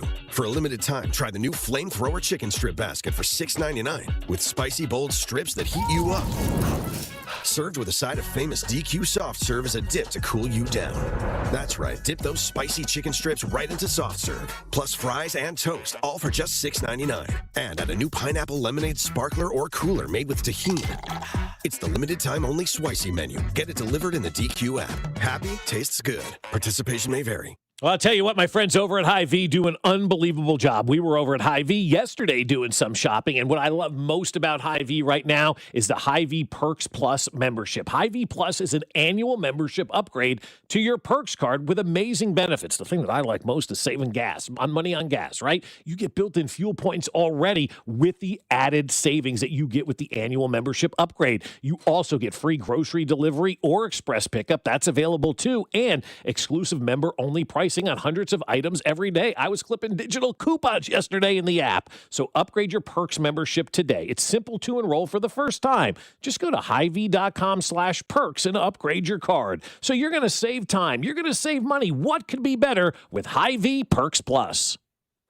The last 3 days of the winter sale is happening now at Peter's Clothiers. Save up to 50% off all suits, sport coats, and sportswear. Save big with sizes to fit every man. Peter's Clothiers, 124th and State Line Road. This is the story of the one. As an HVAC technician, he and his digital multimeter are in high demand.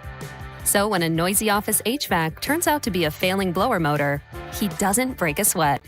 With Grainger's easy-to-use website and product information, he selects the product he needs to keep everything humming right along. Call 1-800-GRAINGER, click Grainger.com, or just stop by.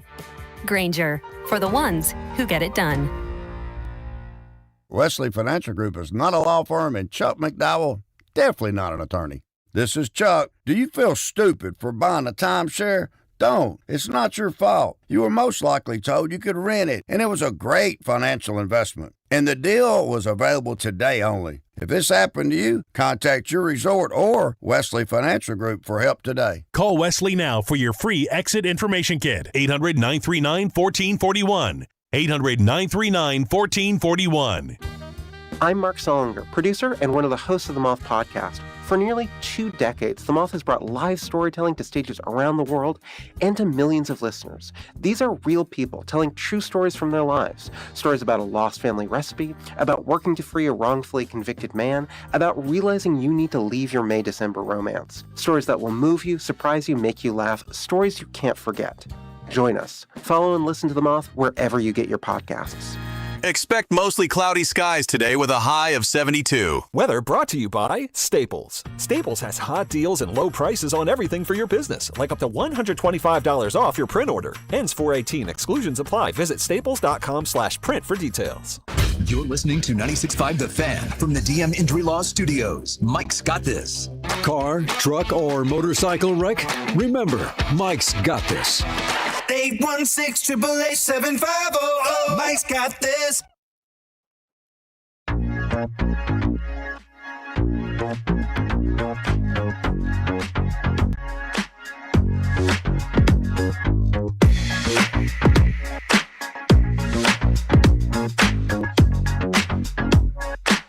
Kind of funny. I saw this tweet on X.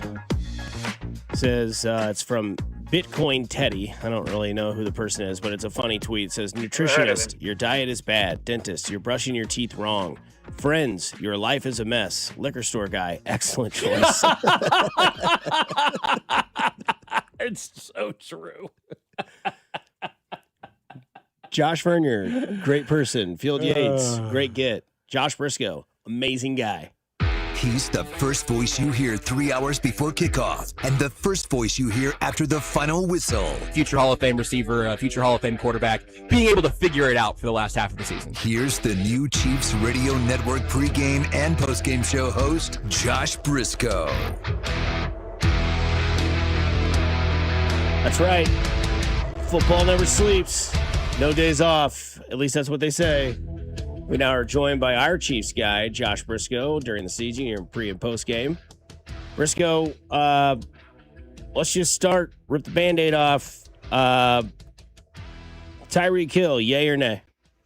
I'm going to say knee. Not yay or nay, but knee. Because I need to know if it works right now, guys. I think he said on his Twitch stream that there's still one more surgery to come. I don't know where he's at in that process. But look, the idea at a base level, I can make a pretty strong argument for it, a pretty strong case against it. But ultimately, it's all kind of silly until we know what he can physically do on a football field this year. I totally understand if he's in a headspace to kind of get back with the old gang, one more run with Travis Kelce, assuming he comes back, missing Eric Bieniemy, Patrick Mahomes, and Andy Reid. If he would want to come to Kansas City and play a role in this offense, I think the Chiefs would probably have a hard time shooing him away.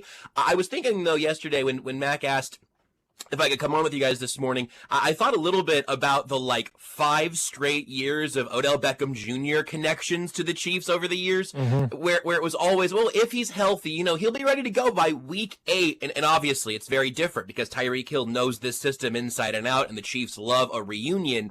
But if I had to guess right now, I would say if we find out from Rosenhaus that he's targeting a week 12 return, we can cross that bridge mid-season, and then he probably ends up going to the Ravens for the last 6 weeks of the year and tries to do this again next offseason. It seems like that's usually how these kind of injured veteran receivers trying to get one more ring or one more good run out of their career. It seems like it usually goes that way. And again, I know the coach is different now, but it feels like they usually end up in Baltimore at least once.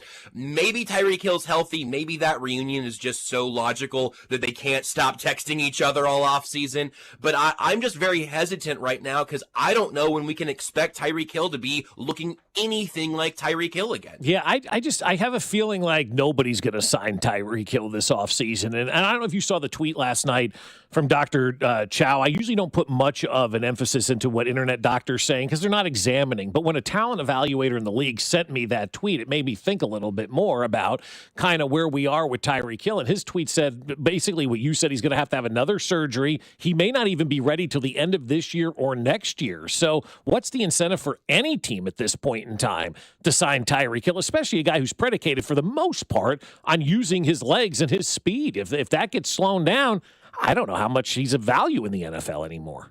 Yeah, and I think someone's going to want to find that out, and someone should, right? Again, hey, Tyreek, when you say you think you're ready to be looking anything like the Tyreek Hill we remember, here's a handful of $1 million to come in and to try to make that a reality here. Someone will eventually bite on that, but I like you said, kind of this path that I'm envisioning, if you're a playoff contending team who has a serious wide receiver injury partway through the season, maybe you say, well, let's give Tyreek Hill a call and see. Then again, if he can come in, if he can play 4 or 6 games that starts to look like himself again by the end, then that really helps his free agent case next offseason if he's trying to do that. I think at age 33, would be going into his age 33 season at that point. Like there's obviously a path for him to extend his career, but I have a really hard time just like picturing him in St. Joe knowing he's going to be on the sideline for quite a period of time there. Again, if we find out that he's closer to returning and that this last surgery is not a huge deal, I'd understand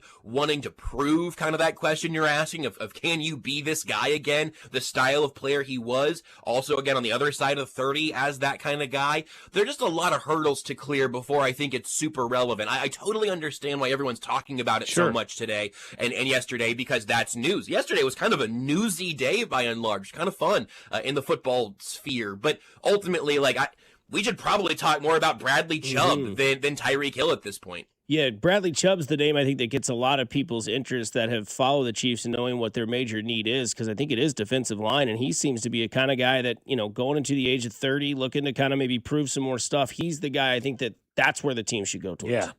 Yeah, and it's the kind of deal that, I hope everyone understands this. No individual defensive end or defensive line move can be the only one this offseason. You're going to see 2 or 3 real hacks. You just have to. They could draft D-line at 9, they could sign Bradley Chub, and they could go get Boye Mafe. And they could trade for Kayvon Thibodeau, who's kind of in an interesting situation right now. Yep. There should be a number of bites at that apple, and I'm not saying that Bradley Chub would single-handedly solve this team's biggest problem. Again, you're never going to get these high-end players buying low. You're always buying low because the last year didn't go as well as you wanted it to, or there's a health concern or an age concern. Like, that's always a part of the math. But if I'm Brett Veach right now, I want to have 25 defensive linemen who I would like to have on this team, and then you're just trying to find the best value however you build that out. They need to build this defensive line up in a real way this offseason. And again, if Chubb is the veteran kind of upswing, like you said, Dusty, trying to kind of recalibrate what his standard is. Hey man, come in here for 1 year, and I don't know if this is a real number or not. 1 year, $6-7 million, $8 million, whatever it needs to be to kind of give you some market value money. Come show us what you can do, and then go get paid by somebody else next year. Or maybe you get the kind of Charles Omenihu path, where there's a couple of years in this defense. But every one of those guys I'm at least interested in, and then you let Veach and Spags figure out the guys who are the best fit and the best value. Would you be taking 2 defensive linemen at 9 and 40 back-to-back? Not necessarily. Me not either. inherently. No. Yeah. No, I could see there being, if you said, hey, it's Ruben Bain at 9, and then there's a interior defensive lineman who falls further than you expected, and you say, no, we're going to go ahead and we're just going to double dip here. It would not enrage me by any means. I would be bummed to wait another beat longer at wide receiver. It seems like running back, you're either kind of drafting Jeremiah Love or waiting around for a bit, so that doesn't bother me.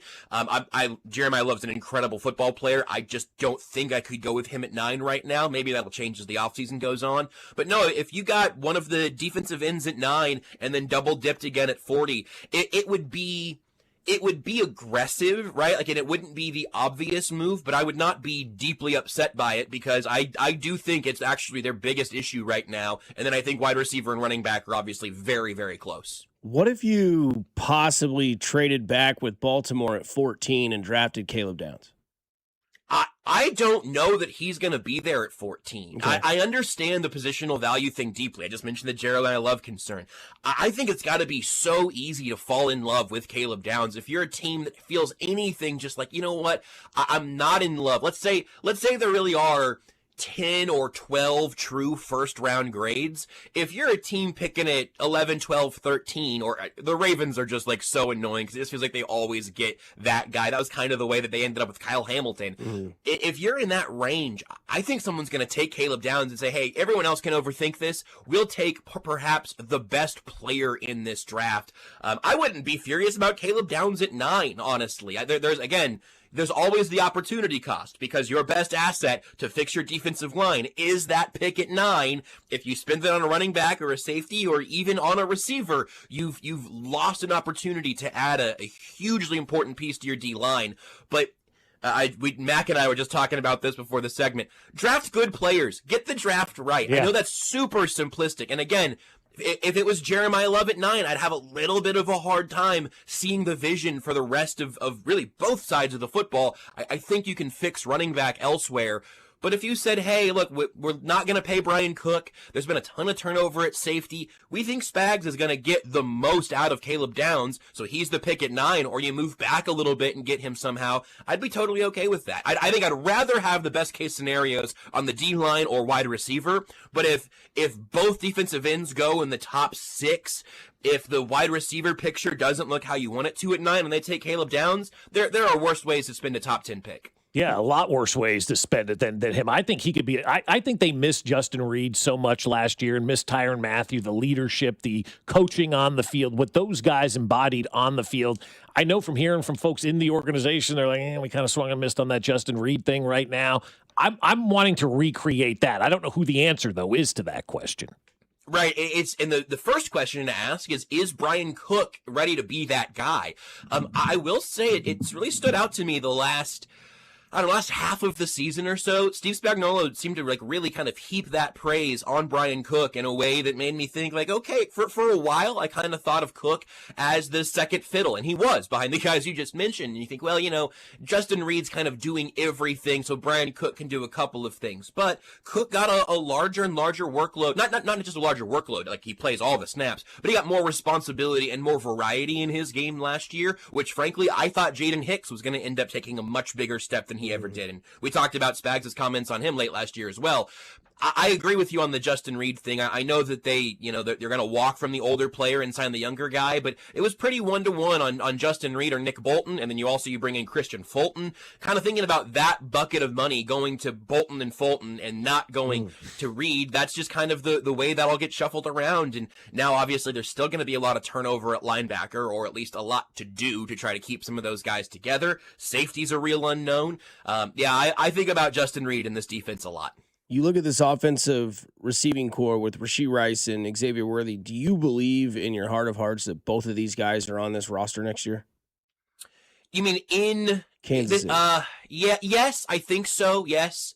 But I wouldn't say that I believe in either of their second contracts being here right now. Obviously there's just been a Rashee Rice thing every so often. It just keeps coming up, and he's still around. And I think I'm probably buying a little bit of Xavier Worthy stock this offseason, and I'm putting a little bit of money, not literally, but a little bit of monopoly money here on the idea that the injuries and the usage were both hurting him last year, and there's a little bit more in the tank for him. Rashee Rice is the coin flip, where he's the best wide receiver on this team when he's out there. He missed the first 6 games last season because of the suspension. This offseason's already been just pretty high volume. So I have thought a lot that I do think they will both be on this team in St. Joe, right? I'm expecting that at this point. I don't think that because of Rashee Rice's off the field stuff, I don't think he has a real market right now for kind of a surprise trade that could maybe shake some things up. But I would not be planning on the long-term future of this wide receiver room in any sort of concrete way. And I'm also greedy about wide receivers as it is. I would always be happy with another dip into that bucket until you find a real alpha number 1 wide receiver. So I'll be happy for the Chiefs to do that anywhere in the top, 75, but I'd be happy at 9 or at 40, or if they end up with another pick somewhere late in the first, I would love to see them reinvest in wide receiver. Again, this is straight up answer your question. I do think they'll both be on this team this year. But I wouldn't blame anybody for being a little bit fuzzy on the vision. See, I got a little bit, maybe faith in my body with Chad O'Shea coming in as the wide receiver coach. I feel better about them because now they have direction, which they obviously did not have, learning from, a guy who should have been not coaching wide receivers for the last couple of years. And now you got a guy who's been in the league 20 years as a wide receiver coach. I think that may be ultimately the biggest wide receiver move that takes place this offseason.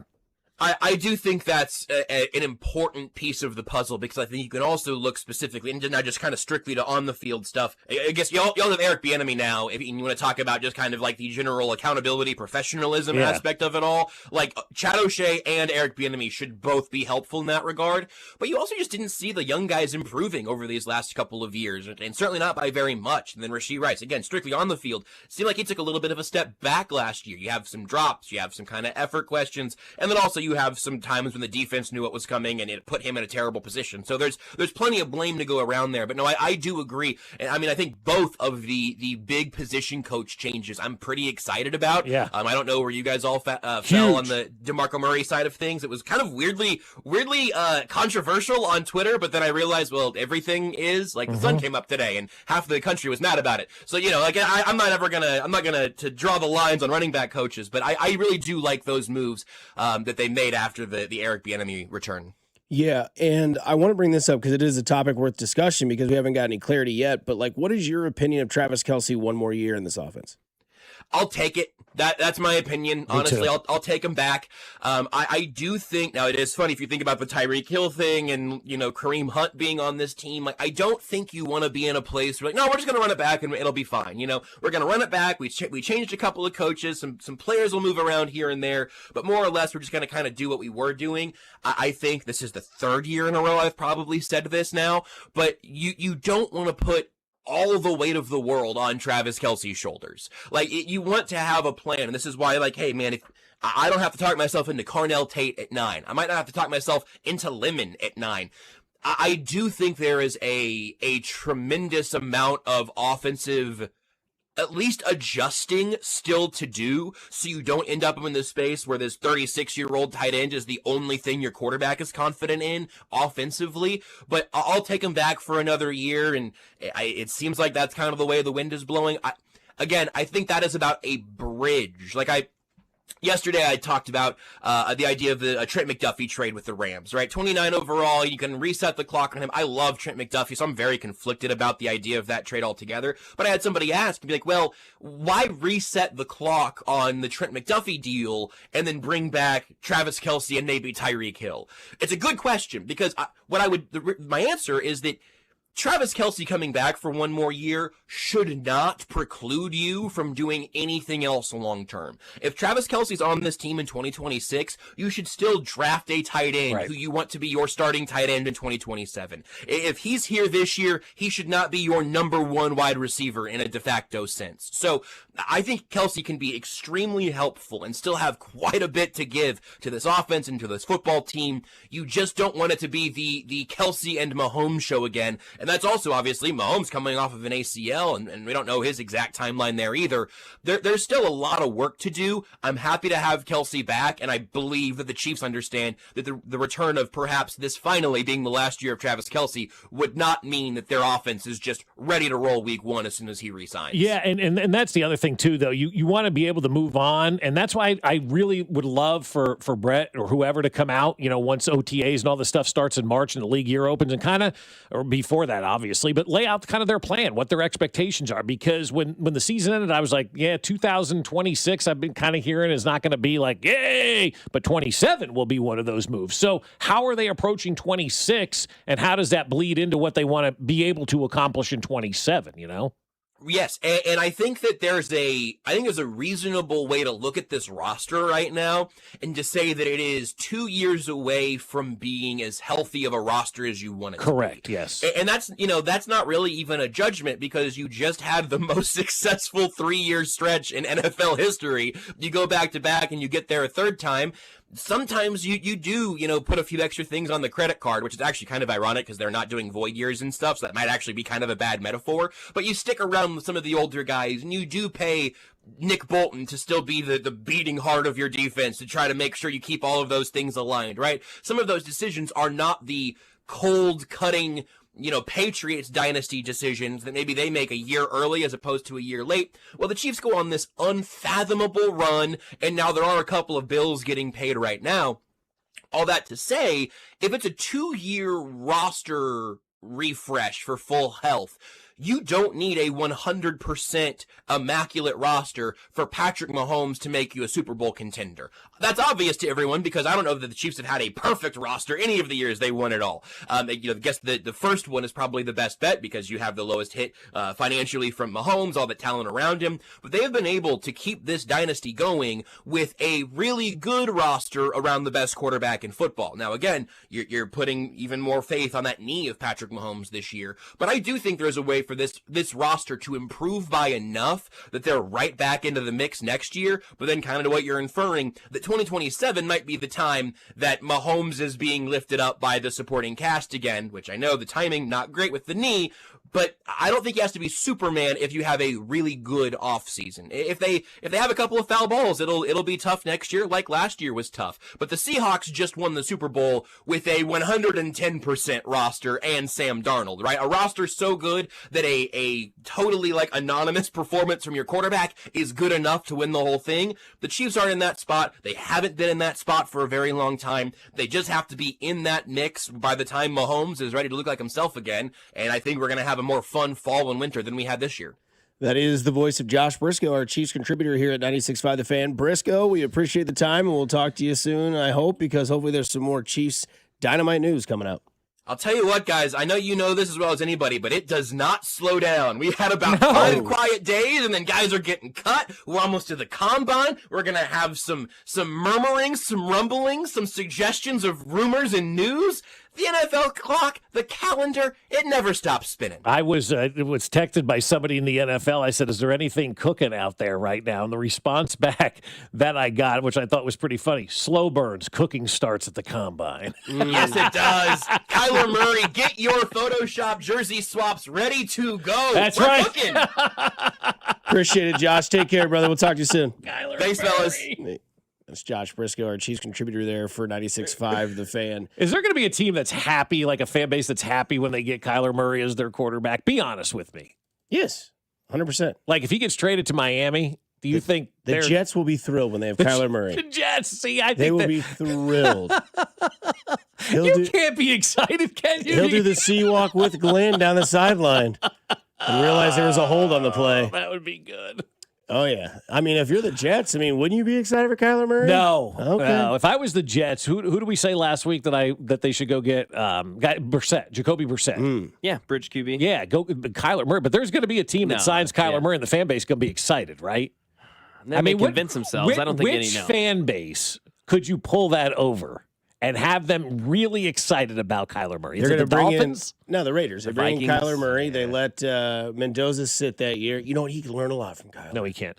No, the Vikings, I do not think would be happy with Kyler Murray as a fan base. They'd be happy with anybody besides 9. No, I think they could convince themselves. Yeah. They're acting like Jets fans are stupid. They know Kyler Murray's ass. They're Not just gonna, I didn't say Jet fans. Excited. I said Dolphin fans. Well, yeah, but Dolphin fans, everyone knows Kyler Murray sucks. Do they? So no one, yes. Okay. Yes. Everyone's there. We're all there. Is this like the unanimous one finally in sports? We can all agree Kyler Murray stinks? He's not good. Yes, exactly. He's also better than Justin Fields.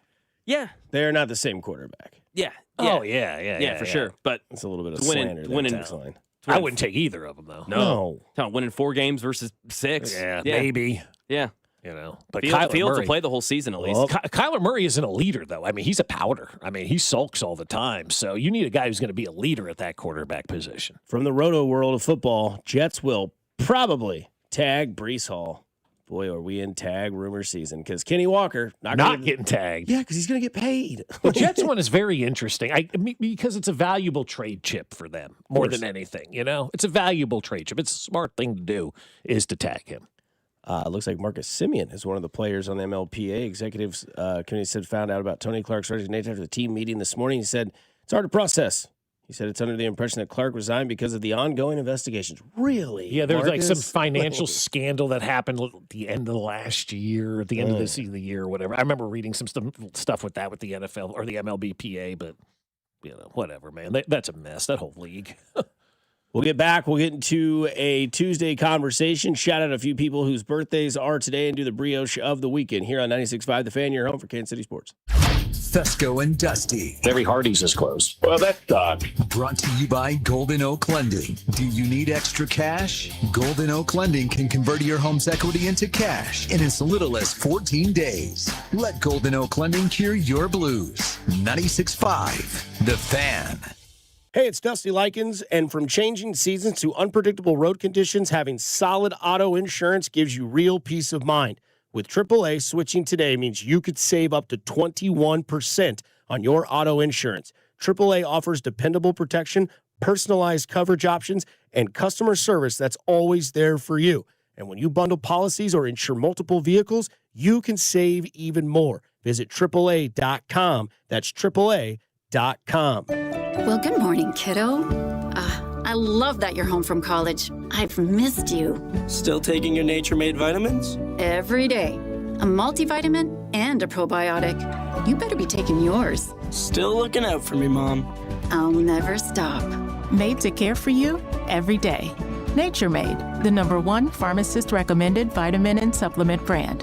Find us in the vitamin aisle, based on a survey of pharmacists who recommend branded vitamins and supplements. I'm Piera Palazzolo, VP of Digital Marketing for the American Management Association, a company focused on the management training skills needed to enhance the careers of business professionals. We did our research when it came to the best companies for website development and chose AmericanEagle.com. And we couldn't be happier. AmericanEagle.com worked closely with us to understand the front and back end requirements needed to launch an e-commerce website that could handle the complexities of running thousands of seminars nationwide. Our robust new website and improved SEO saw immediate increases in site traffic and web revenue. If you're in need of managerial effectiveness and success, visit our website at amanet.org. If you're in need of a website that provides an unparalleled consumer experience, I highly recommend AmericanEagle.com. Transform your business today. Dial 877-WEB-NOW-1 for a free digital consultation with AmericanEagle.com. When I wake up The best mornings in the morning light, start with Wrangler. I pull on my jeans and I feel alright. Jeans, jackets, and shirts that get your day started. Good mornings make for better days. Wrangler, for the ride of life. This is the story of the one. As an HVAC technician, he and his digital multimeter are in high demand. So when a noisy office HVAC turns out to be a failing blower motor, he doesn't break a sweat. With Grainger's easy-to-use website and product information, he selects the product he needs to keep everything humming right along. Call 1-800-GRAINGER, click Grainger.com, or just stop by. Grainger, for the ones who get it done. When I wake up The best mornings in the morning light, start with Wrangler. I pull on my jeans and I feel alright. Jeans, jackets, and shirts that get your day started. Good mornings make for better days. Wrangler, for the ride of life. Wouldn't you like to take a vacation from your bills? Well, you can. The new year is here. Home values are up, and you have more home equity than ever. Now is the time to put that home equity to work for you. This is James Hawkins, president of Golden Oak Lending. Credit card balances are at an all-time high. Why pay 25 to 30% interest to them when you could be saving thousands of dollars after a simple phone call? Golden Oak's mortgage rate is 4.5%. We have no fee to apply and no out-of-pocket costs. And if you call today, you could make no payments for 2 months. But don't wait. This rate won't last forever. Imagine how good it will feel to have those bills paid off. At Golden Oak Lending, we can make that happen in as little as 14 days. And if for any reason your loan doesn't close, we will pay for your appraisal. Call today and take advantage of our 4.5% fixed rate. Call 913-890-GOLD. Golden Oak Landing, cured my blues. 5.442 APR, FHA 15-year, 20% equity, qualified credit, additional terms apply. NMLS 114937. Brioche of the weekend. Big brioche guy. Love that. Yeah, good take.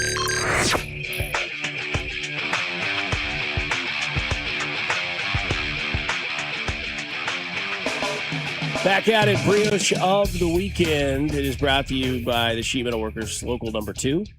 During the high school football season, vote for the high school football game of the week at prepskc.com. And each week, Sheet Metal Workers will give $750 to the 2 teams boosters announced. We will announce those winning teams every Friday morning during the football season.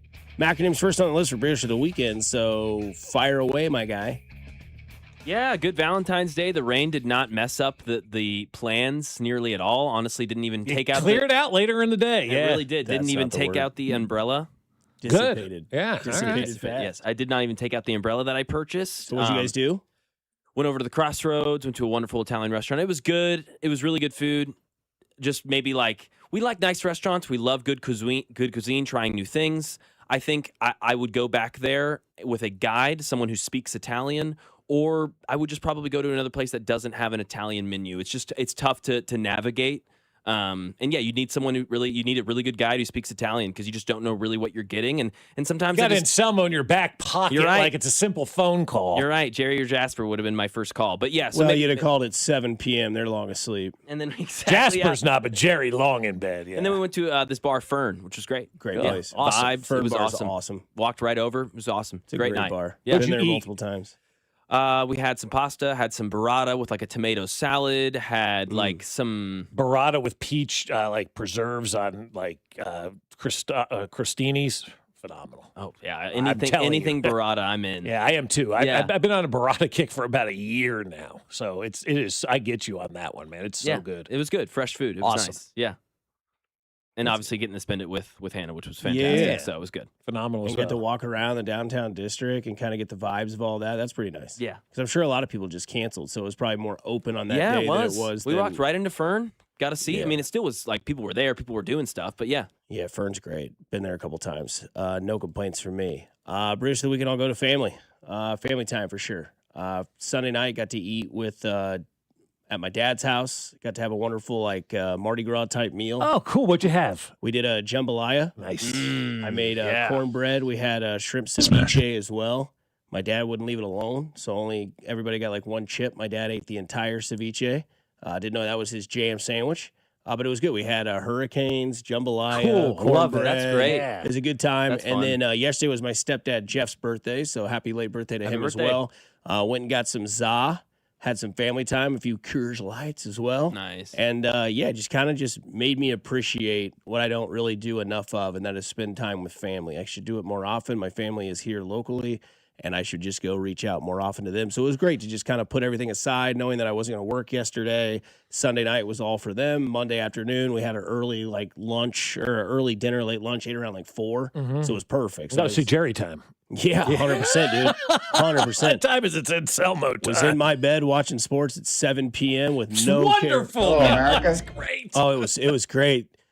Flat screen on the wall, TV, dogs in the bed. We were hammering it home last night. I saw a tweet this morning that says when going to bed early as an adult is great. It's a reward, no longer a punishment. So I do the same thing sitting in my recliner. Might as well get even more comfortable and just lay in the bed and watch TV. Yeah, you get such a good sleep. Go to the garage before. I got 2 brioches of the weekend. First and foremost, I got to shout out Olathe East. They beat Olathe South on Friday night. My nephew, Luke Boster, 7 threes. Dang. Carried him off the court. Okay. Let's go. How about that for your biggest game of your senior year against your biggest rival, That's right? awesome. So I got to shout out Luke and whatnot for the team. They crushed Olathe South, but 7 3-pointers, man, that's pretty awesome. He's raining them. Yeah. So congratulations to him as well. And also brioche of the weekend. We went over to UMKC on Saturday night and for their basketball game, and they lost by 40. Okay, in this game, and we're not here to see the results of what's going on now because that's all going to change with their new coach coming in and Mark Turgeon and all that. And there's a lot of buzz down there. People are excited about that program, and they should be because from what I understand, Turge has already offered a couple of the big time local players to stay home in Kansas City, and I think that's kind of what it's going to take. They're going to be down at Municipal next year. I think they're going to move some offices down there as well, so they're really embracing Municipal Auditorium as their new home gym. I think for fans in Kansas City who are looking for something fun to do, to have Division I basketball here with a brand name coach, that's great. And I know Bill Self I saw a quote from him that said something to the effect of, "We love Turge. We want to have him have success." How cool would it be if UMKC hosted KU at Municipal next year, right? Get those 2 teams playing in Municipal Auditorium, not Sprint Center, not T-Mobile, not the new place, but the old historical building. Fill that thing to the rafters. UMKC can get something special back going. And great. We had ourselves a really nice time down there. I want to shout out to all the folks, at UMKC, from Dr. Martin to my friend BJ, who's in doing their fundraising and stuff right now. So they want to be good. They want to have fan support. And if they win early, I think fans will jump on, man, because it's a team that everybody in Kansas City can rally around. So pretty cool weekend for them as well. No doubt. Couple shout outs. Amy Matthews, happy birthday. Happy to her. birthday. Yeah, happy birthday, Amy. Also, happy birthday to our guy, Nathan Williams. Yeah, another happy birthday, too, to Nathan, right? Happy birthday. Yeah, 'cause I feel like he was married yesterday, Dusty. I mean, it was not Well, 4 months ago. The weather would implicate that. Yeah, absolutely. Temperature, you got married. It was November. Also, Dayton Moore celebrating a birthday today There we as well. go. A lot of people are Nice. born today. A lot of people can relate on their birthday. Hey, I could relate to that for sure. Let me tell you something, man. I'm not kidding. I really think that's good for the youth, you know? Stay young. It is also Fat Tuesday. Oh, God. I am not of the Catholic faith, so I don't participate in, Lent and all that sort of stuff. But we all kind of have things that we can piggyback off that from where you're like, you know what, I might not be Catholic. I might be non-denomination. I might be Baptist, Southern, whatever you may be. But there's always something, right? Like my mom, who was raised Catholic, would always give away something. And it was always something like, I'm not going to have ice cream. Right. Like, well, there you go. That's a good step. Or no chocolate, whatever it is. Do you guys have something that maybe you will try to give up on until? I used to think about that kind of stuff, but I'm kind of content where I am right now. I work out, I exercise, I eat right. I'm like, what could I give up? I don't know. I don't really know what I would give up this year for Lent. Maybe chocolate, but I like it too much to give up. Yeah, don't give up that. No. So I don't know. I was thinking more of a sports team perspective. If I was the Chiefs, I'd give up running it back. Yeah, that's a good one. They've just taken running it back and changed it to reunion tour. Yeah, it's like the Beatles reunion. Hologram Tyreek Hill is going to be out there, right? I mean, yeah. Horseradish. Him and Kelce together would be near 70. So, yeah, I'm good on that. God, yeah. Exactly. Yeah, mid-60s, those two combined. So, yeah, mine would be let's not have a referendum or a massive, come to Jesus moment after every KU basketball game. Yeah, it's regular win or season, lose. right? It's like, I'm so over this. We're not going to know about this game in even 3 weeks. Darren Peterson's good at basketball. KU's good at basketball. They'll figure out how to work together. Yeah. Bill Self will figure it out. Trust me. They'll get it. I'm not worried. I'm with you, Mac. Yeah. Every regular season game, but he's one of the big talking points in college basketball this year, and he was nobody's bad, talking about the yeah. games. We're talking about the player, the enigma, what is Darren Peterson. Nobody's breaking down a college basketball game, but man, this guy really just intrigues everybody right now. Yeah, I would say something people need to let go of for Lent in sports would just be like, give up like the hatred towards guys that have so much more to prove on your Royals roster. Like if we're gonna have the energy with Carter Jensen that he's gonna be this stud and rookie of the year, I don't think you can have the same sort of opposite take with Jack Caglione. Be like, he's gonna be a bust. It's not gonna happen. Yep. It's not gonna work. Give that up. Go into the season with an open mind. I'm going into the season just saying, let me see what you can do. Yeah. I have no expectation for either one of those guys. You don't have to have an expectation for every individual player as you go into a season. It's okay to just kind of like watch it unfold, because a year ago we had no idea who Noah Cameron was. Literally had no idea who that guy was. Yep. And now we're talking about being one of the aces in the rotation, a possible Stud. ace. Yeah. Yeah. So sometimes things just happen and it's okay. And a lot of these people that are in love with Carter Jensen didn't know Carter Jensen was there. Exactly. Yeah. That's the other thing. Where did this guy come from? Been in the organization for 4 years. Yeah. Never heard of him. Yeah, that's a good one just for life, too. Hey, just be a little more positive. Yeah, have an Little open more- mind. A little more patient and hopeful. Like everybody automatically goes into things saying no instead of saying, well, maybe it can work out that way. Let me see how it. That's why I always ask you, tell me why. I'm like, oh, okay, that piques my interest. I will say I'm gonna tone down the screen time on the phone. I'm stealing that one from Rob Britton. It's a good one. He goes, last 2 hours of the night, me and the wife, phones down, focus forward. I like that theory. Nice. Yeah. Hey, I could relate to that for sure. Let me tell you something, man. I'm not kidding. I really think that's good for the youth, It's good for everybody is to go do something nice for somebody. You never know. It could change their day, their week, their month, their year. It's simply cool to care. Kansas City, stay kind, stay safe, stay groovy. Go have yourself a Tuesday. I know these two guys will. Coming up next, it's Cody Gold and Drew. No, it's not. It's Cody Gold and JT Noah. We'll talk to you tomorrow on a Wednesday. I just want to win, Jen. This is Voice of the Wildcats, Wyatt Thompson, and you're listening to Fescoe and Dusty on your